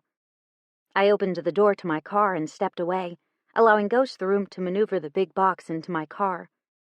When he had it in place, he said, I'll follow you to Jessie's and we will get this set up. I grinned in excitement. I'd wanted to do that too, but I didn't have much knowledge about computers. I'd also told the Geek Squad guy that I didn't need any help with the programs due to the fact that I wanted to have it in place before Link arrived from school. That would be awesome, I said, jumping up and down in excitement. I'll see you in a bit. I arrived at the house 10 minutes later, and Ghost pulled in beside me, staring at the house with a longing look on his face. "What is it?" I asked as I stepped out of the car. "Nostalgia," he muttered, almost to himself. "Got the keys?" I held up my key ring and he nodded. "Go and lock the door and we'll get started."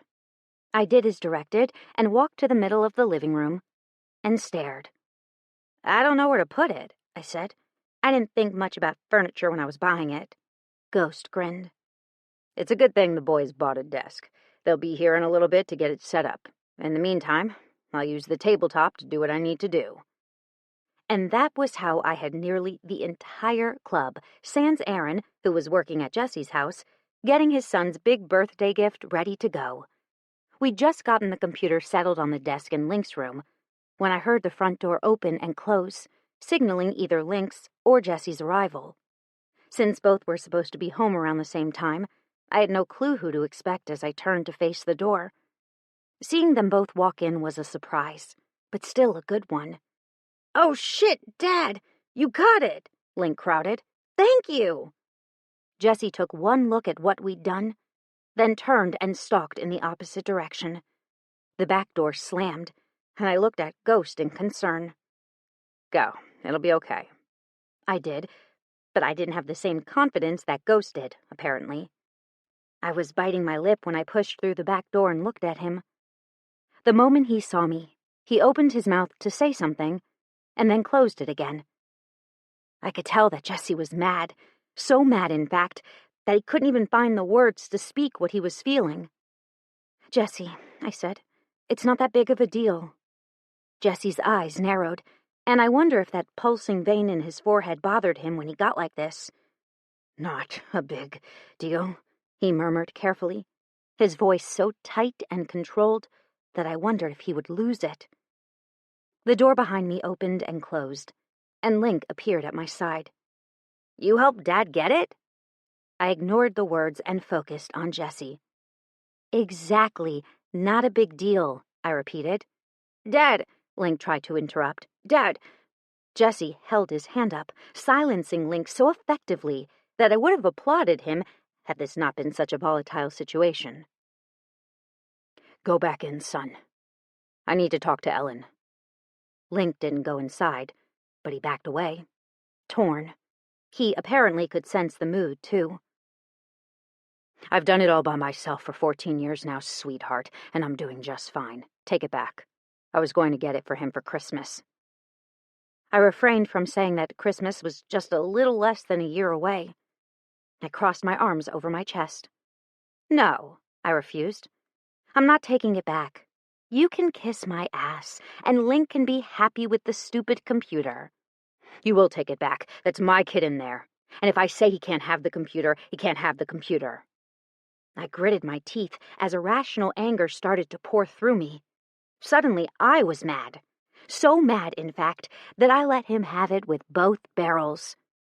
"It's my due!" I screeched, likely sounding like a flaming harpy, but I didn't care. I was so goddamn mad that I couldn't help it.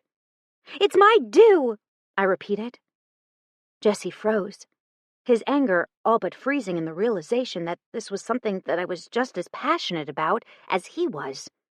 "Ellen," I shook my head. "No," I snapped. "You stole 14 years of presents that I would have given him. 14 years, Jessie James. That's half of my lifetime and nearly half of yours." His lips thinned. Link shuffled warily as he tried to figure out what in the hell to do. It was good that he was just standing there, because had he given his father a target, he would have likely blown to pieces and thrown the new computer in the trash. "Ellen," Jessie said, startling me with the softness in his tone. "Go take a seat on the couch." Before I could comply, his phone rang, causing him to curse. The moment he answered the phone and started to speak shortly to someone on the other line, Link turned to me. "He's being called out for an emergency," Link said. He'll be gone half the night." My brows rose. "Does this happen a lot?" He shrugged. "I guess. They're putting a new 42-inch pipeline in, and Dad's the bigwig top welder who's over everyone else. Someone calls in, he's the one to take their place if they can't find anyone willing to take the shift. He's paid more, but he also has to deal with more shit than he thought he would have to. We're hoping once this pipeline gets finished that it'll slow down." I swallowed, suddenly sorry that this boy, who was only 17, had to deal with his father being gone half the time. Jessie grunted and dropped his hand from his ear, shoving the phone into his pocket before transferring a look between me and Link. "I gotta go in," he said without preamble. Then he was gone, leaving me to watch him leave, wondering whether this round went to him or me. 15 minutes later, Link and I continued to stare at each other in wariness. "Dad had it rough after he left you." The son of the man who I was still in love with, and an exact replica of Jessie at the same age, looked at me with such wariness in his eyes that I almost reached out and pulled him into my arms. I had a feeling a badass teenager on the way to adulthood wouldn't appreciate that, though. "Are you okay with this?" I gestured to me and then the house around me. Link's grin was ferocious. "Happy as fuck, to be honest." I glared at his use of such a naughty word, not that I didn't use it myself, but he was now 17. Weren't 17-year-olds supposed to watch their mouths? "I don't need a mom, Ellen," Link said into the silence between us, "but a woman who my dad loves, who makes him happy, and who also cares about me."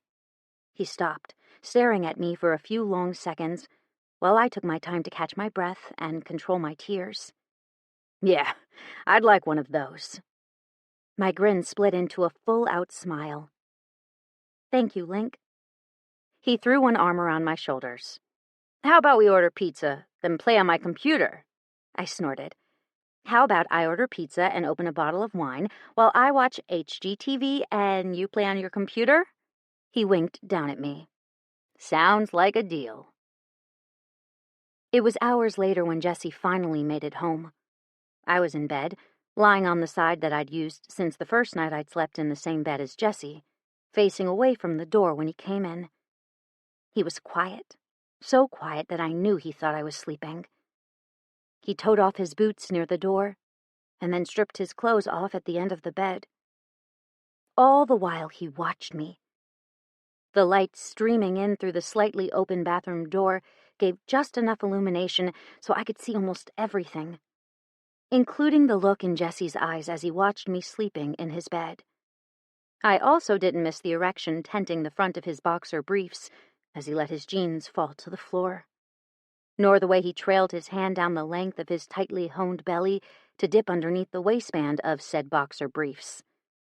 He palmed his erection, all the while not taking his eyes off of me once, and slowly stroked himself.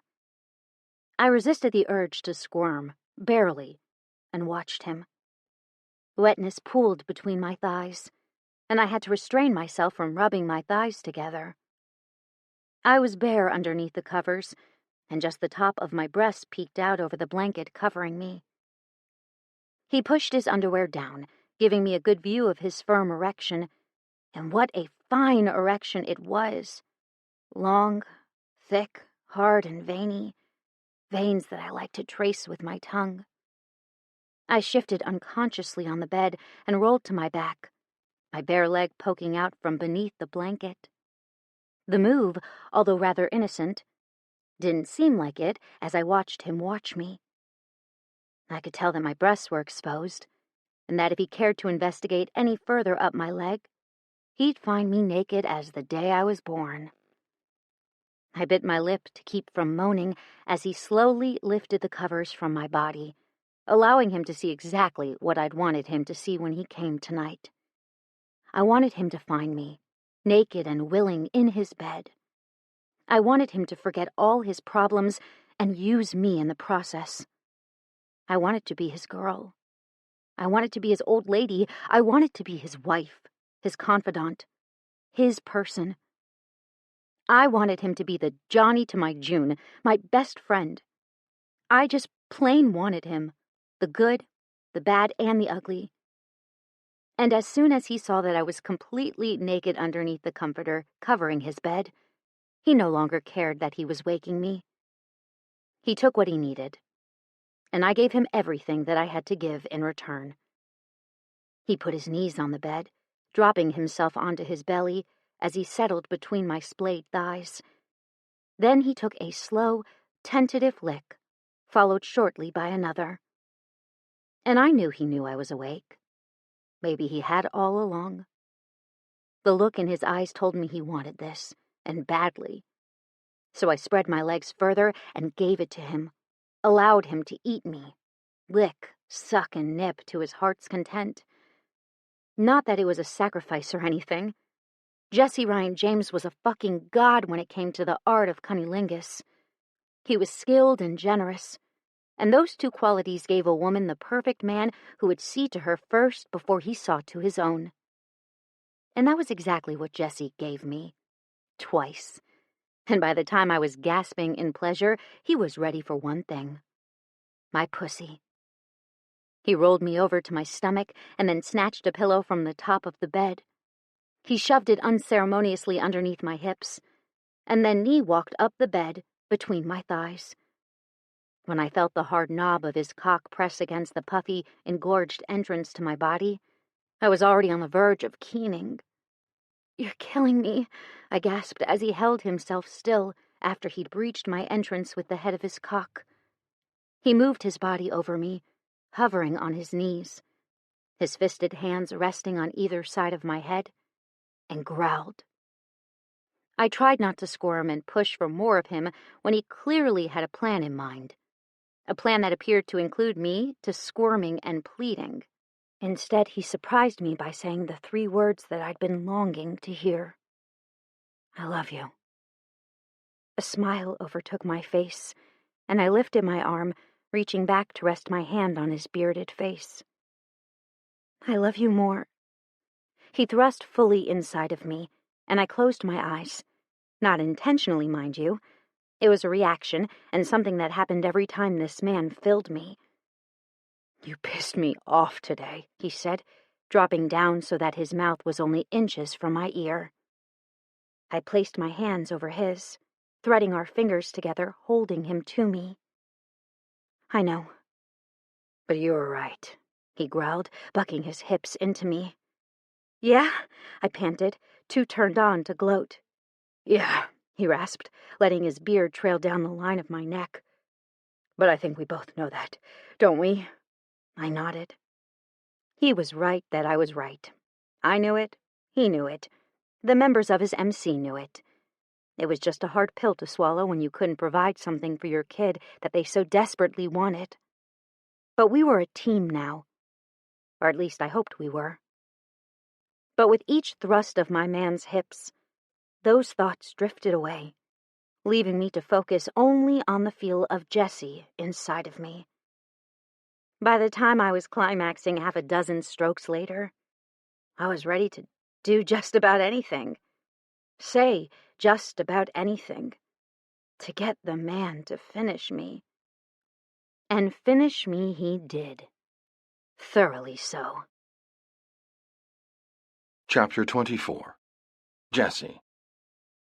Remember when I first started driving and everything was scary to me? Now I can drive with my knee going 80 miles an hour eating a taco. Things a father never wants to hear. I was running late, and I was riding over the speed limit by about 30 miles an hour.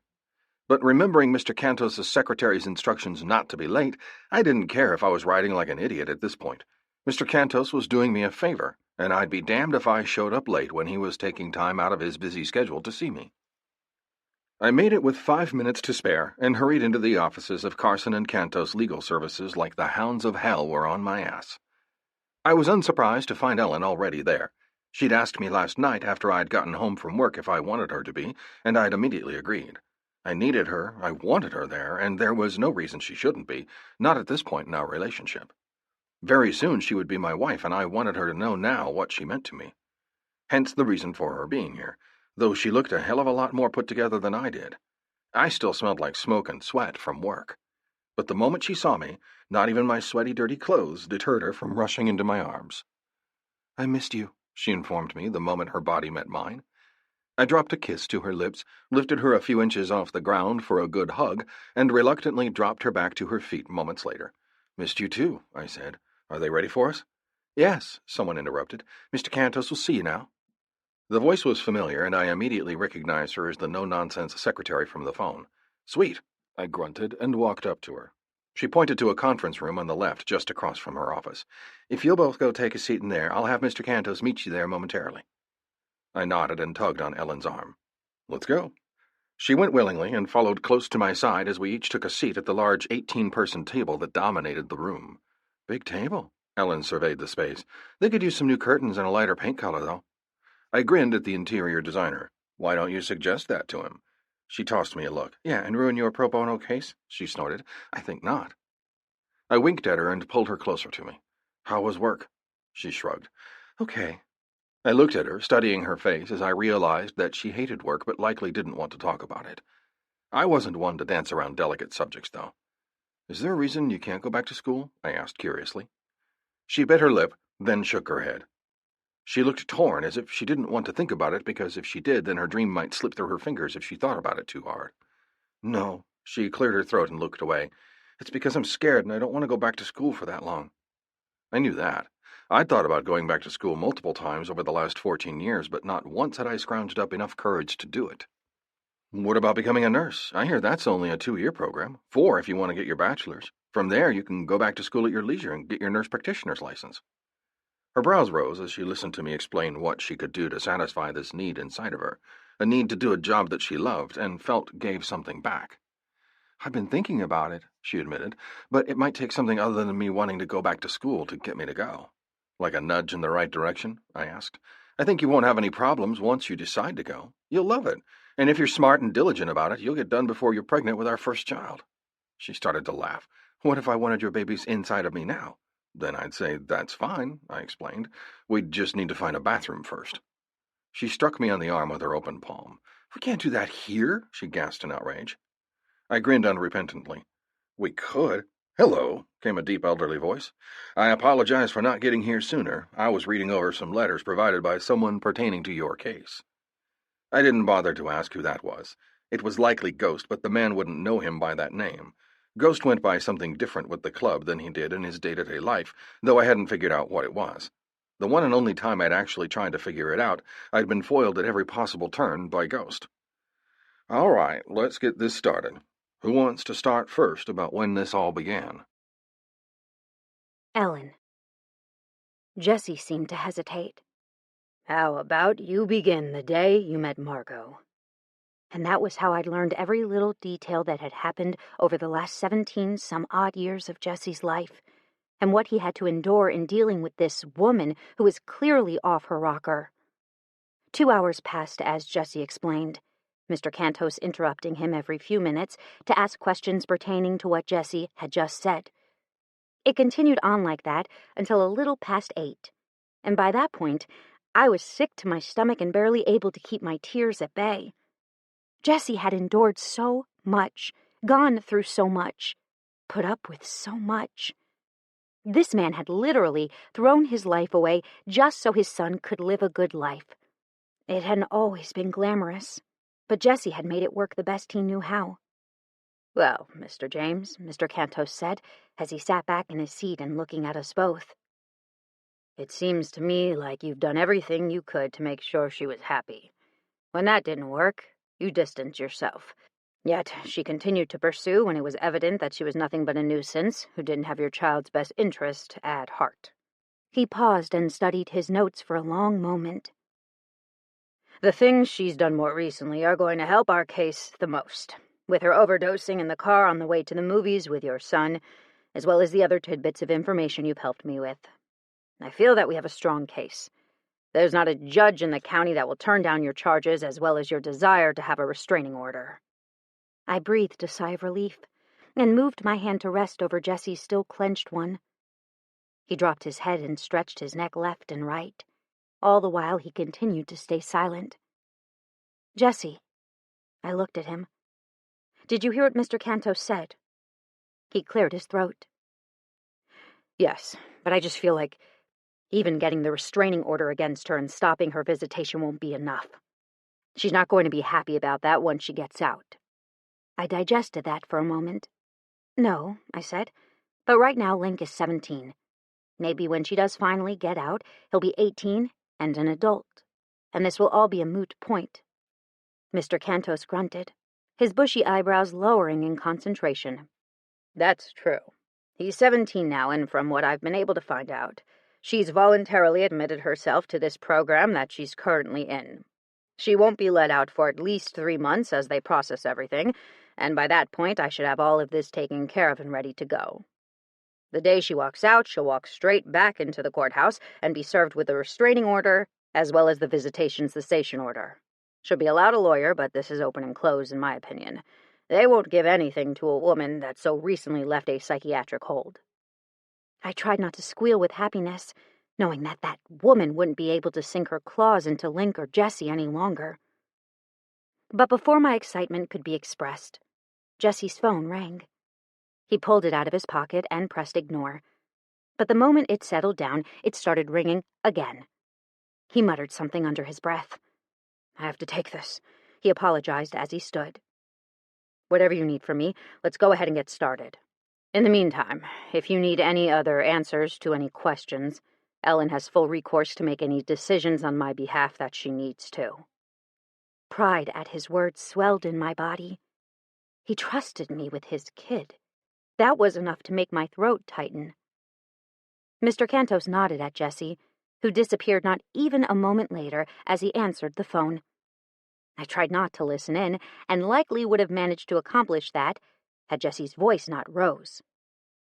You make sure she has 24/7 guards. She could be doing this because she wants out of there. I stood up and turned to survey Jessie's angry face, where he stood in the middle of the lobby, and I turned to find Mr. Cantos doing the same. He grinned at me. It's okay, ma'am. I nodded and hurried in the direction of Jessie, stopping just short of being on top of him as he listened to whomever was speaking on the other end of the phone. I'll be there in 20, he growled. Call my son and tell him he's grounded at either the house or the clubhouse until further notice. Without waiting for an answer, he hung up and turned to me. Margot is having her baby and she's on the maternity ward at Central, he grunted. I don't want to... I held up my hand. You don't want her to be up there without you watching to make sure she doesn't do anything stupid. He nodded. And you want me to go home? I guessed. He shook his head. No. I want you to come with me. My brows rose. Really? He nodded again. Well, okay then. Chapter 25. Jessie. I never said I'd die without coffee. I said other people would. Ellen to Jessie. I arrived at the hospital over an hour after Margot had and marched up to the maternity floor in time to overhear 2 nurses speaking in hushed whispers at the nurses' station.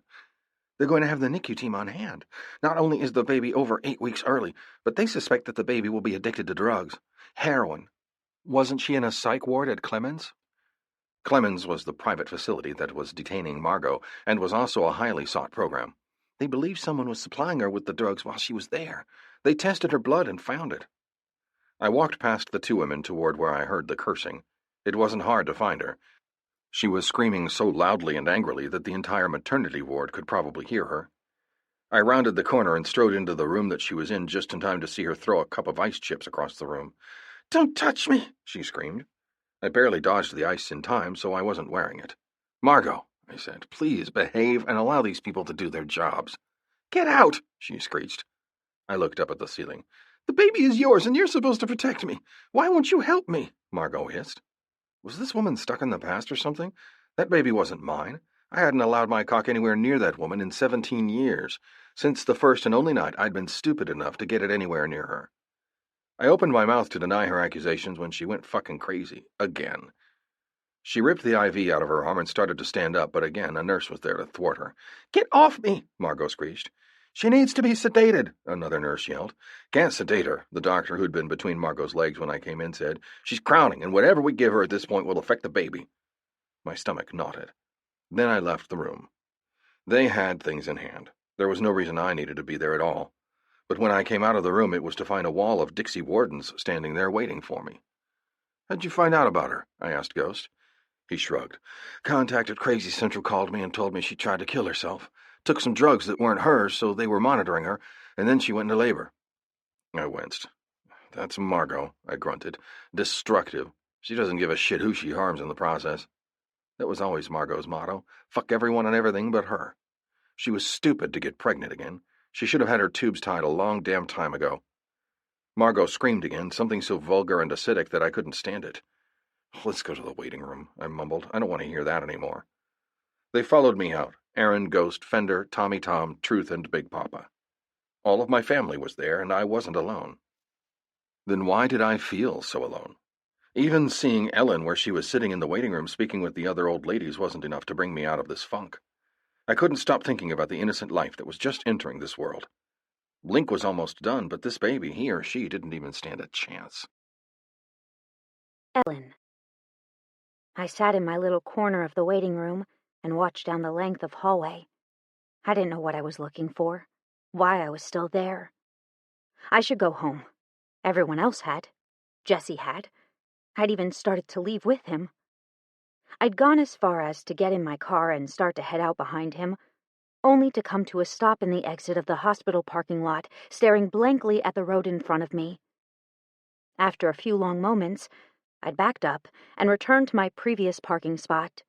I'd then returned to the waiting room and had been waiting here ever since. I heard the chimes over the overhead speaker signaling a baby being born, and my eyes flicked up just in time to see the double doors at the end of the hall open. That was when I saw my friend, Ari, pushing a clear incubator down the hall toward the elevator that was directly to the left of where I was sitting. Ari had seen me when I'd arrived, and we'd exchanged greetings only long enough to know that she was there to watch over the premature baby, Margot's premature baby. I stood up and stared, eyes fixated on the baby I could see inside. And what I saw made my heart literally drop. She was shaking so hard that her body looked like one giant pulse of anger. And oh God, she was tiny. "Ari," I whispered, licking my lips. "Is that—" I left the last words hanging, but she knew what I was asking. "Yes, this is your husband's daughter." I closed my eyes, not correcting her misconception, and then reopened them with a new determination. "My fiancé," I lied. "He had to go for a breather, but if you don't mind, I'd love to come, to make sure she's not alone." Ari's smile was soft. It always had been, though. Ari had been my first ever customer when I moved back to Mooresville, and we'd hit it off almost immediately. I'd made a good friend in her, and I never once saw her when she wasn't smiling. Right now, though, I could tell she was just as heartbroken over the poor child's condition and suffering as I was. "Of course," Ari said, "but you'll have to gown up, and we'll have to get you a badge." I followed along and got onto the elevator that would take us to what I later learned was the NICU. The entire floor was dedicated to those that were sickest in the hospital. Only a small portion of the floor was designated for the NICU, though. We had to supplement her oxygen in the delivery room. We were able to stabilize her on a nasal cannula for now, Ari said the moment the door swished open. And her APGAR was really low. I knew what that was, and it wasn't a good thing. "How are her oxygen stats now?" I asked. My eyes went to the monitors that were sticking to the small girl's frail body, and my heart stuttered. "Better now that we're controlling the oxygen flow," she answered as she tapped buttons into a wall panel. I followed her in, and she directed me to a sanitation station. "Go there, wash your hands, and get your gown on," she ordered. "I'll send someone for you." I nodded and did as directed, waiting at the glass that overlooked the large room once I was finished. Everything I saw inside made my heart race. There were 4 babies inside right now, and every one of them was tiny. All except one, which was the size of a small car. Not really a car, but he was huge. So huge, in fact, that I wondered why the hell he was in there. "The baby was born with a hole in his heart," a quiet voice said from beside me. I looked up to find a woman dressed in hot pink scrubs staring at me with curiosity. "That's terrible," I murmured. "Why is he alone?" A sadness overtook the woman for a few short seconds, and then she shook herself out of it. "The mother put him up for adoption. It was planned well before they knew he was sick, so it's not because he was sick that they did, though the parents that did adopt him are on their way here all the way from the UK. They're supposed to arrive within the next 2 days. A smile flashed across my lips. "That's good news. I hate seeing him all alone." She nodded, watching me carefully. "I don't usually let non-parents in here, but Ari said your husband is the baby's father, correct?" I felt like shit for lying to her, but nodded anyway. I couldn't leave that baby here all by myself. My gut was telling me not to leave her. "Yes." I told the first of many lies to this woman. "He's the baby's father. The mother, she's not so good." The nurse snorted. I figured that out the moment Ari wheeled that baby in here shaking like a tiny little leaf in the middle of a thunderstorm. I turned my attention back to where Ari had wheeled the bed. They transferred her to an open bed with lights above it. There were 6 machines surrounding the small girl, and there wasn't a single piece of the girl's skin that wasn't now flushed an angry red. "I don't know much about medical issues, but I'd love to sit here, offer her anything you think might help." The woman's smile was warm. "My name is Estella." She held her hand out to me, and I shook it, feeling slightly guilty that I'd lied. "Come on in. I'll give you the rundown." I shouldn't have been surprised that he'd found me. He was a freaking Superman, though, when it came to me. I felt him come up behind me before I saw him. I'd been there for about an hour, watching and agonizing over the poor child's screams. "Why did I know I'd find you here?" he rasped as he looped one strong arm around my waist and pulled me back against him. I leaned my head slightly to the side to rest it against his bearded chin. "You know me well," I told him. We sat there and watched the baby for a minute. Her cries never abated. "If she was in that place for as long as she was, wouldn't you think that she'd be better than she is right now?" "From what I understand, detoxification takes a while. Days 3 and 4 are the worst, and she's only been in the treatment facility for 4 days and some change. The baby didn't have a chance to get it all out of her system." I bit my lip, wondering what he'd think of what I had to say next. I'd done a lot of thinking in the last hour, and I was dead set on doing what I knew I needed to do. "She's dealing with something that she didn't know that she'd have to deal with," I told him. "So I'm going to give her the love she deserves." "Ellen," Jessie hesitated. I held up my hand. "I'm doing this, and you can't stop me." Before I could even finish telling him how it was, he wrapped me in his arms so tight that I found it hard to pull in a breath. "I fucking love you," he growled. "Sometimes when I don't think I can possibly love you any more than I already do, you go and show me that I was wrong, and I can. But this baby is going to have a lot of problems." I knew that. Boy, did I know that. "She's so tiny and in so much pain," I whispered. "Yeah," he agreed. "But she's also so far from okay that it's not even funny." I didn't reply for a long moment, but when I did, I knew he was listening. "I want her," I said. "Want to take care of her so bad it hurts. This baby needs a fighting chance, and we're going to give it to her." "If I do this," he hesitated, "it would tie me to her for the rest of my life, for the rest of hers. I'm not going to leave her. She'll always be mine, which will also mean that Margot will have another tie when it comes to me in my life. The restraining order might be in place, but she's still going to come around." I stared at him, his eyes reflecting what he thought of continuing to deal with Margot. "If you don't do this, then how will we live with ourselves?" I asked. "She already thinks this is your kid for some reason. You and I both know it isn't. Link knows it isn't. Your club knows it isn't." I swallowed. "That's all that matters at this point." Before he could reply to that, the nurse Estella joined us. "You're the daddy?" I watched him clear his throat. stare at me with fear in his eyes as he struggled with doing the right thing. The moment he decided to take that leap, I saw it. I knew that this would no longer be a debate between us. "Yes," he answered, nodding solidly. "Surely. I'm her father." "It's nice to finally meet you," Estella grinned. "Now that you're here, we have a few questions. We've already received the okay to add this lovely woman to the approved visitors list by Dr. Tommy. Anyone else that you would like approved, you can fill out on this little card." She tapped the card attached to the bed that the baby was in. "And I'll check with it. If they're not on the approved visitors list, I'll give you a call. Your verbal approval will be enough until we can add them to the list. Now, am I to understand that the mother is not approved?" Jessie grunted. "You got that right." Estella frowned. "Okay, I'll get that added to her chart as well. Another thing we want to go over with you." She started to point things out. "This is the feeding tube. A lot of times when drug-addicted babies are first brought in here, they're given a feeding tube because they find it hard to eat. We can't have that on top of all the other struggles they're experiencing, so we inserted the tube after her bath. From now on, she'll be fed this way until the doctor believes she's ready to move on to a bottle. She will also have oxygen on until she is able to maintain her oxygen saturation. Right now, she doesn't need to have a tube down her throat for breathing, but it can still happen." Estelle continued on explaining about the tubes and lines. And all through this, Jessie still hadn't looked at the baby. My stomach knotted at the realization. The crying is going to continue, unfortunately, until her system is cleared of the toxins that the mother introduced to her through the placenta, she continued.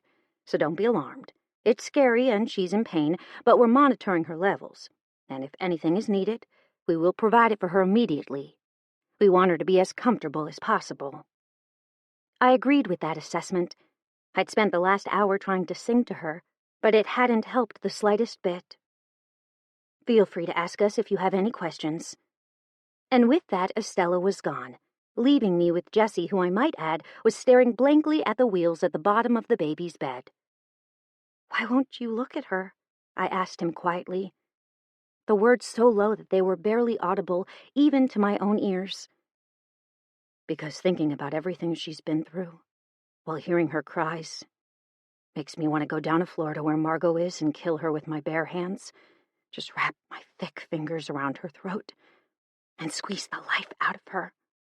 My belly flipped at the thought. "Guess it's good that she's under guard then, isn't it?" I grumbled.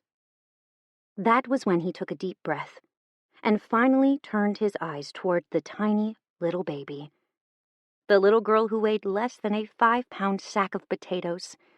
Not at the monitors, not at the stickers and signs attached to her incubator, but at her.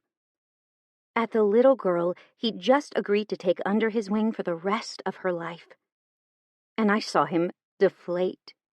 An expression of utter devastation took over his face the moment he first looked at her. He took in how tiny she was, and the way her tiny little body was shaking and gasping as she cried, something that had been happening the entire time that I'd been in the NICU with her. His face turned to stone, but his eyes, those were so deeply disturbed by what he saw that I wasn't sure that it was a good thing. From what we were able to receive from the mother's doctors, she was addicted to heroin, methamphetamines, as well as prescription drugs. Is that correct? Poor Estella had no clue what she was disrupting. Right. Jessie cleared his throat. How long will she cry like this? Jessie's fists were locked tight at his sides as he stared at the screaming baby, barely taking in breaths. On average, drug-addicted babies, heroin specifically, have about a 2-month hospital stay when they're born this prematurely, Estella explained. More or less dependent on how she does. This one is a fighter, though. She will be. Jessie's words were a promise. You're welcome to stay for the rest of the night since she was just born, but they're pretty strict about the nighttime hours here. Visitation hours are quite lenient in the daytime, but they close at 8 p.m. sharp. Doors open at 8 a.m. Jessie nodded. The baby continued to shake and scream her tiny little lungs out. And by the time the sun rose, I knew 2 things for certain. 1. That no-name baby girl just made a connection with a man who would fight to the death for her. 2. I was so in love with that man that I'd do the same for him. Chapter 26. Ellen. Morning breath is why doggy style was created. Fact of life. Why do girls pee sitting down? The question out of the little boy's mouth had me turning to stare at him. I hesitated. Daddy says it's because girls are lazy. I continued to blink, unsure what to say to this little boy, whose father was so freaking intimidating that I didn't want to naysay him to his kid.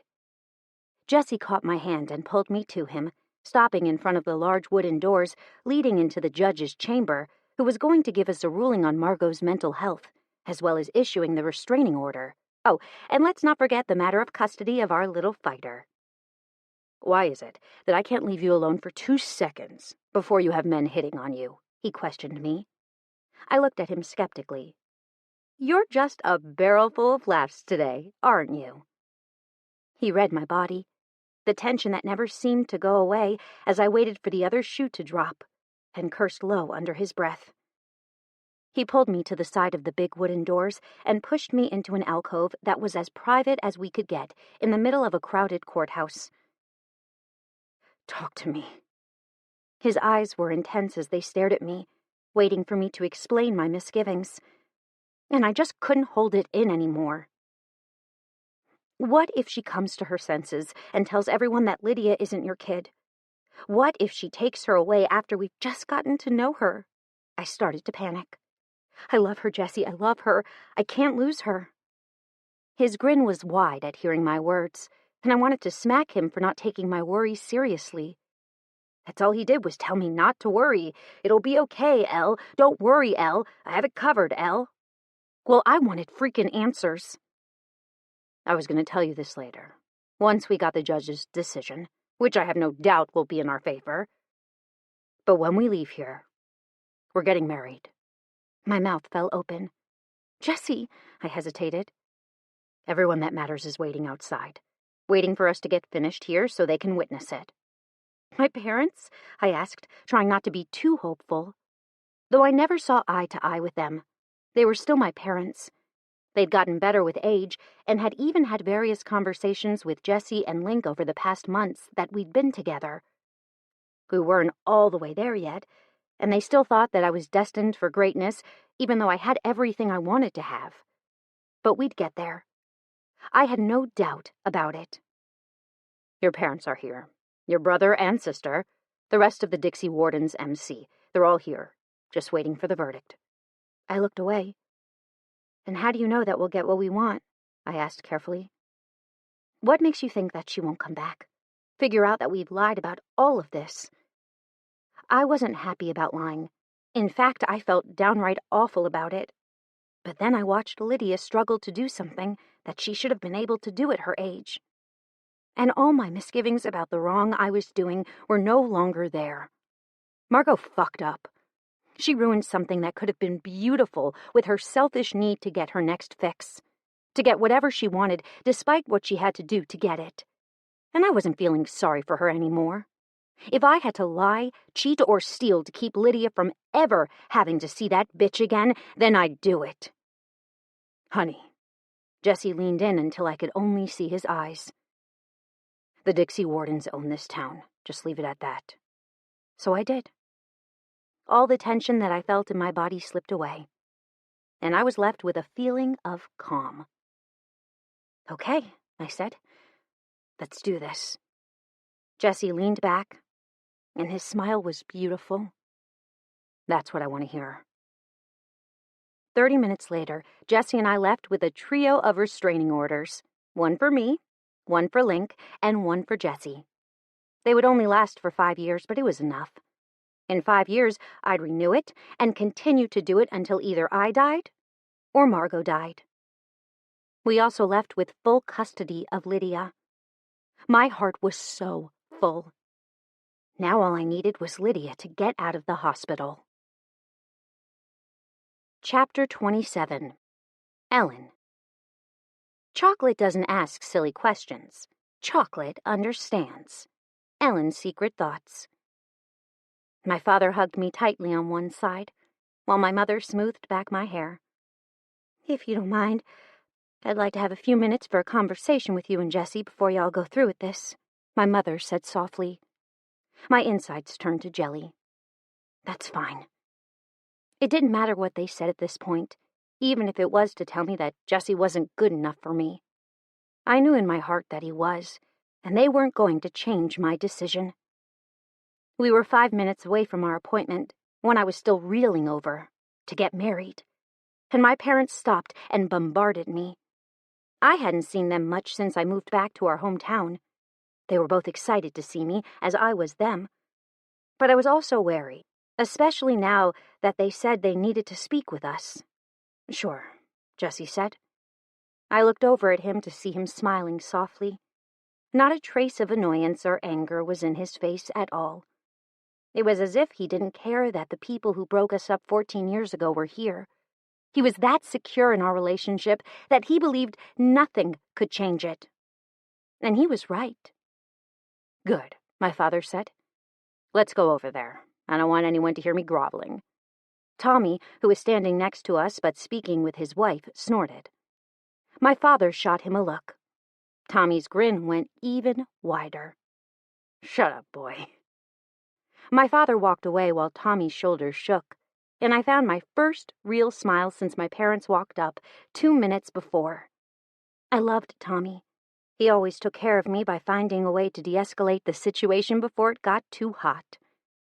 Jessie took my hand, and we followed my parents into a small room I hadn't seen before I was standing in it, a break room of sorts. Then my mother broke down and started crying. Shock lit my features. "Mom, I didn't mean for you to do this," she whispered. "I just wanted the best for you." I sighed. "What your mother is trying to say is that she wanted what was best for you. And at the time, Jessie had some bad shit swirling around him." He held up his hand when I would have argued. "I know it wasn't his fault. We didn't realize that until much later, but at the time we only saw the fact that he had a baby and his parents were obvious drug dealers. We should have researched it a little harder, but instead, we tried to push him away before he could hurt you. It was wrong of us. We should have dug past the surface, but we didn't. Not until it was much too late." Jessie's body was taut. "We didn't know that you were in trouble. We only saw what was on the surface, what we heard in town, when we should have trusted our daughter to know her head. We should have trusted you." My father said that directly to Jessie, and I watched as the two had a silent face-off. "I know how it looked," Jessie finally said, relaxing slightly. "My parents were deplorable. I was in a bad place, and to be honest, it might have been the best thing at the time. It forced me to wake up, forced me to make decisions in my son's best interests instead of my own. I might have brought her down with me, and that wasn't what I wanted. It was never what I wanted for her." My dad nodded his head. "That doesn't make it all right," my father said quietly. "And I'll spend the rest of my life trying to make it up to you, too."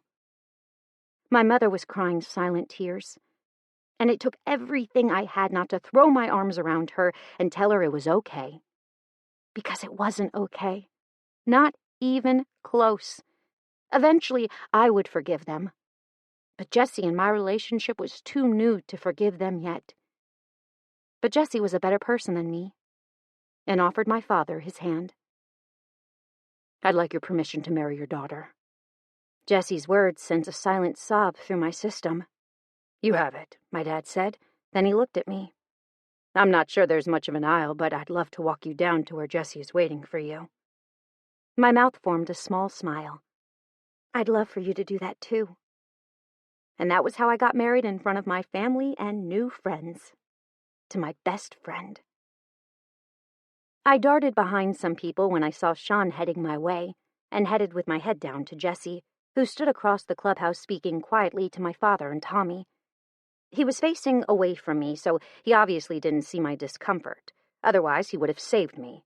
Or at least, that was what I told myself.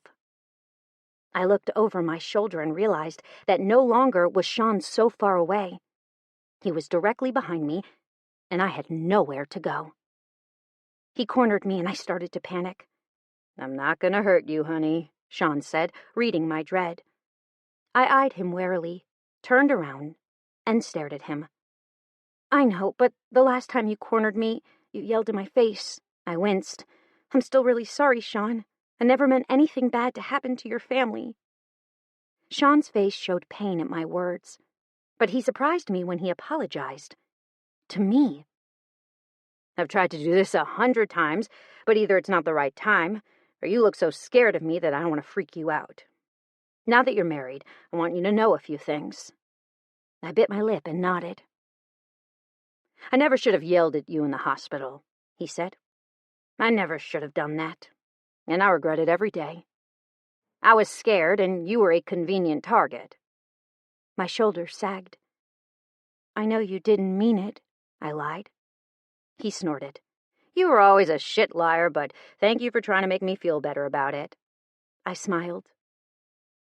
While we're apologizing, I'm also not mad at you for leaving me. You did us both a favor, and I should thank you every day for the rest of my life for putting me on the path to meeting Naomi. My cheeks started to heat. I was selfish. I should have never dated you. Every man I've ever gone out with was always compared to him, I said, staring at the him in question. My husband. My husband. I looked down at the ring on my finger and breathed out. Sean? The big man looked at me, sorrow for what he'd made me go through written all over his face. Yeah? Let's put this behind us. I just got married. It's time for a celebration. His grin was a combination of relief and happiness that looked good on him. I think I can handle that. Sean gestured with his hand, and all of a sudden, Jessie was back at my side. Sean slipped away, and I stared at the man who'd left me on my own to deal with a man he knew I was nervous to be around. You're so going to pay for this later, I told him. His grin was nothing short of maniacal. I'll be looking forward to it. Chapter 28. Jessie. I'm unable to fully relate to someone until I hear them say, fuck. Jessie to Ellen. I have everything I ever wanted, Ellen murmured into my chest. I grunted. Not everything, I said. Ellie, it's time to have that talk. She sighed. I don't want to have the talk. She started to pull away. I held her to me, refusing to let her leave. You don't have to become a doctor, I said, but imagine working with those babies every day. I felt her still. I saw your eyes light up, I said. Every single time you saw a new baby go home, I saw how happy you were. You get as excited for each of those babies when they meet a new milestone as you do when your own child does. I paused and let my hand drift up her back. I know that you want to do this. Why don't you do it? My business, she started to say. I snorted. Your business can be run without you, I told her. It's been doing that for quite some time. You haven't actually gone to a client's house and designed anything since we've been together, and the stuff you have on sale at your shop can be sold without you there. Hell, Justina's been doing it since you found out about Lydia. She pursed her lips and looked away. That's when I knew I had her. Baby, I said, turning her head to me. Do it. She bit her lip. I'm scared. I ran my fingertip along the line of her forehead. Being scared is something we can work with. I believe in you, baby. It's you and me now. I will catch you if you fall. You think I will fall? She teased. I shook my head. No, I think you will fly. Epilogue. Jessie. 8 years later. I've mastered the art of bouncing back. Jessie's secret thoughts. Mom! My daughter came running into the kitchen, her hand covering her head. Does this need stitches? Lydia lifted her hand from her head. The moment she did, blood started to ooze down along her hairline to the curve of her chin into the newly tiled floor. Ellen said, turning her head to the side with the tip of one finger. It certainly looks like it. Why don't you go get my med kit from the bathroom? Lydia trotted off, only to come to a stop once Link came barreling through the door. Mom said I need stitches, Lydia told her older brother. Link looked down at Lydia's still bleeding face. You also need to grab a towel so you don't leak all over the fucking floor, Link said laughingly. Link, Ellen growled, pointing her knife at him. Watch that dirty mouth of yours. Sorry, Mom, Link growled. What's for dinner? I'm starving. You're a professional football player, I cut in. Why are you starving? You have enough money to buy a fucking grocery store. A carrot hit me on the forehead, and I turned my gaze back to my woman. Was that necessary? Ellen's lips twitched. Wipe up that blood and stop cussing. It's crass, damn it. Link snorted. I am rich, Link said, grabbing the paper towels on his own and wiping the blood up himself. But I still feel like I shouldn't spend it. Like, if I do, I might need it again one day and not have it. I laughed.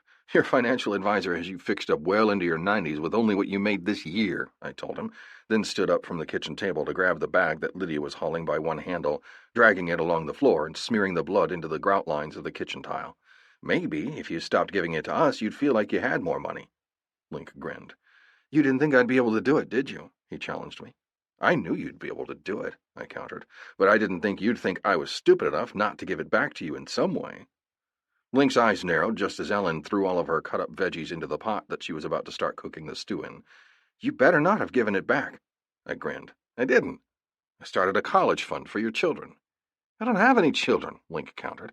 At least none that I know of. Ellen slapped him on the arm with a wet towel. Watch it, boy, she ordered. I specifically remember giving you the birds and the bees talk when you were 16. I even showed you how to roll a condom on a cucumber. She stopped next to Lydia and pressed a 4x4 piece of gauze against her cut. Her concentration was amazing.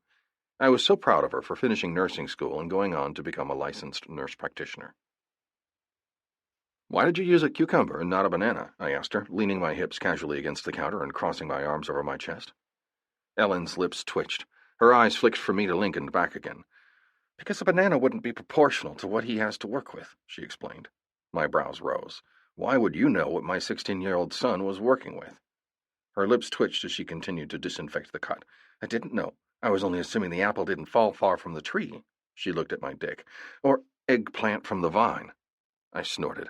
Ew! Link whined like he was 10 instead of 24, slapping his hands against his ears. That's gross. That's life, I countered. What time do you leave to play on Sunday? Though Link now lived over 2 hours away in Louisiana, he still made it a point to come over every week, even if it was only for a couple of hours. At 21, he'd been drafted by the New Orleans Saints as a first-round draft pick. He'd, of course, been ecstatic, but no one had been more ecstatic than me. And ever since, he'd been smashing the records of some of the best quarterbacks in history. This year was the first year, however, that he was going to the Super Bowl, and I could tell he was nervous. Just looking at him, I could see the way he held his body strung so tight. Tomorrow, Link answered. What about y'all? We're leaving tomorrow, too, Ellen answered as she got her suture kit ready. Though we're driving, we're going to spend some time in Nolens. I snorted. Ever since Ellen had learned that Link was going to be a player at LSU, she'd done her best to learn the culture of New Orleans. Then, when she'd found out that he'd been drafted by the Saints, she'd been in hog heaven. She loved the area, and I knew that if there ever came a time when we were looking for a new place to live, New Orleans, or something in the surrounding area, would be where we went.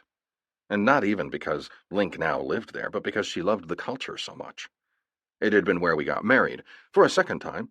It had been a private ceremony, just her, me, Link, and Lydia, where she'd told me that she was pregnant and where her water had broken with Laura, our third child. Is the rest of the club going? You'd think they'd miss one of their favorite members playing a fucking Super Bowl? I asked. Of course they're fucking going. I was hit in the head with a roll of medical tape. Hey! Link grinned. I hate that I can't fucking ride my bike anymore without people trying to run me off the road for a goddamn autograph, he grunted. My publicist tried to tell me I couldn't wear my cut either. I started to laugh. Let me guess, you told him to shove that opinion up his ass? Link was dedicated, that was for sure. He'd known at 18 that he wanted to be a member of the Dixie Wardens MC, just like his old man, and he'd accomplished it at the age of 21. He would have accomplished it sooner if those first 3 years playing ball in college hadn't kept him away from home more than he'd intended. Although it put him in a good place to be spotted by NFL scouts, so we really couldn't complain. Mommy! My head snapped over in time to see my 3-year-old daughter leading 2 police officers in the room, Aaron and Big Papa. Yo, I said. What's up? Laura threw herself into my lap, and I caught her before she could hit her face on the table. You mind if we talk outside for a minute? Aaron asked. Puppy! I looked over to see Achilles start growling ferociously at Tank. The 2 dogs had never figured out how to get along, though they never went further than a few growls. I was pretty damn sure that Achilles could take Tank if he really wanted to, but that was because Tank was getting on in years. Yeah, that's fine, I said, standing up. I placed Laura in my chair and handed her my phone. She opened it like a fucking pro and went to work doing what she always did on my phone, which was go to some Animal Sounds game and start making as much racket as a 3-year-old could make. Be back in a minute, baby, I said to Ellen as I passed. Her eyes caught mine, and I could clearly read the fact that she expected to be apprised of whatever situation brought the two men over here without a warning. I had a feeling I knew, though. 8 years ago, I'd gotten a restraining order against Margot and full custody of our daughter, Lydia. Margot had been sent back to the psychiatric facility and had later been sent to prison after she'd tried to murder her doctor. Twice. The last 7 years, she'd been in a minimum security prison for women, and I hadn't seen hide nor hair of her since. That didn't mean that she didn't constantly write letters to the kids. Letters that I promptly intercepted and then destroyed as soon as they hit our mailbox. Lydia didn't know that she wasn't our blood child, but one day she would, though that day wasn't today. It was still something that Ellen and I bickered about, telling her. I didn't think that Lydia needed to know at all. Ellen thought it was something she needed to hear from us rather than finding out herself later on. We'd tell her in time, I supposed, but right now wasn't that time. Hence the reason Big Papa and Aaron likely didn't want to talk in front of our children. It wasn't a surprise when Link followed us out, though. "What's up?" I asked. Aaron spoke first.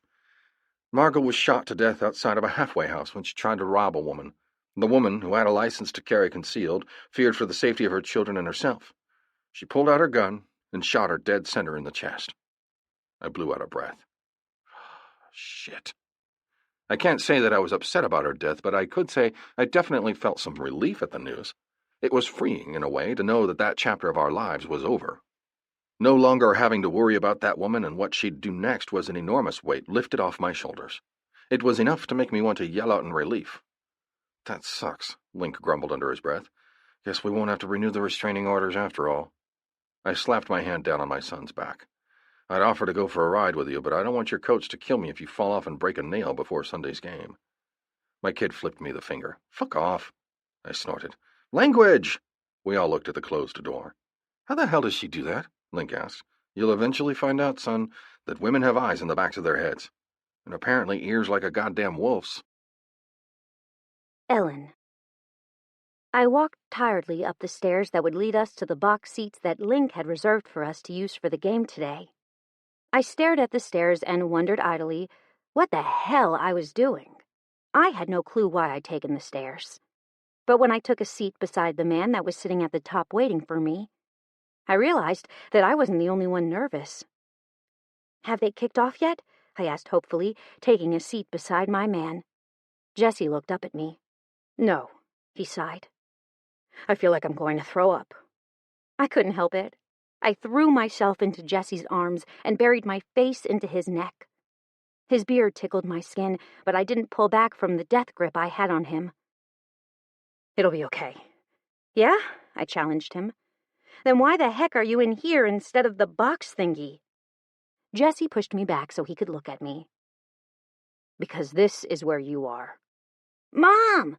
Our two heathens hollered as they burst through the door at the same time. "What?"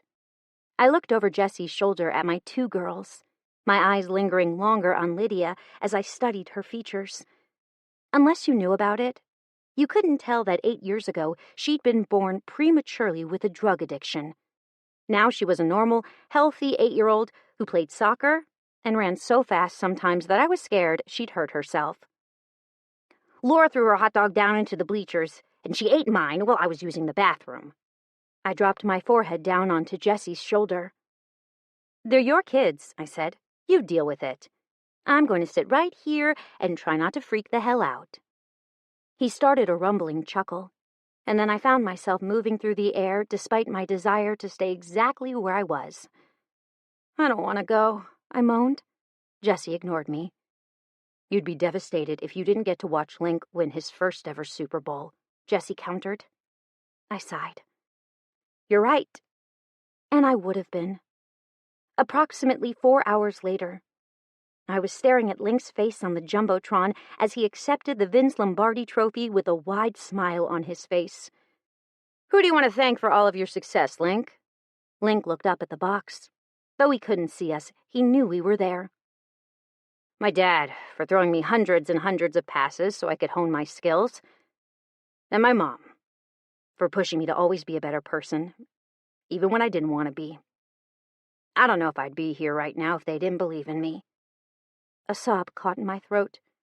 "Well, fuck me in the ass," Big Papa said from behind us. "But that boy sure doesn't know how to tug on the heartstrings." That's about when I started to sniffle and snort as tears of happiness started to roll down my cheeks. Does she sound like Miss Piggy to you, or is that just me? I flipped my brother off, then buried my face into my husband's shoulder and cried while the rest of our friends laughed. Then I sent him a text message. Ellen, 6:24 p.m. I love you. He replied back within seconds. Jessie, 6:24 p.m. I love you more. This concludes The Beard Made Me Do It by Lani Lynn Vale, narrated by Mason Lloyd and